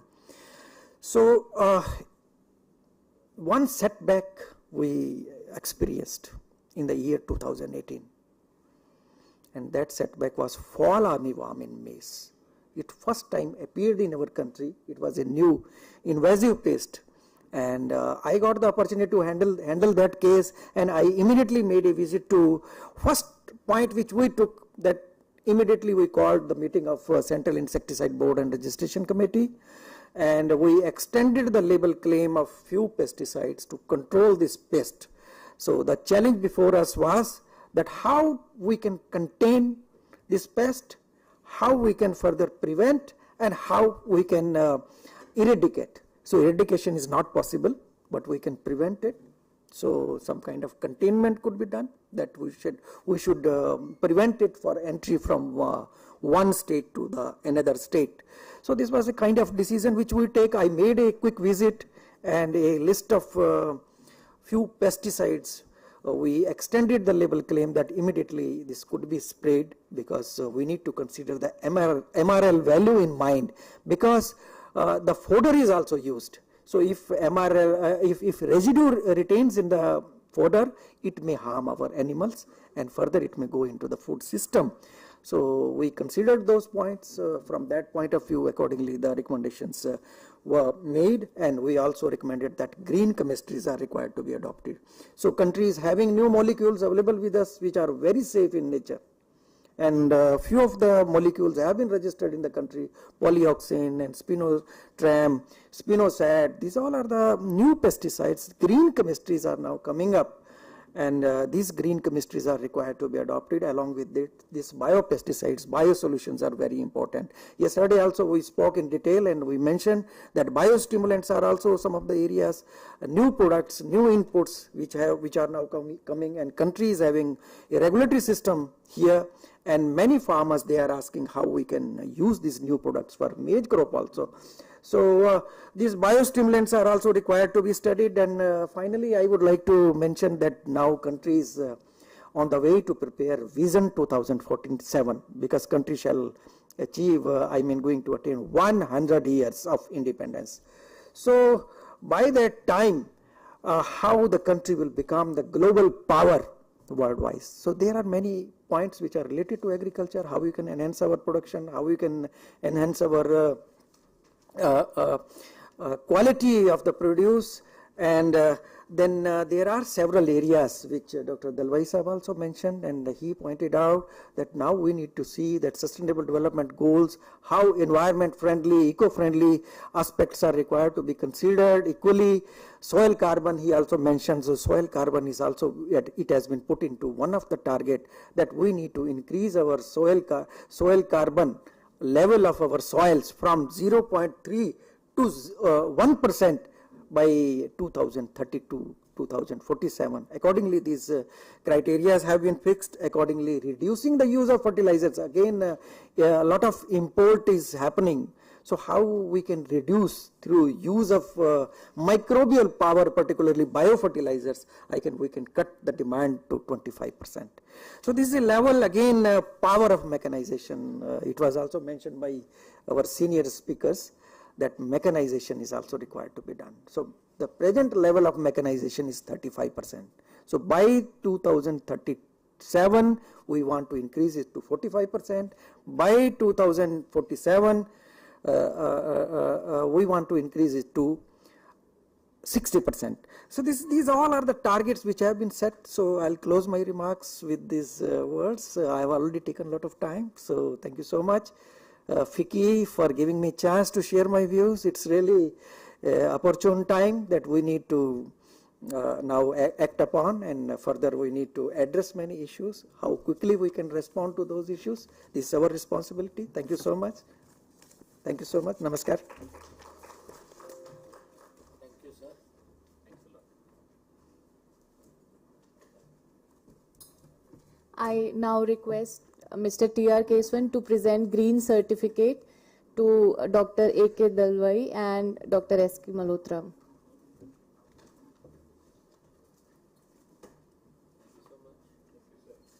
Sir, 5 trees will be planted in your name.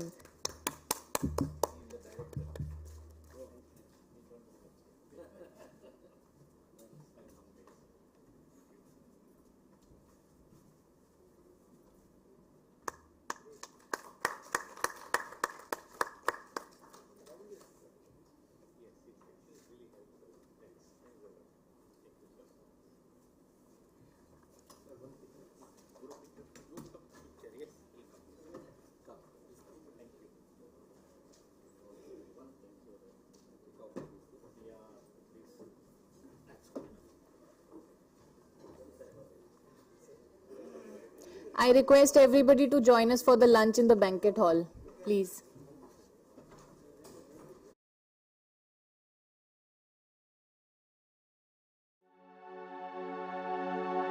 For decades, maize cultivation has been the lifeline of the women farmers of Betul in Madhya Pradesh. हमारे गांव में मक्का का खेती तो करते हैं लेकिन उत्पादन उस समय में बहुत कम होता था। दूसरे के घर में मजदूरी करने जाते थे, काम करने जाते थे। Primitive and unplanned farming practices gradually led to huge challenges, immensely affecting productivity and in turn their livelihood. सारा खींचना, मक्का का बीज एक एक झुक के लगाना, उसके लिए बहुत मेहनत करना पड़ता है। Teaming up with Pradhan professionals and with enriching support from Corteva, these women farmers of Betul transform their lives by transforming their farming methodology. हम एक self reliant production cluster establish करने की कोशिश कर रहे हैं। हम लोग 3 मुख्य चीज़ों पर ध्यान देते हैं, जिसमें एक है आपका प्रैक्टिस, दूसरा सस्टेनेबिलिटी और marketing.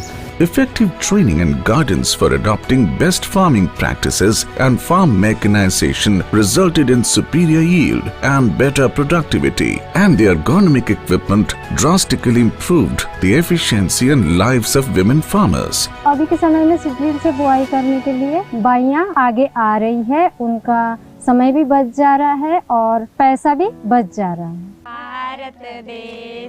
Rendering support to the local FPCs not only made the project self-sustainable but also provided them a better market linkage, which also inspired them for winter maize cultivation. मैं यहाँ नीमिया किसानों के साथ मैं फसल की योजना बनाती हूँ।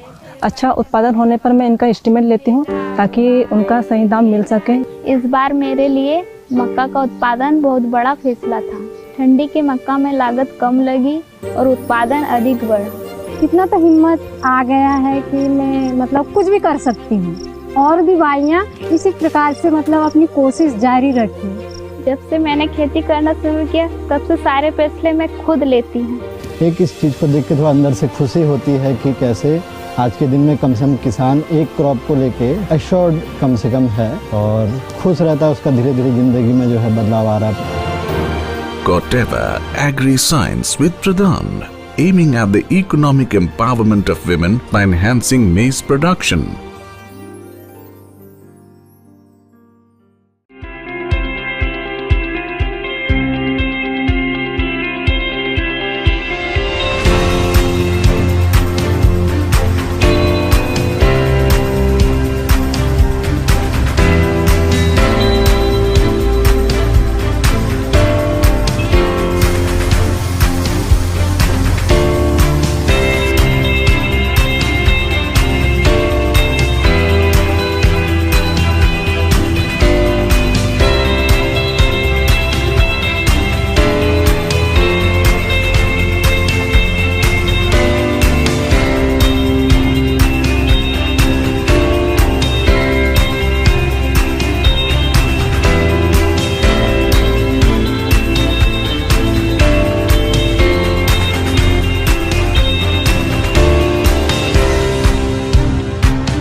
was the first farmer who planted a seed and grew our world.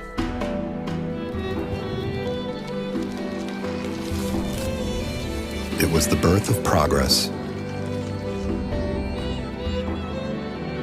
Because someone could grow a little corn, some wheat, rice, humanity could grow everything else.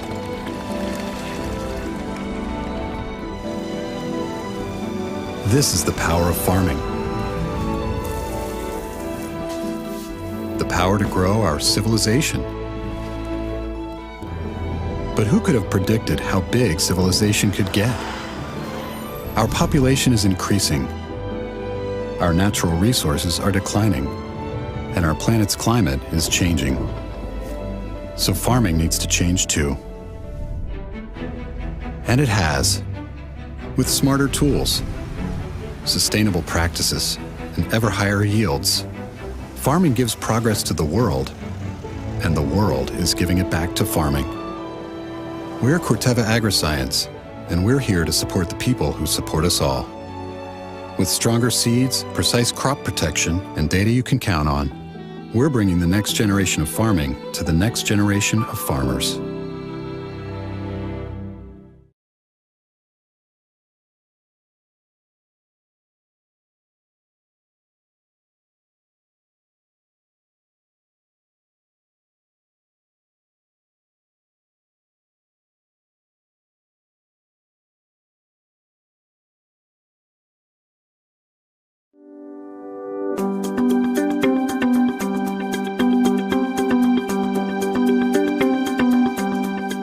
मेरा नाम सोनी कुमारी है। मैं मैट्रिक पास हूँ। मैं कटिहार जिला सेमापुर अमीनाबाद की रहने वाली हूँ।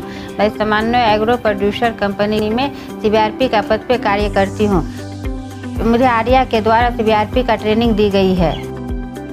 मैं महिला किसान सदस्यों के साथ बैठक करती हूँ और उन्हें किसान कंपनी के माध्यम से अपनी फसल बेचने के लिए प्रेरित करती हूँ। किसानों को बाजार में सही भाव नहीं मिलने का प्रमुख कारण फसल की गुणवत्ता में कमी का होना है। इस कमी को दूर करने के लिए खाद, बीज, कीटनाशक इत्यादि के प्रयोग के बारे में जागरूक करते हैं। पहले मैं घर से निकलती नहीं थी, निकलती भी थी तो दूसरे से बात करने में हिचकिचाती थी। जब से मैं CBRP का ट्रेनिंग ली हूँ, मैं तो जागरूक हुई ही हूँ, दूसरे महिला किसानों को भी जागरूक कर रही हूँ।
For decades, maize cultivation has been the lifeline of the women farmers of Betul in Madhya Pradesh. हमारे गांव में मक्का का खेती तो कराना, उसके लिए बहुत मेहनत करना पड़ता है।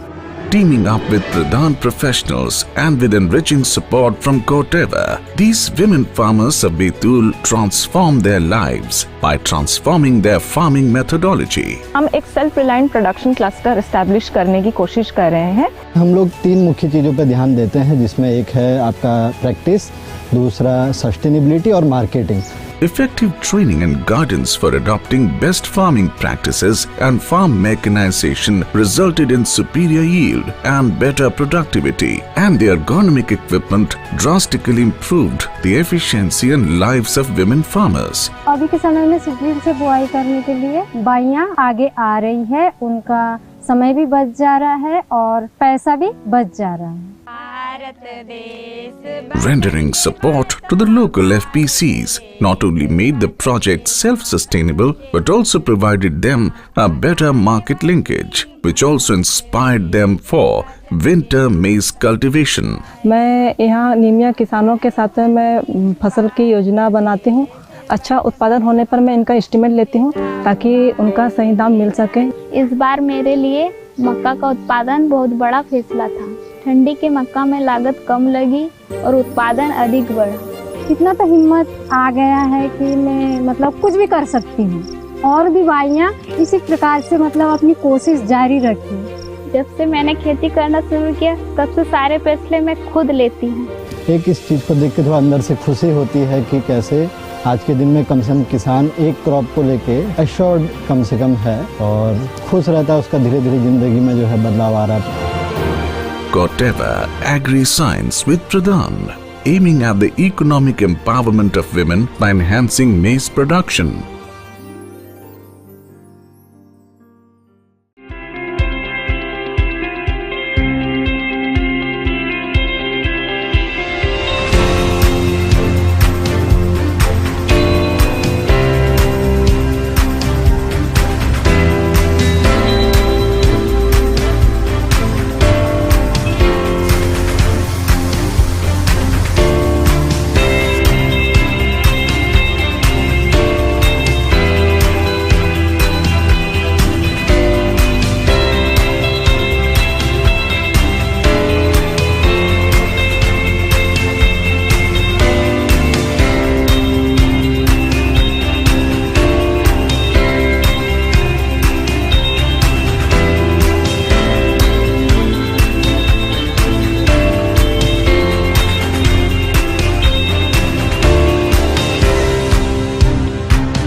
Who was the first farmer? Who planted a seed and grew our world?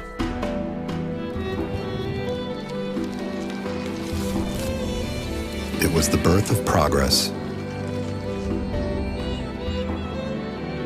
Because someone could grow a little corn, some wheat, rice, humanity could grow everything else.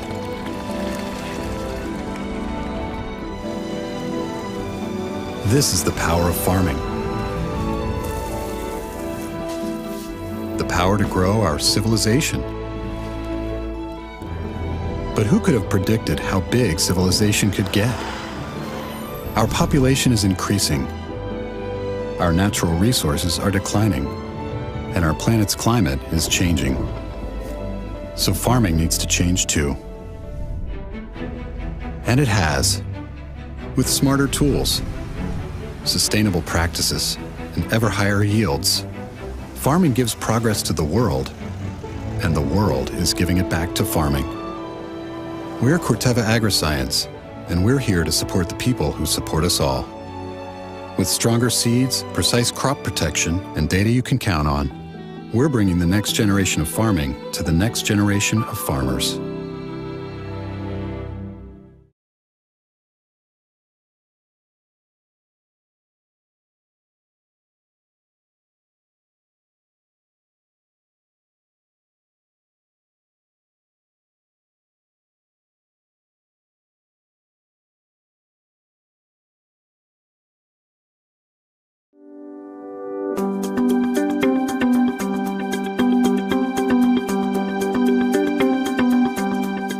मेरा नाम सोनी कुमारी है। मैं मैट्रिक पास हूँ। मैं कटिहार जिला सेमापुर अमीनाबाद की रहने वाली हूँ।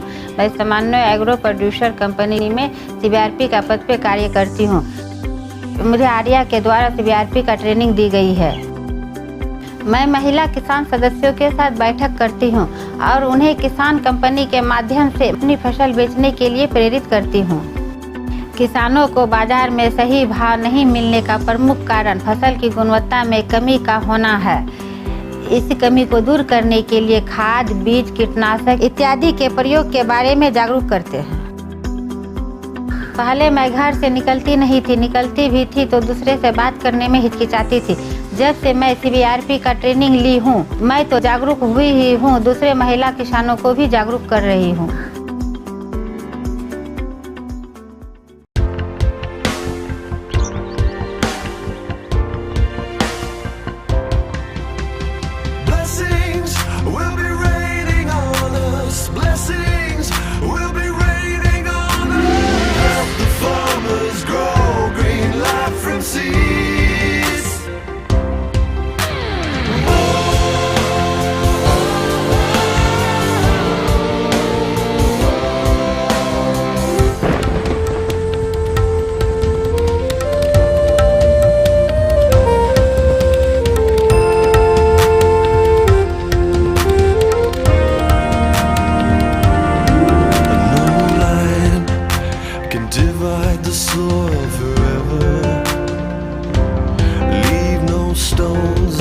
turn. Let no possibility die. We help the farmers grow green life from seeds. Yeah. So blessings will be raining on us. Blessings will be raining on us. Nourish the growth of every life. Blessings will be raining on us.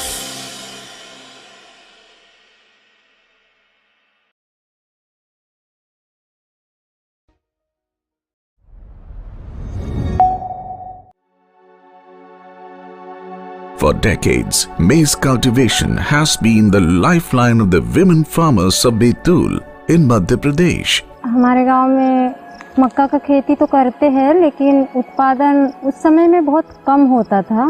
दूसरे के घर में मजदूरी करने जाते थे, काम करने जाते थे। Primitive and unplanned farming practices gradually led to huge challenges, immensely affecting productivity and in turn their livelihood. सारा खींचना, मक्का का बीज एक एक झुक के लगाना, उसके लिए बहुत मेहनत करना पड़ता है।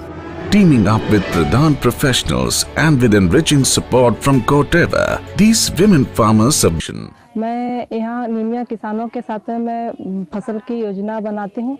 अच्छा उत्पादन होने पर मैं इनका एस्टीमेट लेती हूँ ताकि उनका सही दाम मिल सके। इस बार मेरे लिए मक्का का उत्पादन बहुत बड़ा फैसला था। ठंडी के मक्का में लागत कम लगी और उत्पादन अधिक बढ़ा। इतना तो हिम्मत आ गया है कि मैं मतलब कुछ भी कर सकती हूँ और भी भाइयाँ इसी प्रकार से मतलब अपनी कोशिश जारी रखी। जब से मैंने खेती करना शुरू किया तब से सारे फैसले मैं खुद लेती हूँ। एक इस चीज़ को देख के थोड़ा अंदर से खुशी होती है कि कैसे आज के दिन में कम से कम किसान एक क्रॉप को लेके एश्योर्ड कम से कम है और खुश रहता है, उसका धीरे धीरे जिंदगी में जो है बदलाव आ रहा है। Koteva Agri Science with Pradhan, aiming at the economic empowerment of women by enhancing maize production.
Who was the first farmer who planted a seed and grew our world?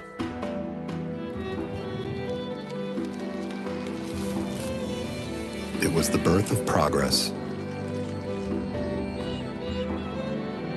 Because someone could grow a little corn, some wheat, rice, humanity could grow everything else.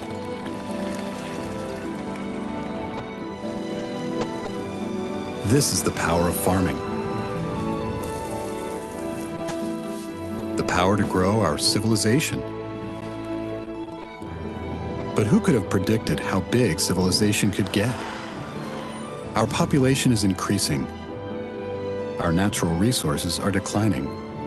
And our planet's climate is changing. So farming needs to change too.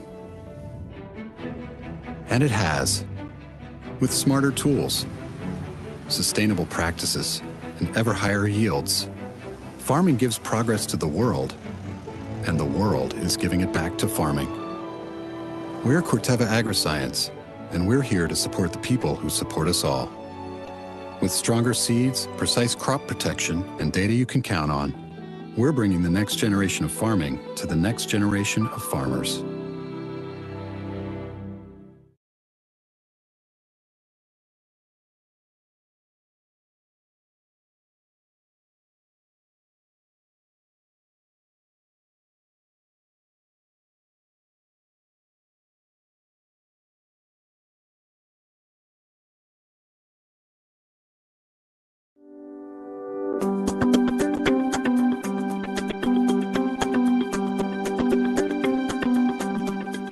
मेरा नाम सोनी कुमारी है। मैं matric pass हूँ। मैं कटिहार जिला सेमापुर अमीनाबाद की रहने वाली हूँ। मैं समन्वय एग्रो प्रोड्यूसर कंपनी में सीबीआरपी का पद पे कार्य करती हूँ। मुझे आर्या के द्वारा सीबीआरपी का ट्रेनिंग दी गई है। मैं महिला किसान सदस्यों के साथ बैठक करती हूँ और उन्हें किसान कंपनी के माध्यम से अपनी फसल बेचने के लिए प्रेरित करती हूँ। किसानों को बाजार में सही भाव नहीं मिलने का प्रमुख कारण फसल की गुणवत्ता में कमी का होना है। इस कमी को दूर करने के लिए खाद, बीज, कीटनाशक इत्यादि के प्रयोग के बारे में जागरूक करते हैं। पहले मैं घर से निकलती नहीं थी, निकलती भी थी तो दूसरे से बात करने में हिचकिचाती थी। जब से मैं सीबीआरपी का ट्रेनिंग ली हूँ, मैं तो जागरूक हुई ही हूँ, दूसरे महिला किसानों को भी जागरूक कर रही हूँ।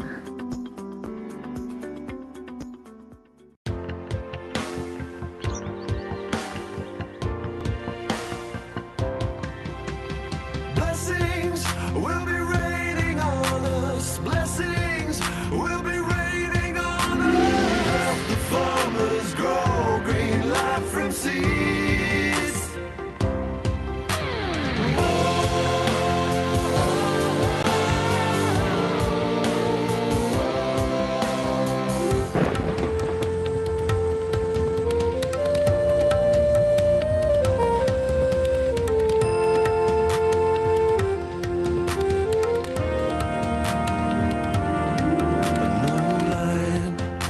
Can divide the soil forever.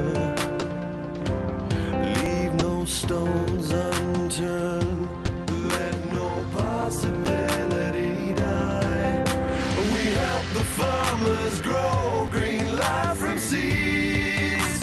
Yeah. So blessings will be raining on us. Blessings will be raining on us. Nourish the growth of every life. Blessings will be raining on us.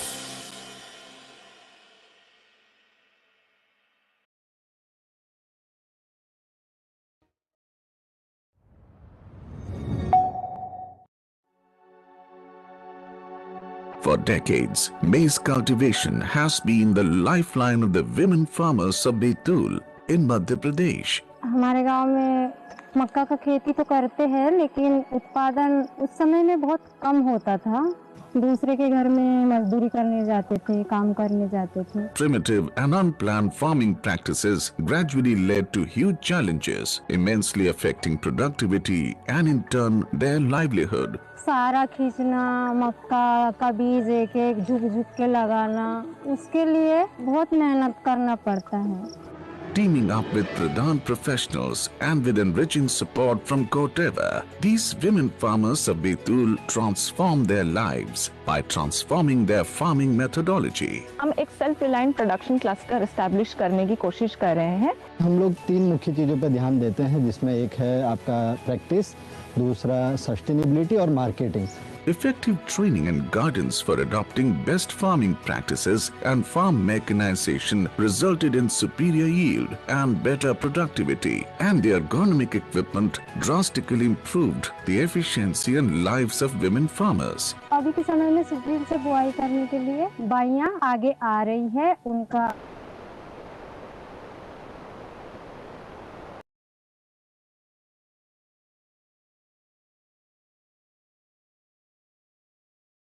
Sustainable, but also provided them a better market linkage, which also inspired them for winter maize cultivation. मैं यहाँ निमिया किसानों के साथ मैं फसल की योजना बनाती हूँ।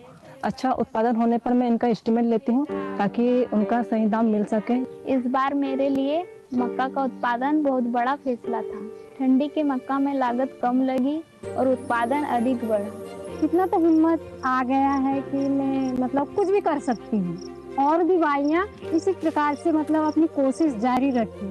जब से मैंने खेती करना शुरू किया तब से सारे फैसले मैं खुद लेती हूँ। एक इस चीज़ को देख के थोड़ा अंदर से खुशी होती है कि कैसे आज के दिन में कम से कम किसान एक क्रॉप को लेके एश्योर्ड कम से कम है और खुश रहता है, उसका धीरे धीरे जिंदगी में जो है बदलाव आ रहा है। Koteva Agri Science with Pradhan, aiming at the economic empowerment of women by enhancing maize production.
was the first farmer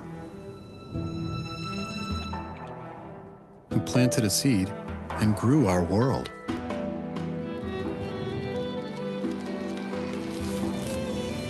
It was the birth of progress.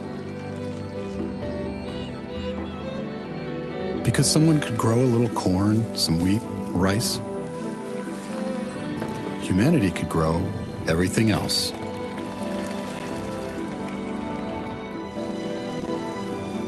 This is the power of farming. The power to grow our civilization. But who could have predicted how big civilization could get? Our population is increasing. Our natural resources are declining, and our planet's climate is changing. So farming needs to change too. And it has, with smarter tools, sustainable practices, and ever higher yields. Farming gives progress to the world, and the world is giving it back to farming. We're Corteva Agriscience, and we're here to support the people who support us all. With stronger seeds, precise crop protection, and data you can count on, we're bringing the next generation of farming to the next generation of farmers.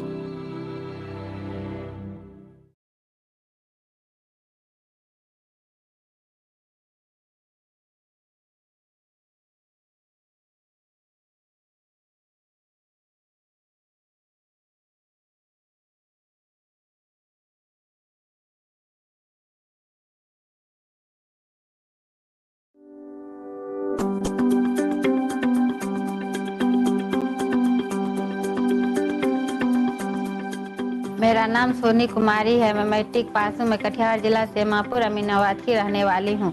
मैं समन्वय agro producer company में सीबीआरपी का पद पे कार्य करती हूँ। मुझे आर्या के द्वारा सीबीआरपी का ट्रेनिंग दी गई है। मैं महिला किसान सदस्यों के साथ बैठक करती हूँ और उन्हें किसान कंपनी के माध्यम से अपनी फसल बेचने के लिए प्रेरित करती हूँ। किसानों को बाजार में सही भाव नहीं मिलने का प्रमुख कारण फसल की गुणवत्ता में कमी का होना है। इस कमी को दूर करने के लिए खाद, बीज, कीटनाशक इत्यादि के प्रयोग के बारे में जागरूक करते हैं। पहले मैं घर से निकलती नहीं थी, निकलती भी थी तो दूसरे से बात करने में हिचकिचाती थी। जब से मैं सीबीआरपी का ट्रेनिंग ली हूँ, मैं तो जागरूक हुई ही हूँ, दूसरे महिला किसानों को भी जागरूक कर रही हूँ।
For decades, maize cultivation has been the lifeline of the women farmers of Betul in Madhya Pradesh. हमारे गांव में मक्का का खेती तो करते हैं, लेकिन उत्पादन उस समय में बहुत कम होता था।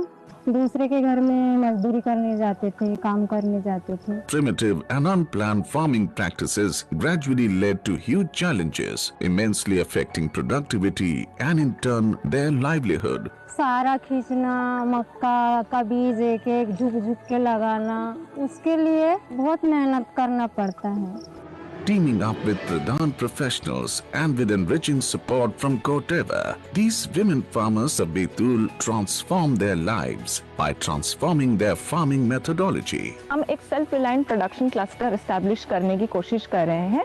हम लोग 3 मुख्य चीज़ों पर ध्यान देते हैं, जिसमें एक है आपका प्रैक्टिस, दूसरा सस्टेनेबिलिटी और marketing. Effective training and guidance for adopting best farming practices and farm mechanization resulted in superior yield and better productivity, and the ergonomic equipment drastically improved the efficiency and lives of women farmers. अभी के समय में season से बुआई करने के लिए बाइयां आगे आ रही है, उनका समय भी बच जा रहा है और पैसा भी बच जा रहा है। Rendering support to the local FPCs not only made the project self-sustainable but also provided them a better market linkage, which also inspired them for winter maize cultivation. मैं यहाँ निमिया किसानों के साथ मैं फसल की योजना बनाती हूँ। अच्छा उत्पादन होने पर मैं इनका एस्टीमेट लेती हूँ ताकि उनका सही दाम मिल सके। इस बार मेरे लिए मक्का का उत्पादन बहुत बड़ा फैसला था। ठंडी के मक्का में लागत कम लगी और उत्पादन अधिक बढ़ा। इतना तो हिम्मत आ गया है कि मैं मतलब कुछ भी कर सकती हूँ और भी बाइयां इसी प्रकार से मतलब अपनी कोशिश जारी रखी। जब से मैंने खेती करना शुरू किया तब से सारे फैसले मैं खुद लेती हूँ। एक इस चीज़ को देख के थोड़ा अंदर से खुशी होती है कि कैसे आज के दिन में कम से कम किसान एक क्रॉप को लेके एश्योर्ड कम से कम है और खुश रहता है, उसका धीरे धीरे जिंदगी में जो है बदलाव आ रहा है। Corteva Agri-Science with Pradhan, aiming at the economic empowerment of women by enhancing maize production.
Who was the first farmer who planted a seed and grew our world?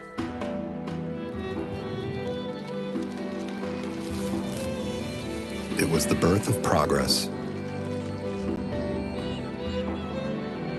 Because someone could grow a little corn, some wheat, rice,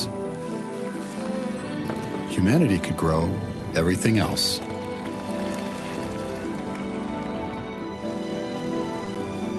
This is the power of farming. The power to grow our civilization. But who could have predicted how big civilization could get? Our population is increasing.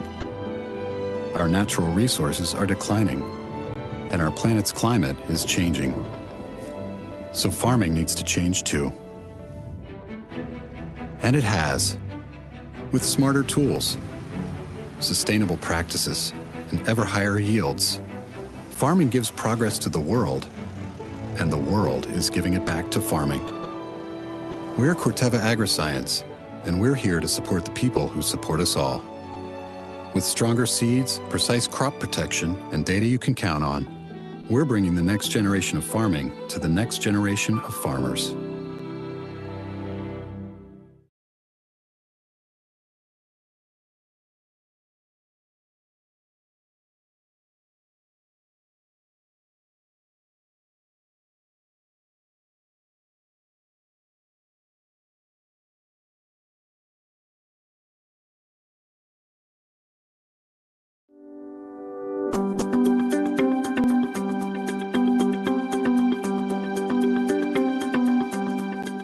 मेरा नाम सोनी कुमारी है। मैं matric pass हूँ। मैं कटिहार जिला सेमापुर अमीनाबाद की रहने वाली हूँ। मैं समन्वय एग्रो प्रोड्यूसर कंपनी में सीबीआरपी का पद पे कार्य करती हूँ। मुझे आर्या के द्वारा सीबीआरपी का ट्रेनिंग दी गई है। मैं महिला किसान सदस्यों के साथ बैठक करती हूँ और उन्हें किसान कंपनी के माध्यम से अपनी फसल बेचने के लिए प्रेरित करती हूँ। किसानों को बाजार में सही भाव नहीं मिलने का प्रमुख कारण फसल की गुणवत्ता में कमी का होना है। इस कमी को दूर करने के लिए खाद, बीज, कीटनाशक इत्यादि के प्रयोग के बारे में जागरूक करते हैं। पहले मैं घर से निकलती नहीं थी, निकलती भी थी तो दूसरे से बात करने में हिचकिचाती थी। जब से मैं सीबीआरपी का ट्रेनिंग ली हूँ, मैं तो जागरूक हुई ही हूँ, दूसरे महिला किसानों को भी जागरूक कर रही हूँ।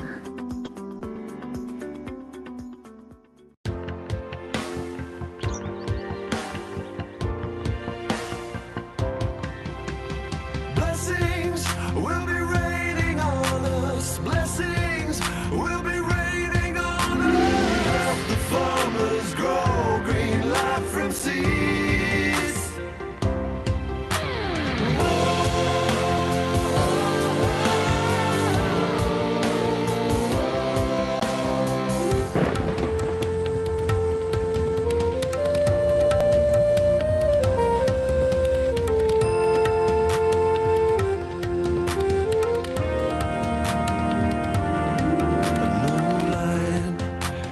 Divide the soil forever. Leave no stones unturned. Let no possibility die. We help the farmers grow green life from seeds. Yeah. So blessings will be raining on us. Blessings will be raining on us. Knowledge the growth of every life.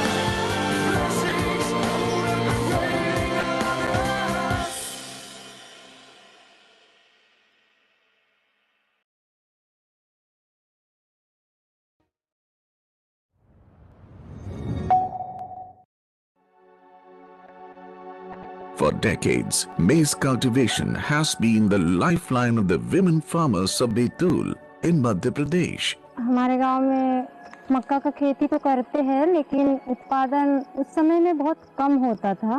दूसरे के घर में मजदूरी करने जाते थे, काम करने जाते थे। Primitive and unplanned farming practices gradually led to huge challenges, immensely affecting productivity and in turn their livelihood. सारा खींचना, मक्का का बीज एक एक झुक के लगाना, उसके लिए बहुत मेहनत करना पड़ता है।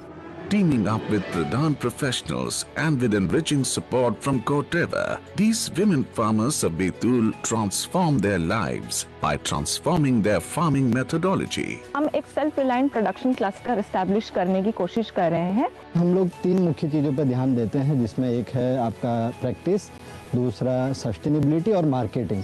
Effective training and guidance for adopting best farming practices and farm mechanization resulted in superior yield and better productivity, and the ergonomic equipment drastically improved the efficiency and lives of women farmers. अभी के समय में spring से बुआई करने के लिए बाइयां आगे आ रही है, उनका समय भी बच जा रहा है और पैसा भी बच जा रहा है। Rendering support to the local FPCs not only made the project self-sustainable but also provided them a better market linkage, which also inspired them for winter maize cultivation. मैं यहाँ निमिया किसानों के साथ मैं फसल की योजना बनाती हूँ। अच्छा उत्पादन होने पर मैं इनका एस्टिमेट लेती हूँ ताकि उनका सही दाम मिल सके। इस बार मेरे लिए मक्का का उत्पादन बहुत बड़ा फैसला था। ठंडी के मक्का में लागत कम लगी और उत्पादन अधिक बढ़ा। कितना तो हिम्मत आ गया है कि मैं मतलब कुछ भी कर सकती हूँ और भी बाइयां इसी प्रकार से मतलब अपनी कोशिश जारी रखी। जब से मैंने खेती करना शुरू किया तब से सारे फैसले मैं खुद लेती हूँ।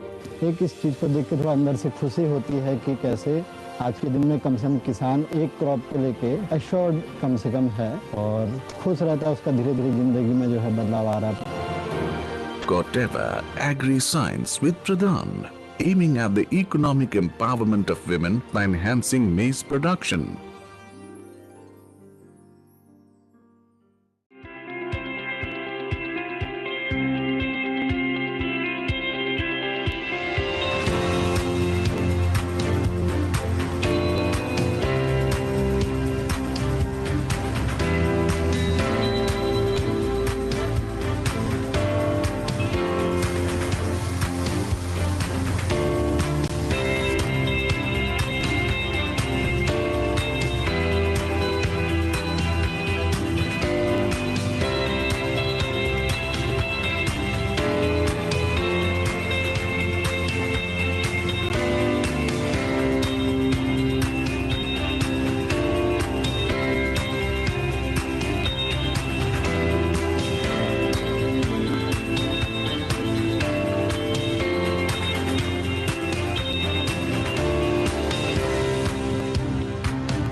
was the first farmer?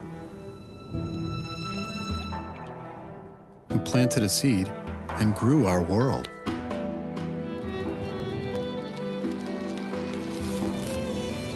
It was the birth of progress. Because someone could grow a little corn, some wheat, rice,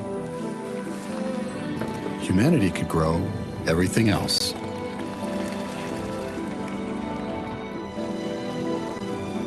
This is the power of farming. The power to grow our civilization. But who could have predicted how big civilization could get? Our population is increasing.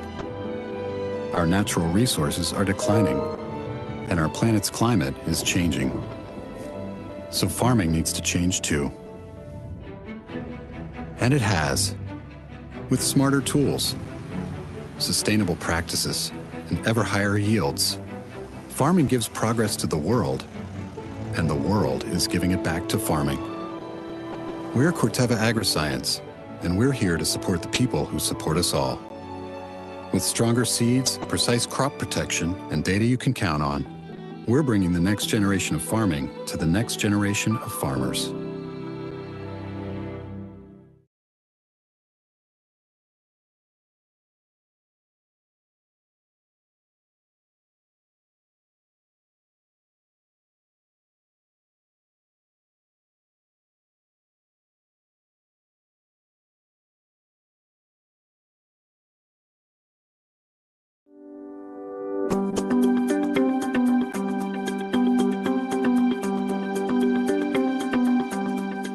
मेरा नाम सोनी कुमारी है। मैं matric pass हूँ। मैं कटिहार जिला सेमापुर अमीनाबाद की रहने वाली हूँ।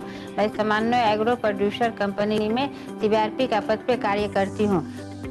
मुझे आर्या के द्वारा सीबीआरपी का ट्रेनिंग दी गई है। मैं महिला किसान सदस्यों के साथ बैठक करती हूँ और उन्हें किसान कंपनी के माध्यम से अपनी फसल बेचने के लिए प्रेरित करती हूँ। किसानों को बाजार में सही भाव नहीं मिलने का प्रमुख कारण फसल की गुणवत्ता में कमी का होना है। इस कमी को दूर करने के लिए खाद, बीज, कीटनाशक इत्यादि के प्रयोग के बारे में जागरूक करते हैं। पहले मैं घर से निकलती नहीं थी, निकलती भी थी तो दूसरे से बात करने में हिचकिचाती थी। जब से मैं सीबीआरपी का ट्रेनिंग ली हूँ, मैं तो जागरूक हुई ही हूँ, दूसरे महिला किसानों को भी जागरूक कर रही हूँ।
For decades, maize cultivation has been the lifeline of the women farmers of Betul in Madhya Pradesh. हमारे गांव में मक्का का खेती तो करते हैं, लेकिन उत्पादन उस समय में बहुत कम होता था।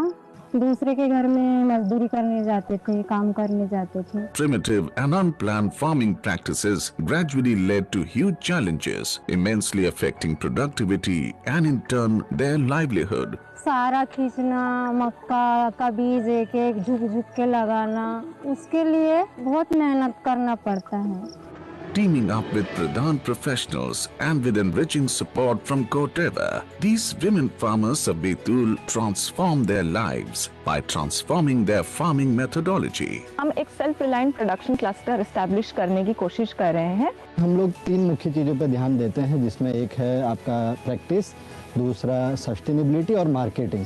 Effective training and guidance for adopting best farming practices and farm mechanization resulted in superior yield and better productivity, and the ergonomic equipment drastically improved the efficiency and lives of women farmers. अभी के समय में seed drill से बुआई करने के लिए बाइयां आगे आ रही है, उनका समय भी बच जा रहा है और पैसा भी बच जा रहा है। Rendering support to the local FPCs not only made the project self-sustainable but also provided them a better market linkage, which also inspired them for winter maize cultivation. मैं यहाँ निमिया किसानों के साथ मैं फसल की योजना बनाती हूँ। अच्छा उत्पादन होने पर मैं इनका एस्टीमेट लेती हूँ ताकि उनका सही दाम मिल सके। इस बार मेरे लिए मक्का का उत्पादन बहुत बड़ा फैसला था। ठंडी के मक्का में लागत कम लगी और उत्पादन अधिक बढ़ा। इतना तो हिम्मत आ गया है कि मैं मतलब कुछ भी कर सकती हूँ और भी बाइयां इसी प्रकार से मतलब अपनी कोशिश जारी रखी। जब से मैंने खेती करना शुरू किया तब से सारे फैसले मैं खुद लेती हूँ। एक इस चीज़ को देख के थोड़ा अंदर से खुशी होती है कि कैसे आज के दिन में कम से कम किसान एक क्रॉप को लेके एश्योर्ड कम से कम है और खुश रहता है, उसका धीरे धीरे जिंदगी में जो है बदलाव आ रहा है। Corteva Agri-Science with Pradhan, aiming at the economic empowerment of women by enhancing maize production.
Who was the first farmer who planted a seed and grew our world?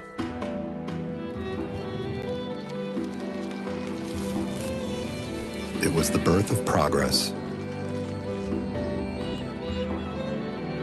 Because someone could grow a little corn, some wheat, rice, humanity could grow everything else.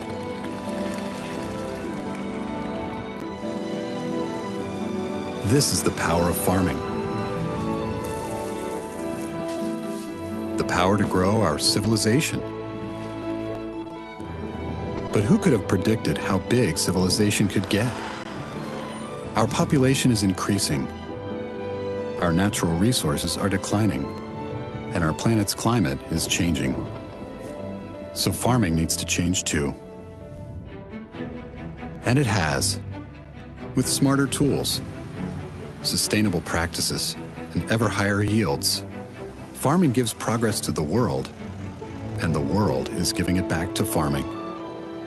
We're Corteva Agri-Science, and we're here to support the people who support us all. With stronger seeds, precise crop protection, and data you can count on, we're bringing the next generation of farming to the next generation of farmers.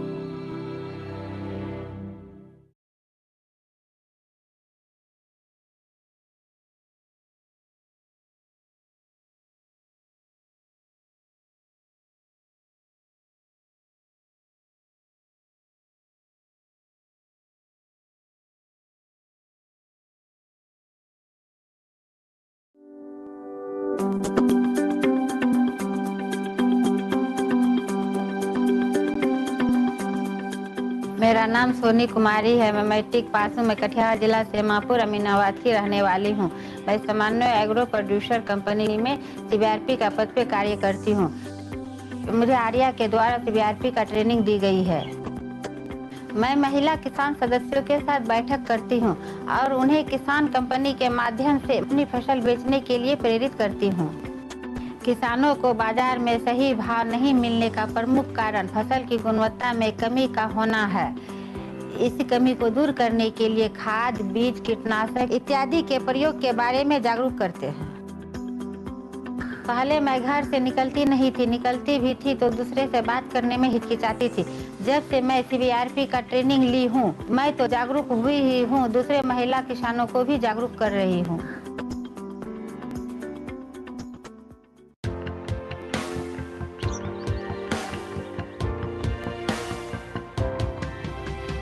Blessings will be raining on us. Blessings will be raining on us. Help the farmers grow green life from seeds.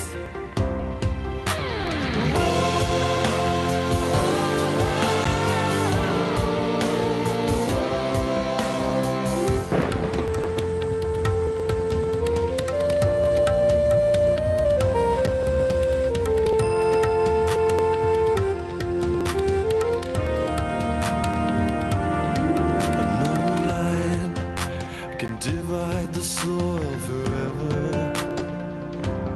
Leave no stones unturned. Let no possibility die. We help the farmers grow green life from seeds. Yeah. So blessings will be raining on us. Blessings will be raining on us. Nourish the growth of every life. Blessings will be raining on us.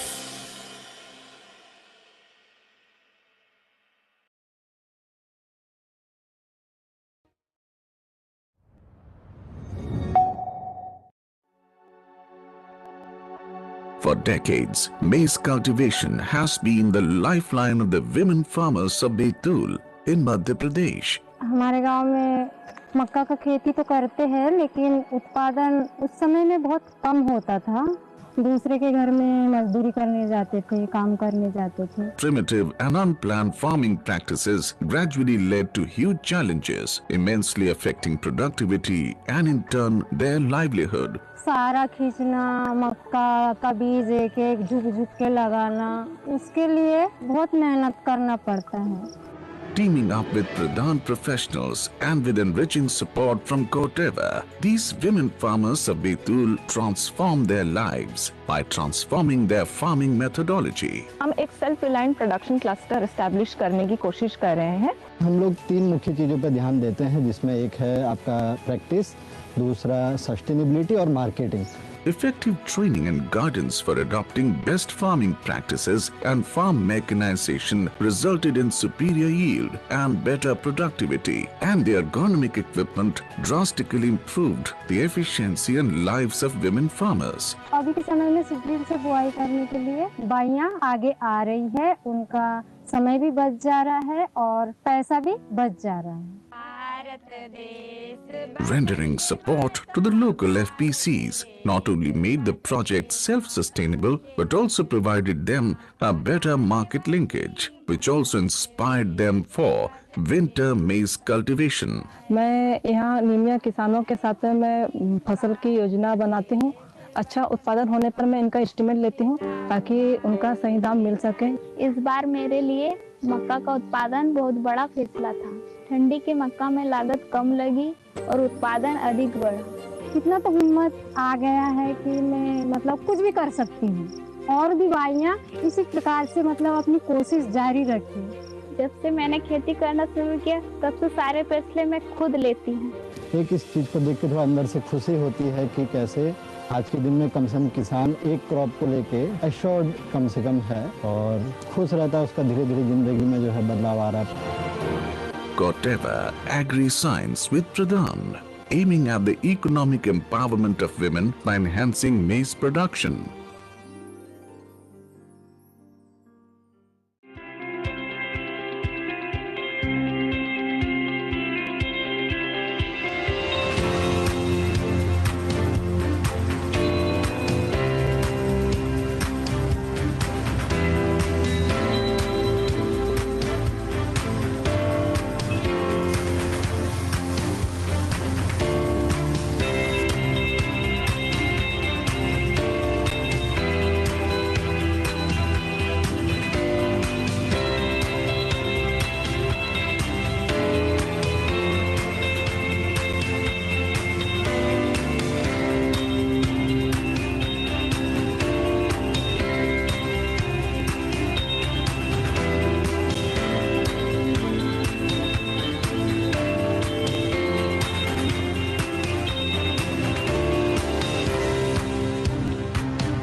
Who was the first farmer?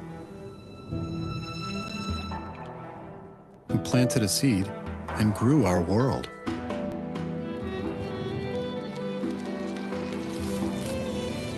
It was the birth of progress. Because someone could grow a little corn, some wheat, rice, humanity could grow everything else.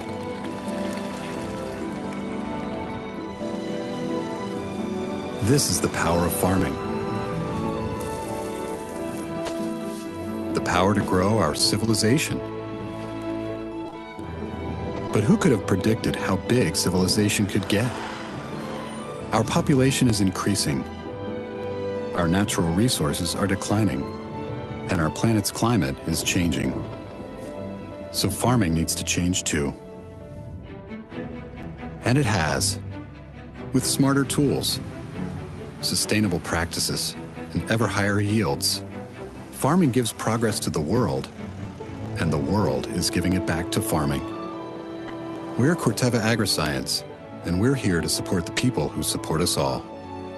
With stronger seeds, precise crop protection, and data you can count on, we're bringing the next generation of farming to the next generation of farmers.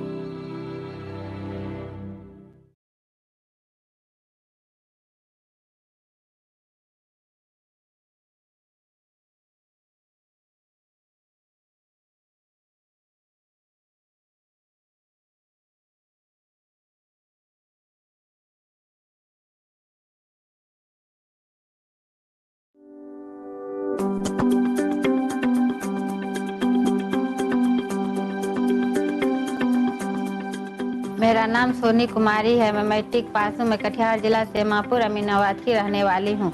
मैं समन्वय agro producer company में सीबीआरपी का पद पे कार्य करती हूँ। मुझे आर्या के द्वारा सीबीआरपी का ट्रेनिंग दी गई है।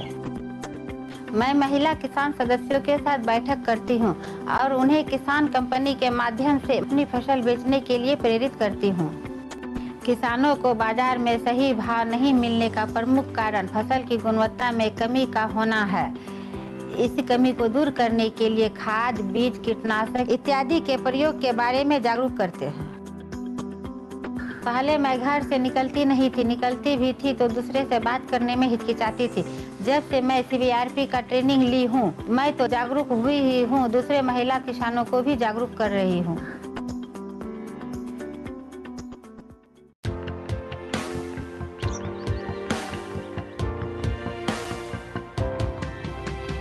Blessings will be raining on us. Blessings will be raining on us. The farmers grow green life from seeds.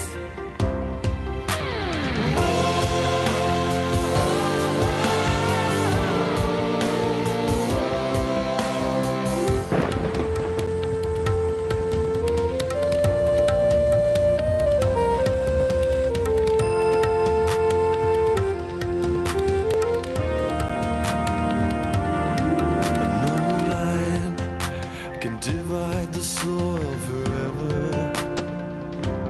Leave no stones unturned. Let no possibility die.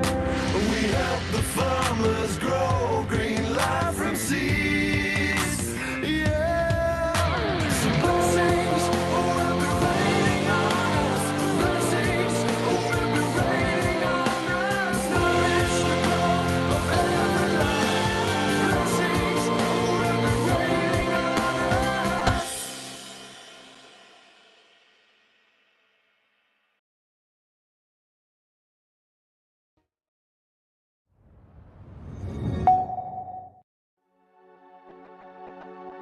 For decades, maize cultivation has been the lifeline of the women farmers of Betul in Madhya Pradesh. हमारे गांव में मक्का का खेती तो करते हैं, लेकिन उत्पादन उस समय में बहुत कम होता था।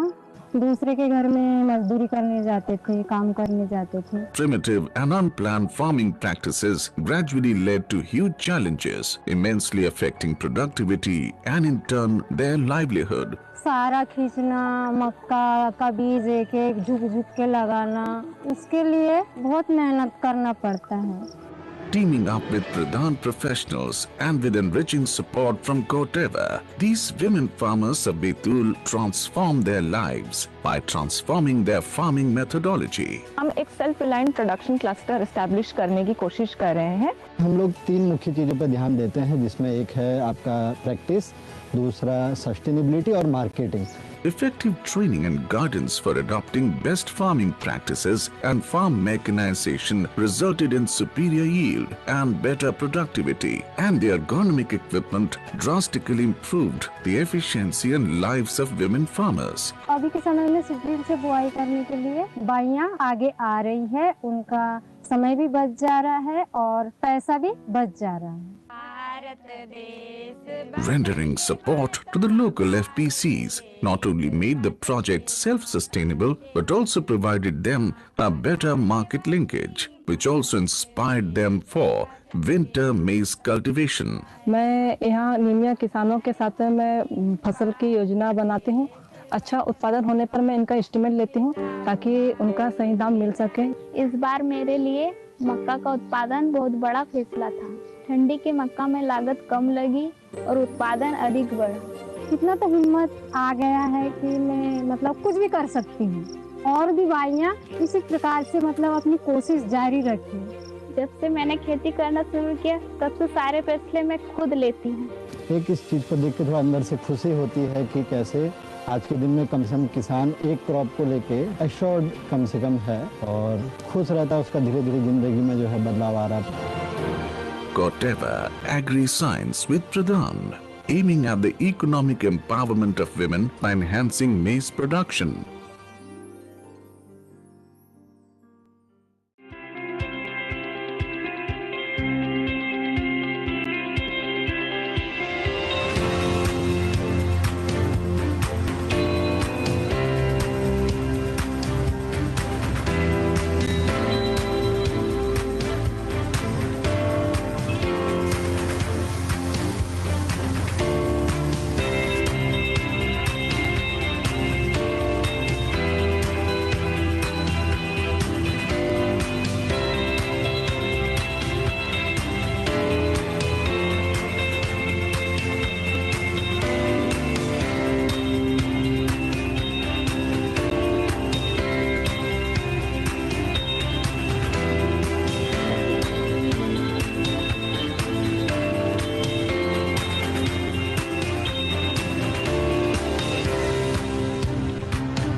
Who was the first farmer?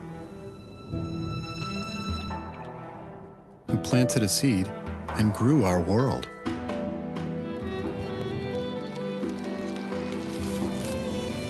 It was the birth of progress. Because someone could grow a little corn, some wheat, rice, humanity could grow everything else.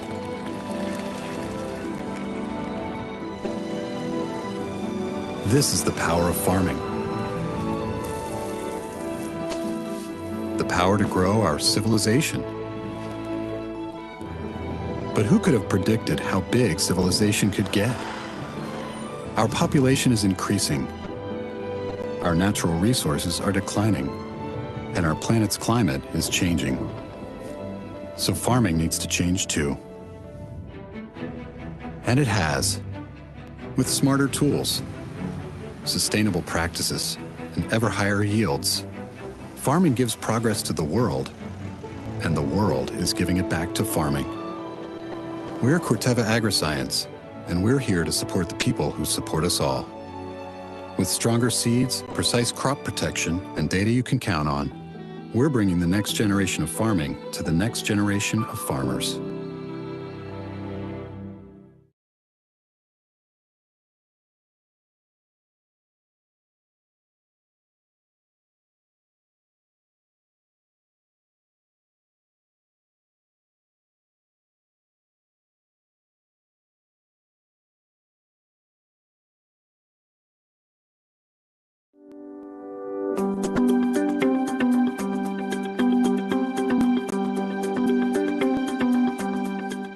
मेरा नाम सोनी कुमारी है। मैं मैट्रिक पास हूँ। मैं कटिहार जिला सेमापुर अमीनाबाद की रहने वाली हूँ।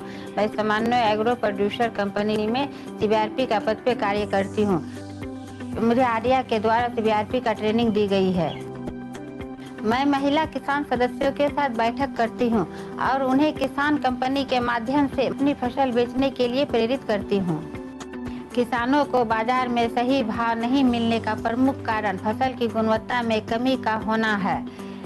इस कमी को दूर करने के लिए खाद, बीज, कीटनाशक इत्यादि के प्रयोग के बारे में जागरूक करते हैं। पहले मैं घर से निकलती नहीं थी, निकलती भी थी तो दूसरे से बात करने में हिचकिचाती थी। जब से मैं सीबीआरपी का ट्रेनिंग ली हूँ, मैं तो जागरूक हुई ही हूँ, दूसरे महिला किसानों को भी जागरूक कर रही हूँ।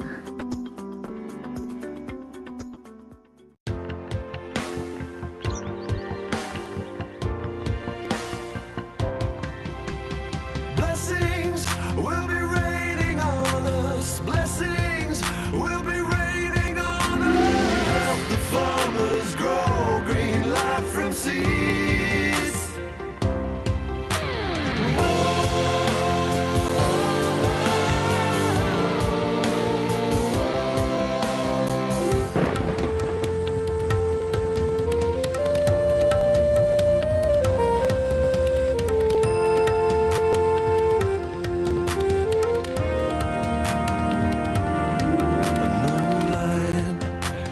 Divide the soil forever. Leave no stones unturned. Let no possibility die. We help the farmers grow green life from seeds. Yeah. So blessings will be raining on us. Blessings will be raining on us. Knowledge the growth of every life.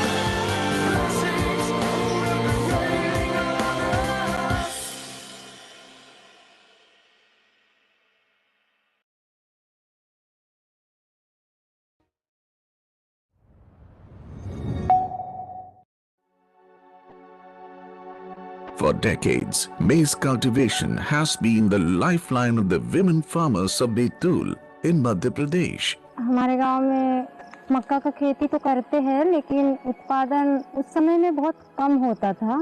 दूसरे के घर में मजदूरी करने जाते थे, काम करने जाते थे। Primitive and unplanned farming practices gradually led to huge challenges, immensely affecting productivity and in turn their livelihood. सारा खींचना, मक्का का बीज एक एक झुक के लगाना, उसके लिए बहुत मेहनत करना पड़ता है। Teaming up with Pradhan professionals and with enriching support from Koteva, these women farmers of Betul transform their lives by transforming their farming methodology. हम एक self reliant production cluster establish करने की कोशिश कर रहे हैं। हम लोग 3 मुख्य चीज़ों पर ध्यान देते हैं, जिसमें एक है आपका प्रैक्टिस, दूसरा सस्टेनेबिलिटी और marketing. Effective training and guidance for adopting best farming practices and farm mechanization resulted in superior yield and better productivity, and the ergonomic equipment drastically improved the efficiency and lives of women farmers. अभी के समय में spring से बुआई करने के लिए बाइयां आगे आ रही है, उनका समय भी बच जा रहा है और पैसा भी बच जा रहा है। Rendering support to the local FPCs not only made the project self-sustainable but also provided them a better market linkage, which also inspired them for winter maize cultivation. मैं यहाँ निमिया किसानों के साथ मैं फसल की योजना बनाती हूँ। अच्छा उत्पादन होने पर मैं इनका एस्टीमेट लेती हूँ ताकि उनका सही दाम मिल सके। इस बार मेरे लिए मक्का का उत्पादन बहुत बड़ा फैसला था। ठंडी के मक्का में लागत कम लगी और उत्पादन अधिक बढ़ा। इतना तो हिम्मत आ गया है कि मैं मतलब कुछ भी कर सकती हूँ और भी बाइयां इसी प्रकार से मतलब अपनी कोशिश जारी रखी। जब से मैंने खेती करना शुरू किया तब से सारे फैसले मैं खुद लेती हूँ। एक इस चीज़ को देख के थोड़ा अंदर से खुशी होती है कि कैसे आज के दिन में कम से कम किसान एक क्रॉप को लेके एश्योर्ड कम से कम है और खुश रहता है, उसका धीरे धीरे जिंदगी में जो है बदलाव आ रहा है।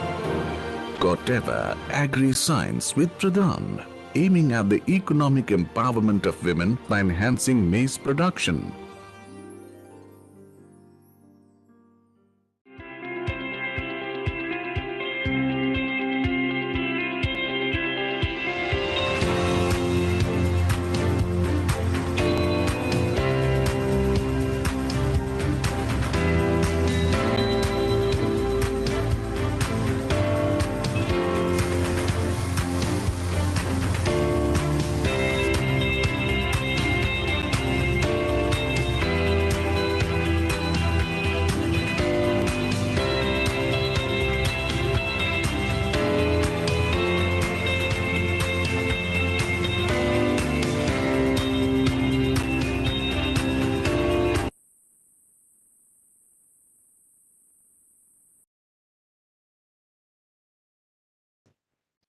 Yeah, I mean, that is what we were also wondering. So we have been told that they can monitor and see how many people have joined. Okay, let them come back to us. Is the host available on this call, or what's the host? Who Yes. else are we expecting? आप लोग बोलिए, आप लोग तो host हैं.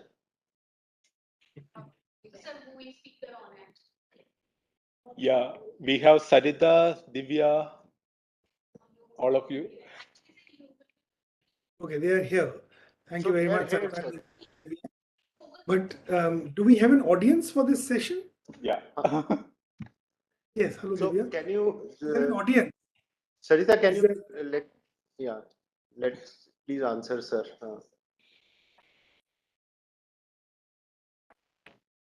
Sir, Yes, madam.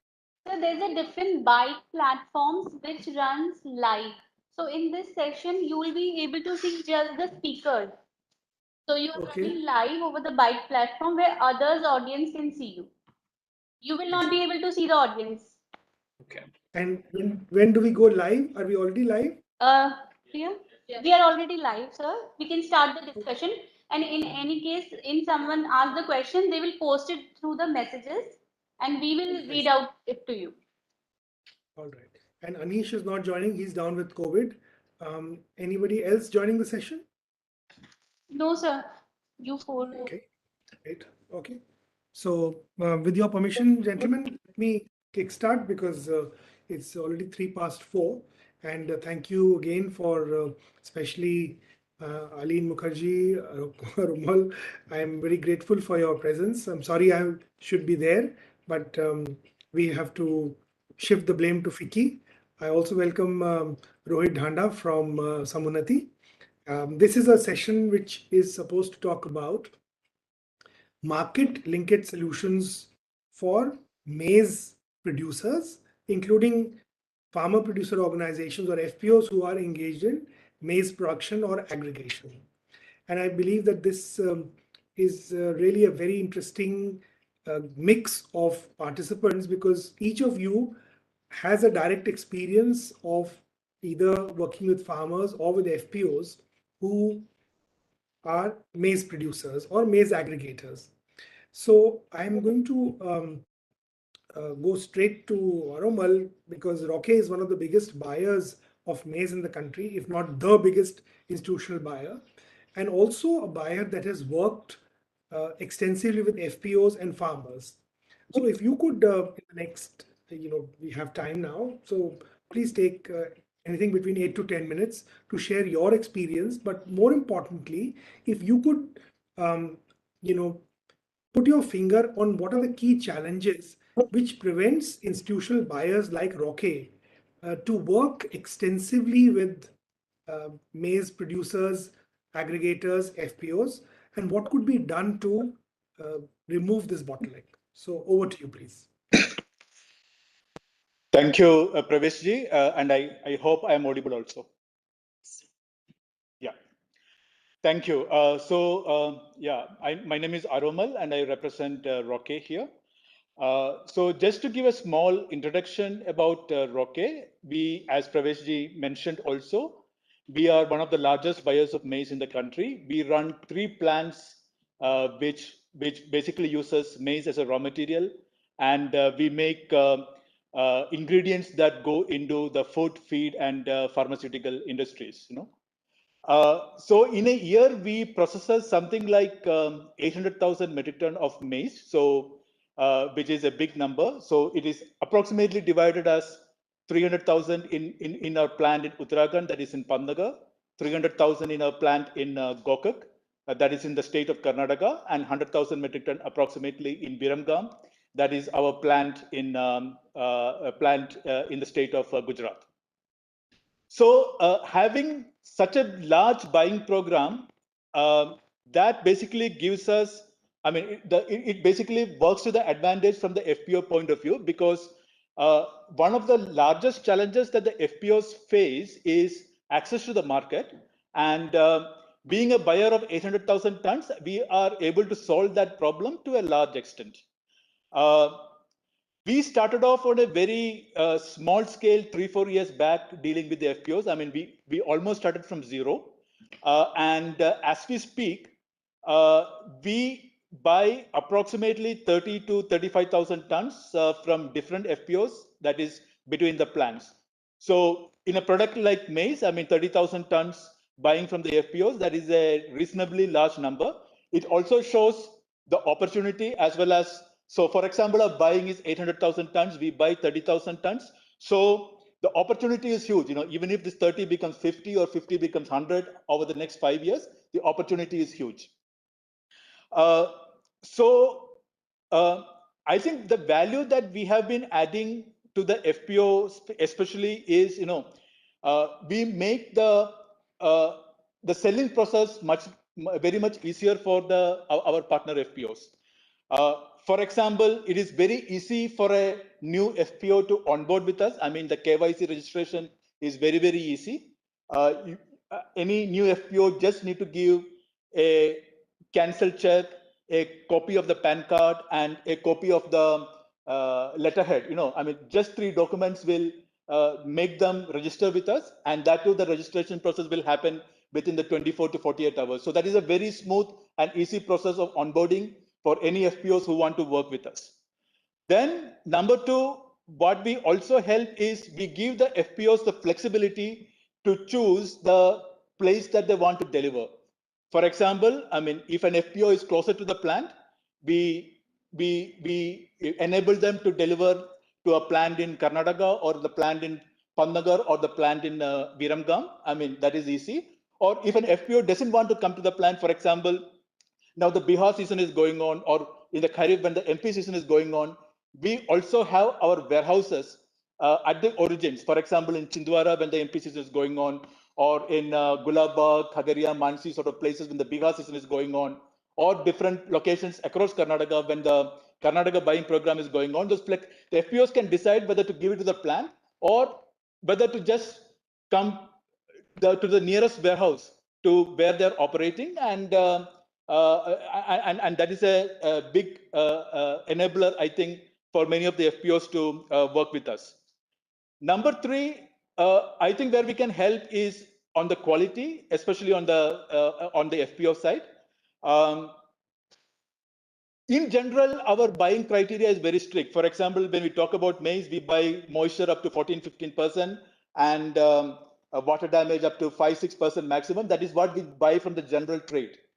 But in FPOs, we believe that, we cannot be as strict as what we are with the general trade, and we have been hand-holding them to a large extent. So a starch industry, we have the advantage. For example, in the harvest season when the moisture happens, so if a farmer or an FPO comes to us and say, okay, I have got a 20% moisture maize, yes, that maize will not go back.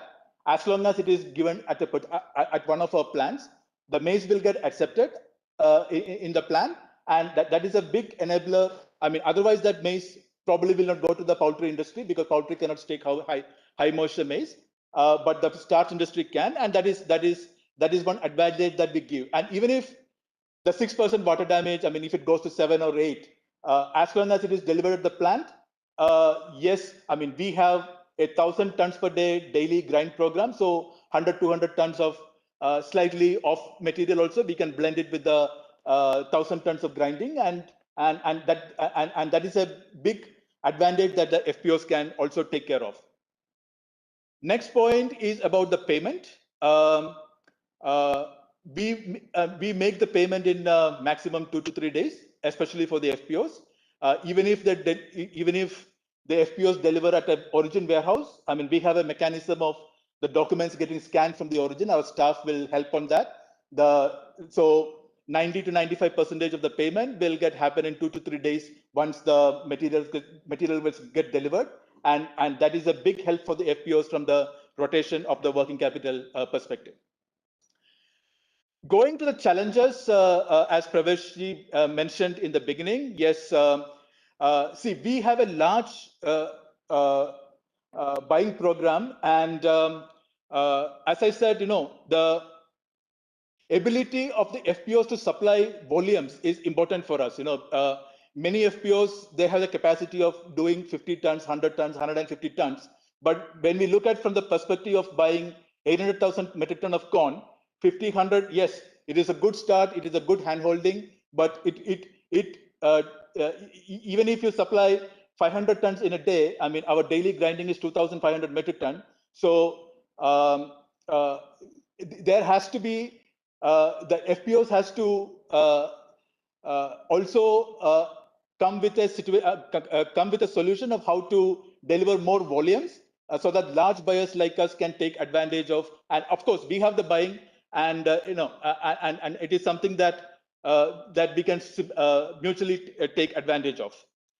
Number two is the logistics at the origins. I mean, as I said, yes, we have warehouses, but those warehouses are primarily located at the major trading centers like in Chindwara or Gulabag or Mansi or Khagaria. So the FPOs who are slightly interior, they might find it difficult to bring the material to us, but that how to take care of that, the first level logistics, from the farm to the place of delivery, and I think that is something that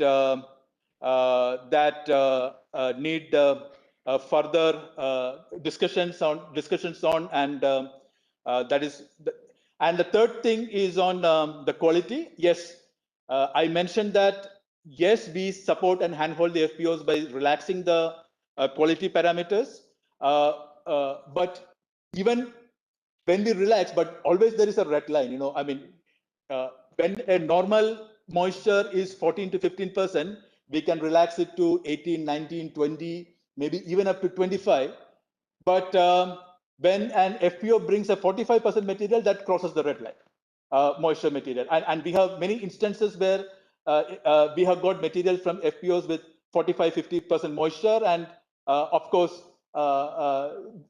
in that cases, we have to disappoint probably, and they have to go back and probably dry it better and bring it back to us and bring it below 20, 25%. And then it can basically go into the starch process. So that quality preservation is important. And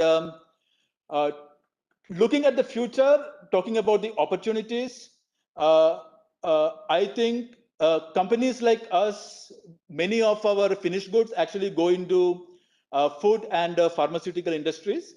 So the quality is important. I mean, more than the quality, I see an opportunity for FPOs to do something like certified corn, because many of the large institutional, our customers have started asking for sustainable certified corn.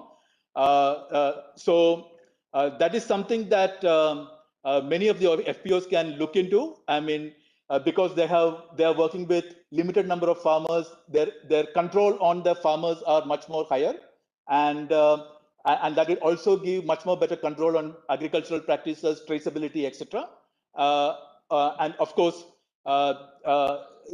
they can leverage that to get the corn certified and sell the certified corn to whether to a poultry customer or a starch customer or probably anywhere else. So these are my thoughts at this point of time. I'll stop it here so that others also get an opportunity. So thanks a lot, and we'll be happy to take questions later. Thanks. Thank you so much, Aramal. That was such a wonderful illumination of the landscape. I think you've really put your finger, and since you've been also so disciplined with the time, I'm going to maybe use this little window of your own time slot to ask you why you don't mention finance as one of the challenges. I appreciate quality, of course, it's a key thing in a product like maize, but do you think that finance is today not a constraint with especially FPOs or farmers who are supplying to you? Yes, I agree that from when you look at the FPO level, definitely finance is a constraint, and yes, but I was more telling about finance from the rocket point of view. So how the FPO can solve that, one of that finance problem is that, yes, they need a buyer, they need a buyer like Rocket, from where, how do I put it, they can get paid for the material within 24 hours or 48 hours. So that part that we are playing is making sure that the buyer that they sell it to is trusted, and uh, once they get that payment from Rocket, I mean, they can further rotate that capital within the FPO system, go back to the farmers and buy more maize, or use it for their other purposes. But what we guarantee is that if an FPO sells to us within 3 hours, maximum 72 hours, they get 95% of the payment. So that problem that the FPOs have, I mean, their capital is not stuck in the industry for 30 days or 40 days or 60 days or anything like that. No, that is the value that we add at Rocket. Thank you. That was very helpful. And I think we may come back to you with some, couple of other questions that I have, but let me now invite Aline. So one aspect of market linkage is what an institutional buyer such as Roque has explained. And you could see that he has very appropriately identified the challenges, the quality challenges, and the access challenges. He's also pointed to some existing infrastructure deficit, especially at the farm end, to control quality, moisture being the key. You represent a different part of this ecosystem, one which in many parts of the world plays a very key role in price signaling, in helping farmers, take decisions about planting, about stocking, about when to release their stocks in the market. So as the country's leading commodities exchange, agri-commodities exchange, we'd like to hear your thoughts, and I'll also embed my question to you upfront. Why is it that maize has not emerged as a major commodity, or why has the exchange not been able to develop sufficient hedging or attract enough players to the solutions that the futures exchange offers? So your views, please, Ali. Thank you very much, Professor, and thanks, Fiki, for having me on this session. So we would have loved to have this session physically, but nonetheless, sir, I think to your first, I mean, the second question, maybe I will answer that first. The liquidity issue and why people don't hasn't been maize contract in that successful for that. One of the reason, if you look at, I mean, not only maize, most of the commodities in India, the way are being in the supply chain, we plan very short term. If you look at the overall supply chain of any crop per se. So when we plan for a shorter strategy, then the pricing also happens in that fashion. So nobody wants to take a longer term view, because, and that is where it's also a counterintuitive idea, because you do not know what's going to happen in the long term in the price, right? And that is where I think we keep on recommending to hedge. Just to accentuate this particular aspect as an example, a couple of years back when we had the fall armyworm problem in maize, right? And the prices suddenly shot up from 11 rupees to almost 21 rupees. And then we heard a lot of organizations coming to us asking that, how do we hedge? Now, after that, again, when a couple of years down the line, the crop has been reasonably okay, they forgot. So I think that inculcation of this risk management and the price is still still to be developed. That how do we hedge? Of course, there are how do we manage our risk, right? So, and if you're not being able to transfer the price risk to my second in the chain, then I should be able to, as an entity, should be able to manage that. So this thought process, this SOP needs to be built in the business. So of course, from a regulatory standpoint and from even RBI standpoint, there has been advisories, there has been, even directives for the listed companies. So we are progressing towards that, and it goes for actually all the commodities, all the supply chain for that matter. So I think it's a joint effort, and as we were discussing again with other physical players, including Rocket, that why they don't hedge. It's a chicken and egg situation. The corporates have their own limitations, their own guidelines, their own SOPs. So within that framework also they have to work. So innovative models also needs to be looked into, whether, for example, forward contracts with FPOs or basis contracts concepts to be coming in terms of when they do any kind of buying.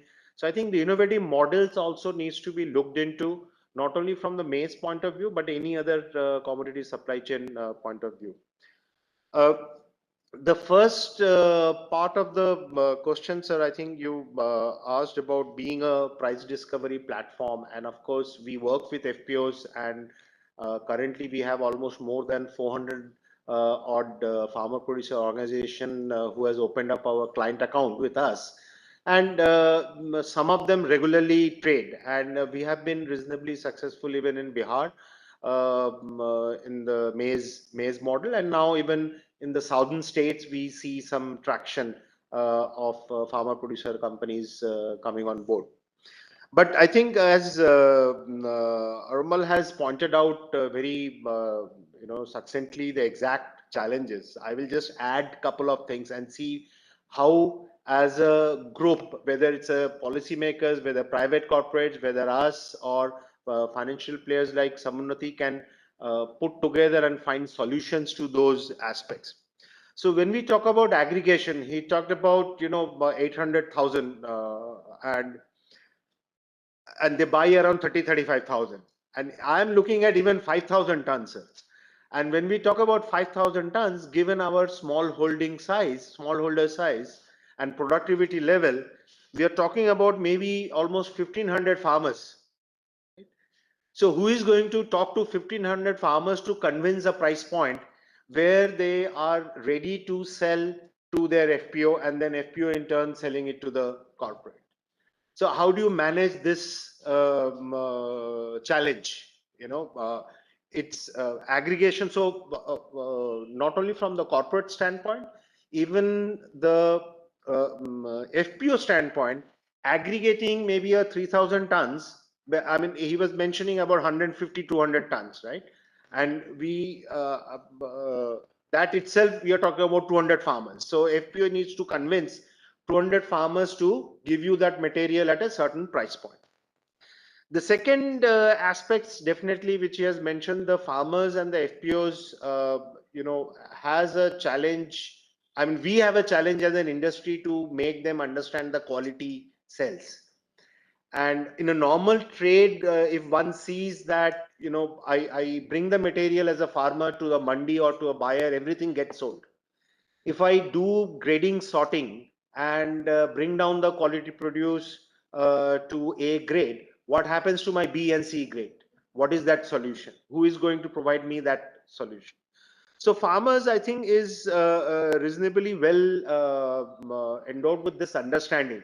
And sometimes they look at this value prop and say, okay, let my whole quantum get sold of 3 ton, 4 ton, 5 tons, 10 tons at one go, rather than having this ABC, and I'm still trying to find a market for B2C. The other aspects on the challenges side, which I think needs to be looked into, FPOs are still maturing, understanding the terms of the trade, the payment structures, and then going back to their farmer shareholders or their sellers to convince them. And so that becomes another issue in that. And of course, in terms of infrastructure, we have talked about, we have also heard, we heard even Dr. Dalwai speaking about that in terms of warehousing and drying and facilities. We as a country, I think, still lack that. So the question is, if Bihar today, for example, I'm taking Bihar as an example because it's a flavor of the month in terms of market arrivals. The production has gone up, but we have not seen any post-harvest management infrastructure coming in that fashion, right? Commensurating with the productivity and production. So that becomes a question, that how do you bridge that gap? Is it always the commercial return on investment one needs to look at, or one needs to look at from a social return on investment as developing a supply chain?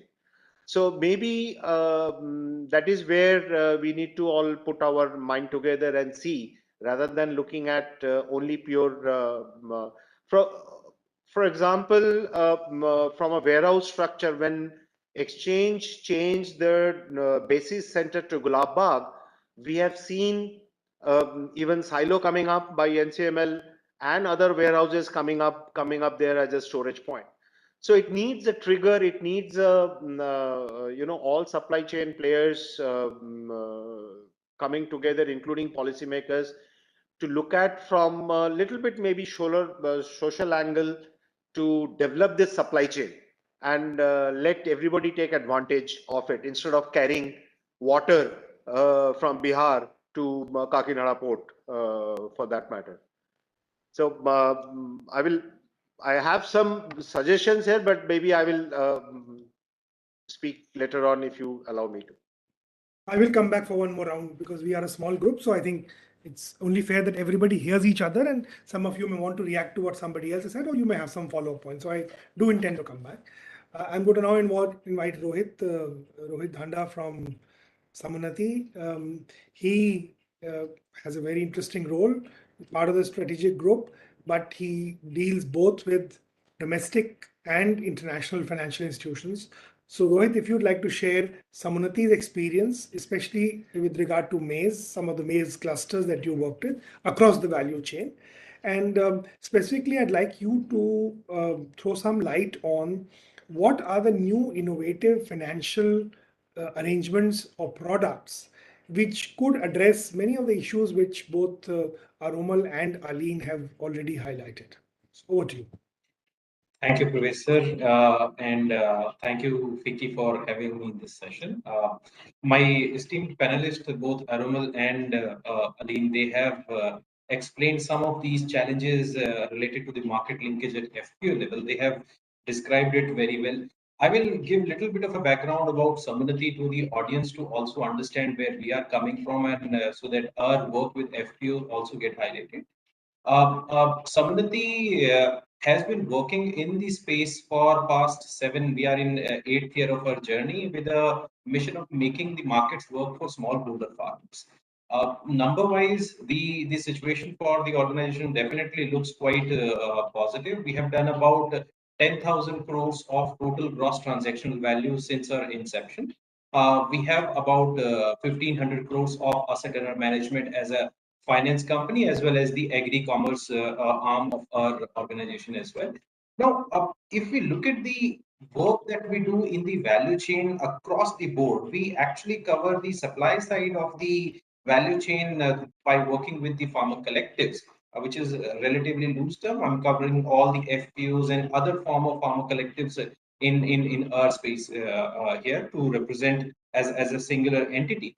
But of course, connecting all of these farmer collectives to the demand side of the value chain, which is most of these processors, aggregators, and of course, people up in the value chain that are responsible for bringing all of these agri commodities and produce to the final user level.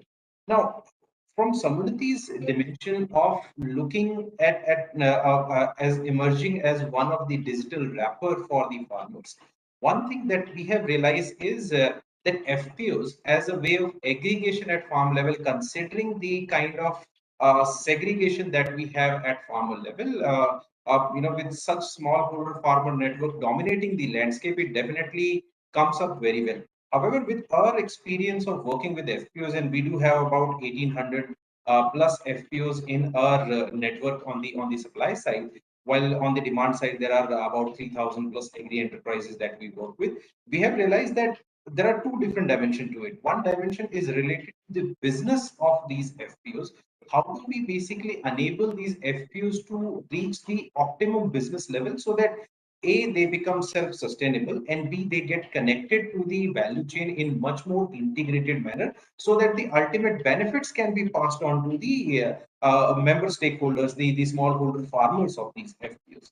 And the second part of is this related to the capacity development of these FPOs, the hand holding that Arumala was also talking about, when they are being integrated in their operation in any given value chain, let alone maize, but also the other value chains.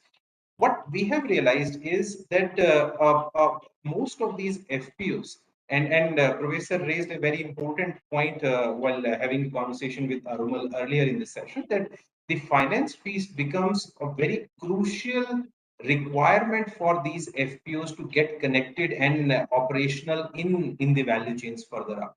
Now, it's not to undermine the requirement of the market linkage. We believe that the FPOs in their operations would definitely want to have a big market linkage operations. So, of course, not only on the volume perspective, but also the variety of buyers that can be out there in the market. Rocket definitely is one of the better examples of players that are actively procuring from the FPOs. The reality from the FPO world is that there needs to be more players from the institutional buying perspective that need to come on board for procuring directly from the farm gate through the FPOs. And I believe the role that most of these animal feed companies they can play, that is relatively huge.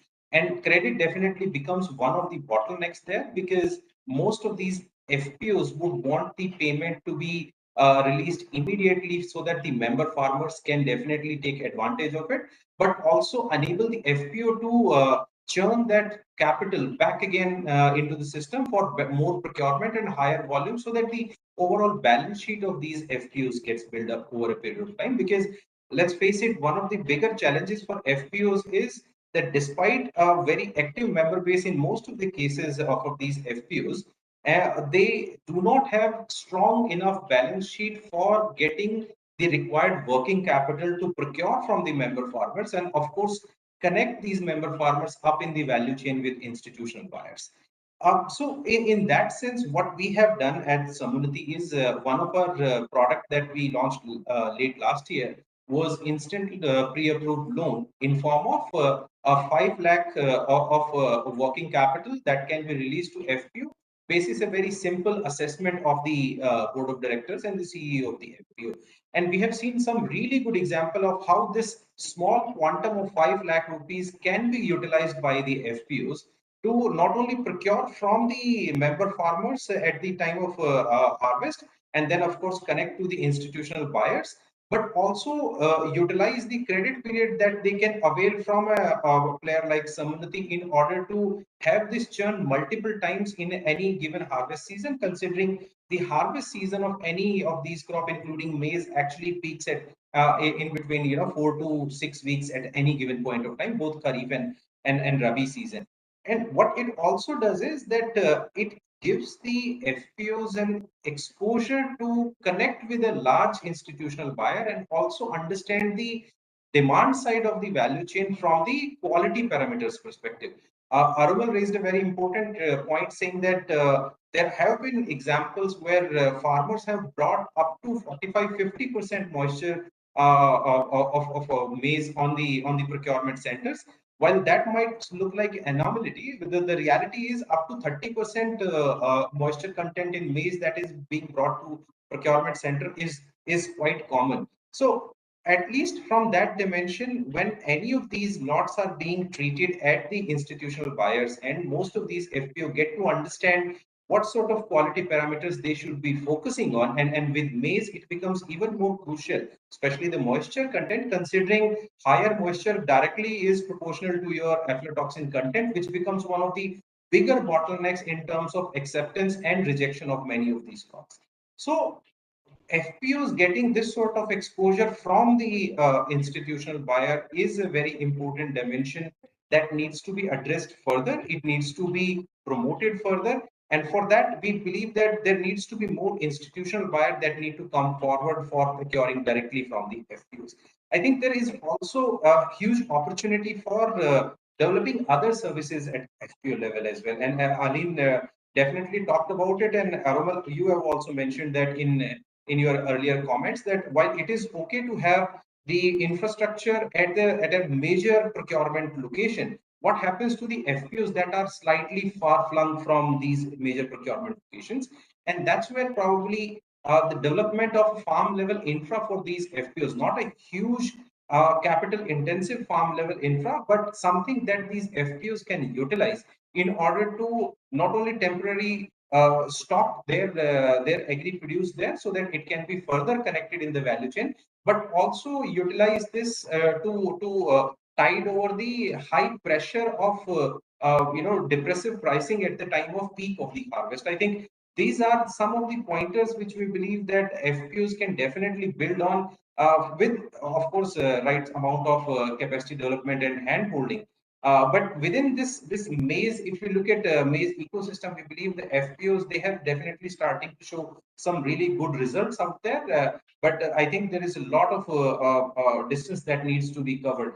From Samruddhi's perspective, if I talk about few of these numbers, for Roque, and Aramal is already here, he was mentioning that they're procuring from the FPOs. In the last season, Samruddhi actually helped a couple of FPOs to connect to their Gokak plant for supply, and I think there has been some 3,000 tons worth of maize that has been supplied by our network FPOs to Roque for that matter. And this is directly to, of course, to their plant, but let's say to also their warehouses. I believe some 500 tons of maize that was also delivered to their warehouses for, of course, further processing at a later stage. Similarly, if you look at this year's performance, I think this year, while the season has just to pick up, I believe about 700 tons of maize procurement directly through the FPOs that Samruddhi has done. And this is again going back to the institutional buyers like Roque for that matter. So last year we did about 10 crores worth of maize procurement through the FPO network that was supplied further up in the value chain to the institutional buyers. However, this year we believe that the scope is going to be far bigger, considering we are now at the Rabi harvest season and there is some procurement happening in state like Bihar as well. But we definitely would want to go and double down in the procurement for states like MP and Rajasthan and Gujarat in the upcoming Rabi season as well, in addition to Karnataka, where we have done most of the procurement in last season. So I'll take a pause here, and of course, I'm happy to answer any questions that are asked from the audience as well as from our moderator. Thank you. Thank you, Rohit. That was a very comprehensive overview and very useful. And I think I like the way you have connected some of the points that Aromal and Aline raised. So, Aromal, if I can come back to you for a brief second round, and I want you to just maybe react to this issue that while, as Aline said, while your numbers of direct procurement are actually very impressive, okay, even if they are around 5% of your total, but I would say that that's a great beginning. What is it in your view that what would it take to actually double or triple this percentage?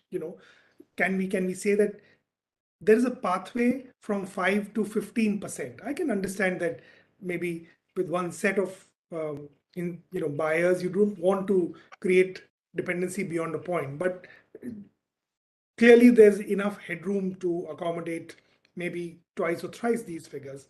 So between finance, infrastructure, and as you said, the increasing importance of sustainability, what would be your suggestions to people like Samruddhi, which work with FPOs? What is it that they could do to open up the pipeline further? And could I request the FICCI host to adjust the camera? We can only see the nice shirts of Aromal and Aline, but not their faces. So I mean, like to look at the shirts, but maybe the faces along with the shirt needs to be raised a bit. Arumal, you can pick it up slightly upwards. I think that will work better. Slightly upwards, if you can do that. It's too low. Oh, yes, yes. Yes, please. Little more, please. Little more, please. No, it doesn't work. Actually, the distance view, how about that? That was not a bad view. Okay, that's nice. Thank you. Thank you, Araval. Yes. Okay. Thank you. Yes, now we can see smart Araval clearly. Okay. Yes, please.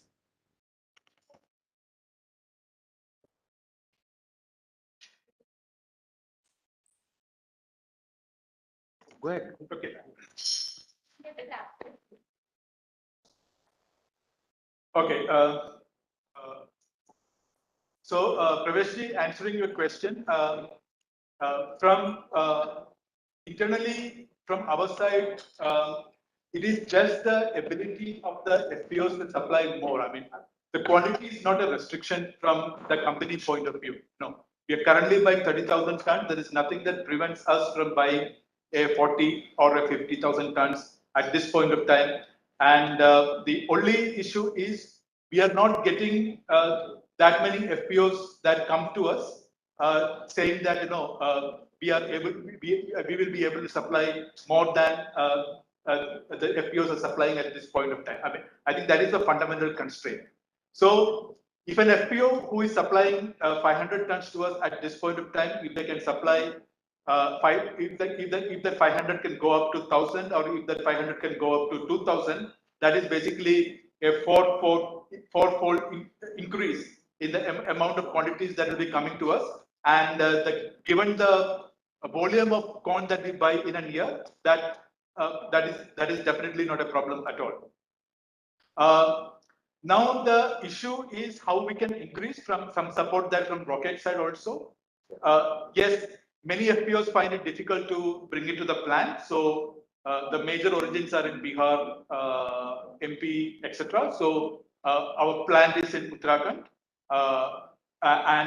Similarly in Karnataka, there are a lot of FPOs in the north. But again, the FPOs who are more in the south of Karnataka will find it difficult to bring the material to the north of Karnataka to Belgaum district. So from our side, we are also trying to open up as many buying centers as possible at the major trading centers. So the more such buying centers that we open up in the future, that will also help the FPOs to deliver that material very close to where they produce. I think that is something that we are actively looking at.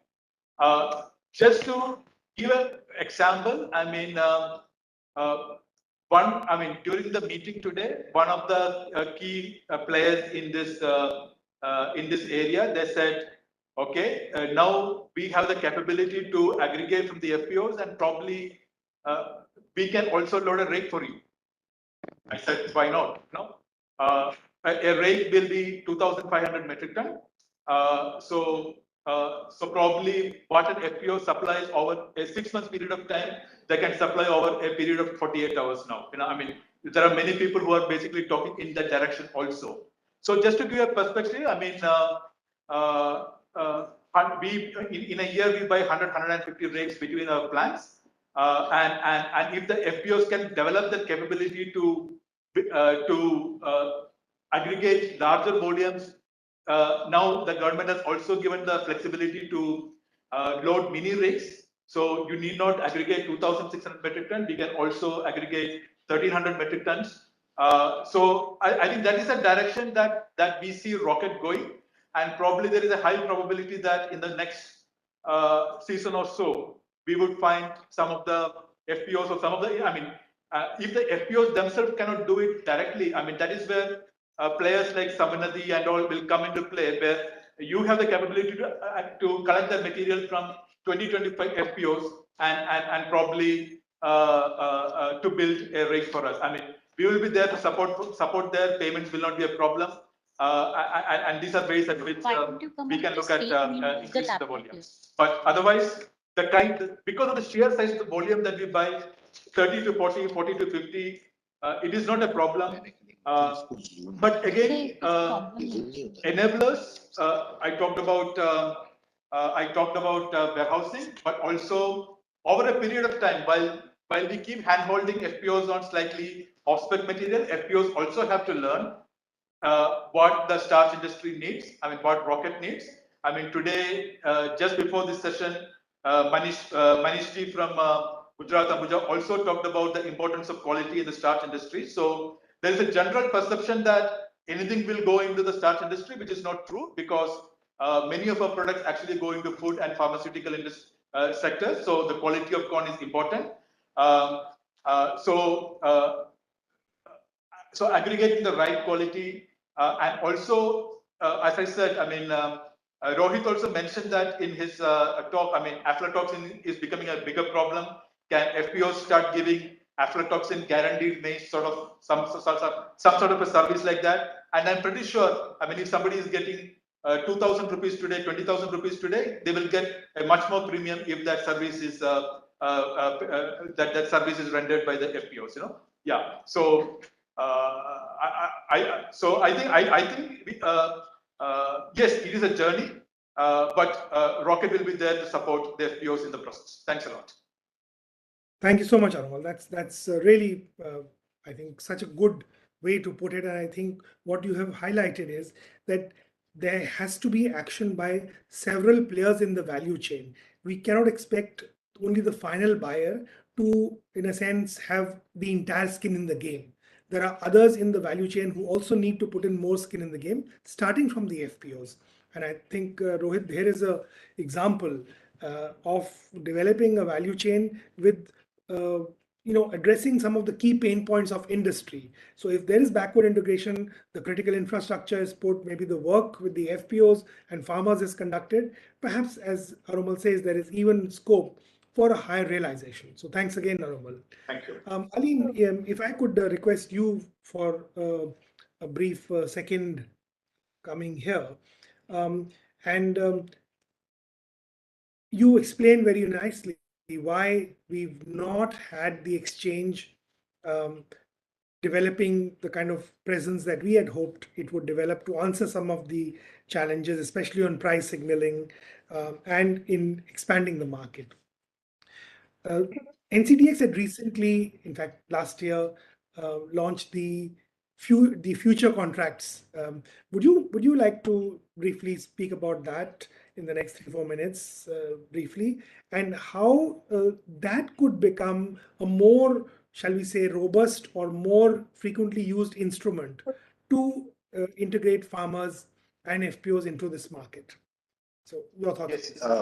Yes. So we brought in actually options contract. So I think one of the biggest challenge which we see in any of these supply chain is the price, right? So if let's say the prices suddenly shoot up, there is a possibility of maybe default by the farmers, or if the prices go down, there could be a default from the buying side. So the question becomes, are there any tools available to both the parties to secure that kind of a price risks? And if you look at from purely from that angle, of course, there are various models which are available, right? You know, contract farming is one such model. Forward contracts are one such model where we are trying to lock in the quality as well as the quantity as well as maybe the prices.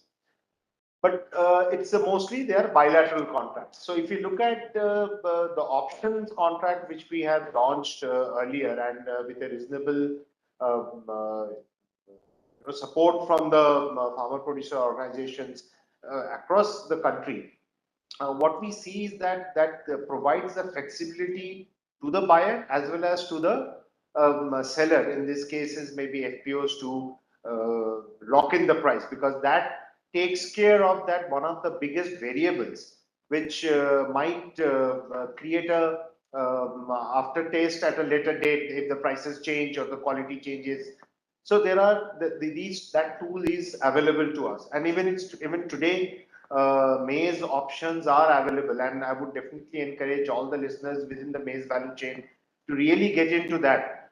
And we have had any numbers you'd like to share at this stage, or you think it's too... you know, initially we launched in chana and sarso, the rabi crops, and of course maize as an proof of concept. And what we saw is that almost 41 farmer producer organizations actually bought and the put options, which means they have been able to lock in their price. If the prices go down, then they have an option of claiming this that particular price from the exchange ecosystem. And when the prices go up, they are free to sell it to the market. And one of the biggest advantage is that in this kind of a marketing or the pricing tool is that you are already aware of your cost structure, right? You, for example, you know your seed cost, you know your planting cost, you know your agrochemical expenses to a large extent, you know your reasonably harvest cost. So, and you might be also taking some crop insurance. So, if you build in that kind of a premium which you pay for locking in your price, you also have a reasonable cost structure for your crop, right? And that gives you a comfort that, okay, this is the minimum price which I am going to get. So it works as like a minimum guaranteed pricing structure. And for the maize part, we have a corporate entity also taken up on its own. I think they did around 150 or 200 odd ton last season, and this season also they are gearing up to look at that how they can actually help the maize farmers to lock in the price. And this goes so this locking in price definitely will remove one of the bottleneck, that whether my farmers are going to deliver the product to me or not, you know. So one can create those kind of a system. And so, I mean, if I may add, if you allow me to add, you know, in the previous context in terms of more number of FPOs coming into the supply chain in a more formal fashion. Of course, I have highlighted some of the challenges, but I think there are possibilities of creating new models of ensuring FPOs work. Right. One is, of course, I think you only initiated when you were in SFAC, the federation model, right? Can there be a federation model to look at instead of large buyers dealing with individual FPOs? Can there be a single point FPO at a federated level? And but then again, the challenge could be looked at from the price fixation point of view. And the second aspect, which I think we really need to look at, even if we are encouraging the private enterprises to come in and set up infrastructure, and as you know, most of the time we get to hear the infrastructure is going to be used only for maybe once a season or 2 months a year. Who is going to take care of the rest of the time? So I think new models need to be thought through in terms of the viability gap funding, or whether these FPOs can be encouraged to set up along with their other activities. The custom hiring centers, which has been government's focus, can there be additional these infrastructural facilities available for the farmers to be used? Can we look at, for example, in mobile drying system? Of course, India has introduced, batch drying system, but I think that model technically may not be correct in the Indian context. It would need a continuous drying mechanism, which models are also available, you know, in the world. So it's not something which we are. So we need to look at who is going to invest in this. And if somebody is going to invest, he's definitely looking at return. And if we're looking at pure commercial return, then it becomes a challenge. So this viability gap funding, or from a social ROI perspective, I think if we can create, then I think that's a very important point. I think the social ROI is an extremely important element here, especially if you want to link farmers. So thanks again for these very good additional points. Rohit, I'm going to give you an IOU to share your thoughts with me later bilaterally, because we need to get this room vacated. I understand they are about to receive some diplomatic visitors in this room. So I'm going to close this session with thanks to all three of you. I think though a short and focused discussion, it's been really rich. there are a lot of takeaways, and I think especially Rohit on the Samunati side, there's a huge opportunity. There is obviously a huge demand there waiting to be addressed. Linkages are available, but perhaps putting together that ecosystem, which will require working with farmers, focus on quality control, the critical infrastructure, the aggregation, and most important from Samunati's point of view, the financing solutions. Work for us. I'm glad there's a lot of pending agenda, and I hope to come back again soon. Maybe beyond the confines of the Maize Summit, I think we need to have a more focused discussion, perhaps only on the theme of linking farmers to maize farmers to markets like and players like Rocket. Thank you, all three of you, for a very, very stimulating and enlightening session. I've learned a lot. Thank you, Vicky, for sort of recasting this as a virtual session. And thank you to Aromal, Aline, and Rohit for your great contribution. We'll end it here now. Thank you so much. Thank you very much, sir. Thank you. Bye-bye.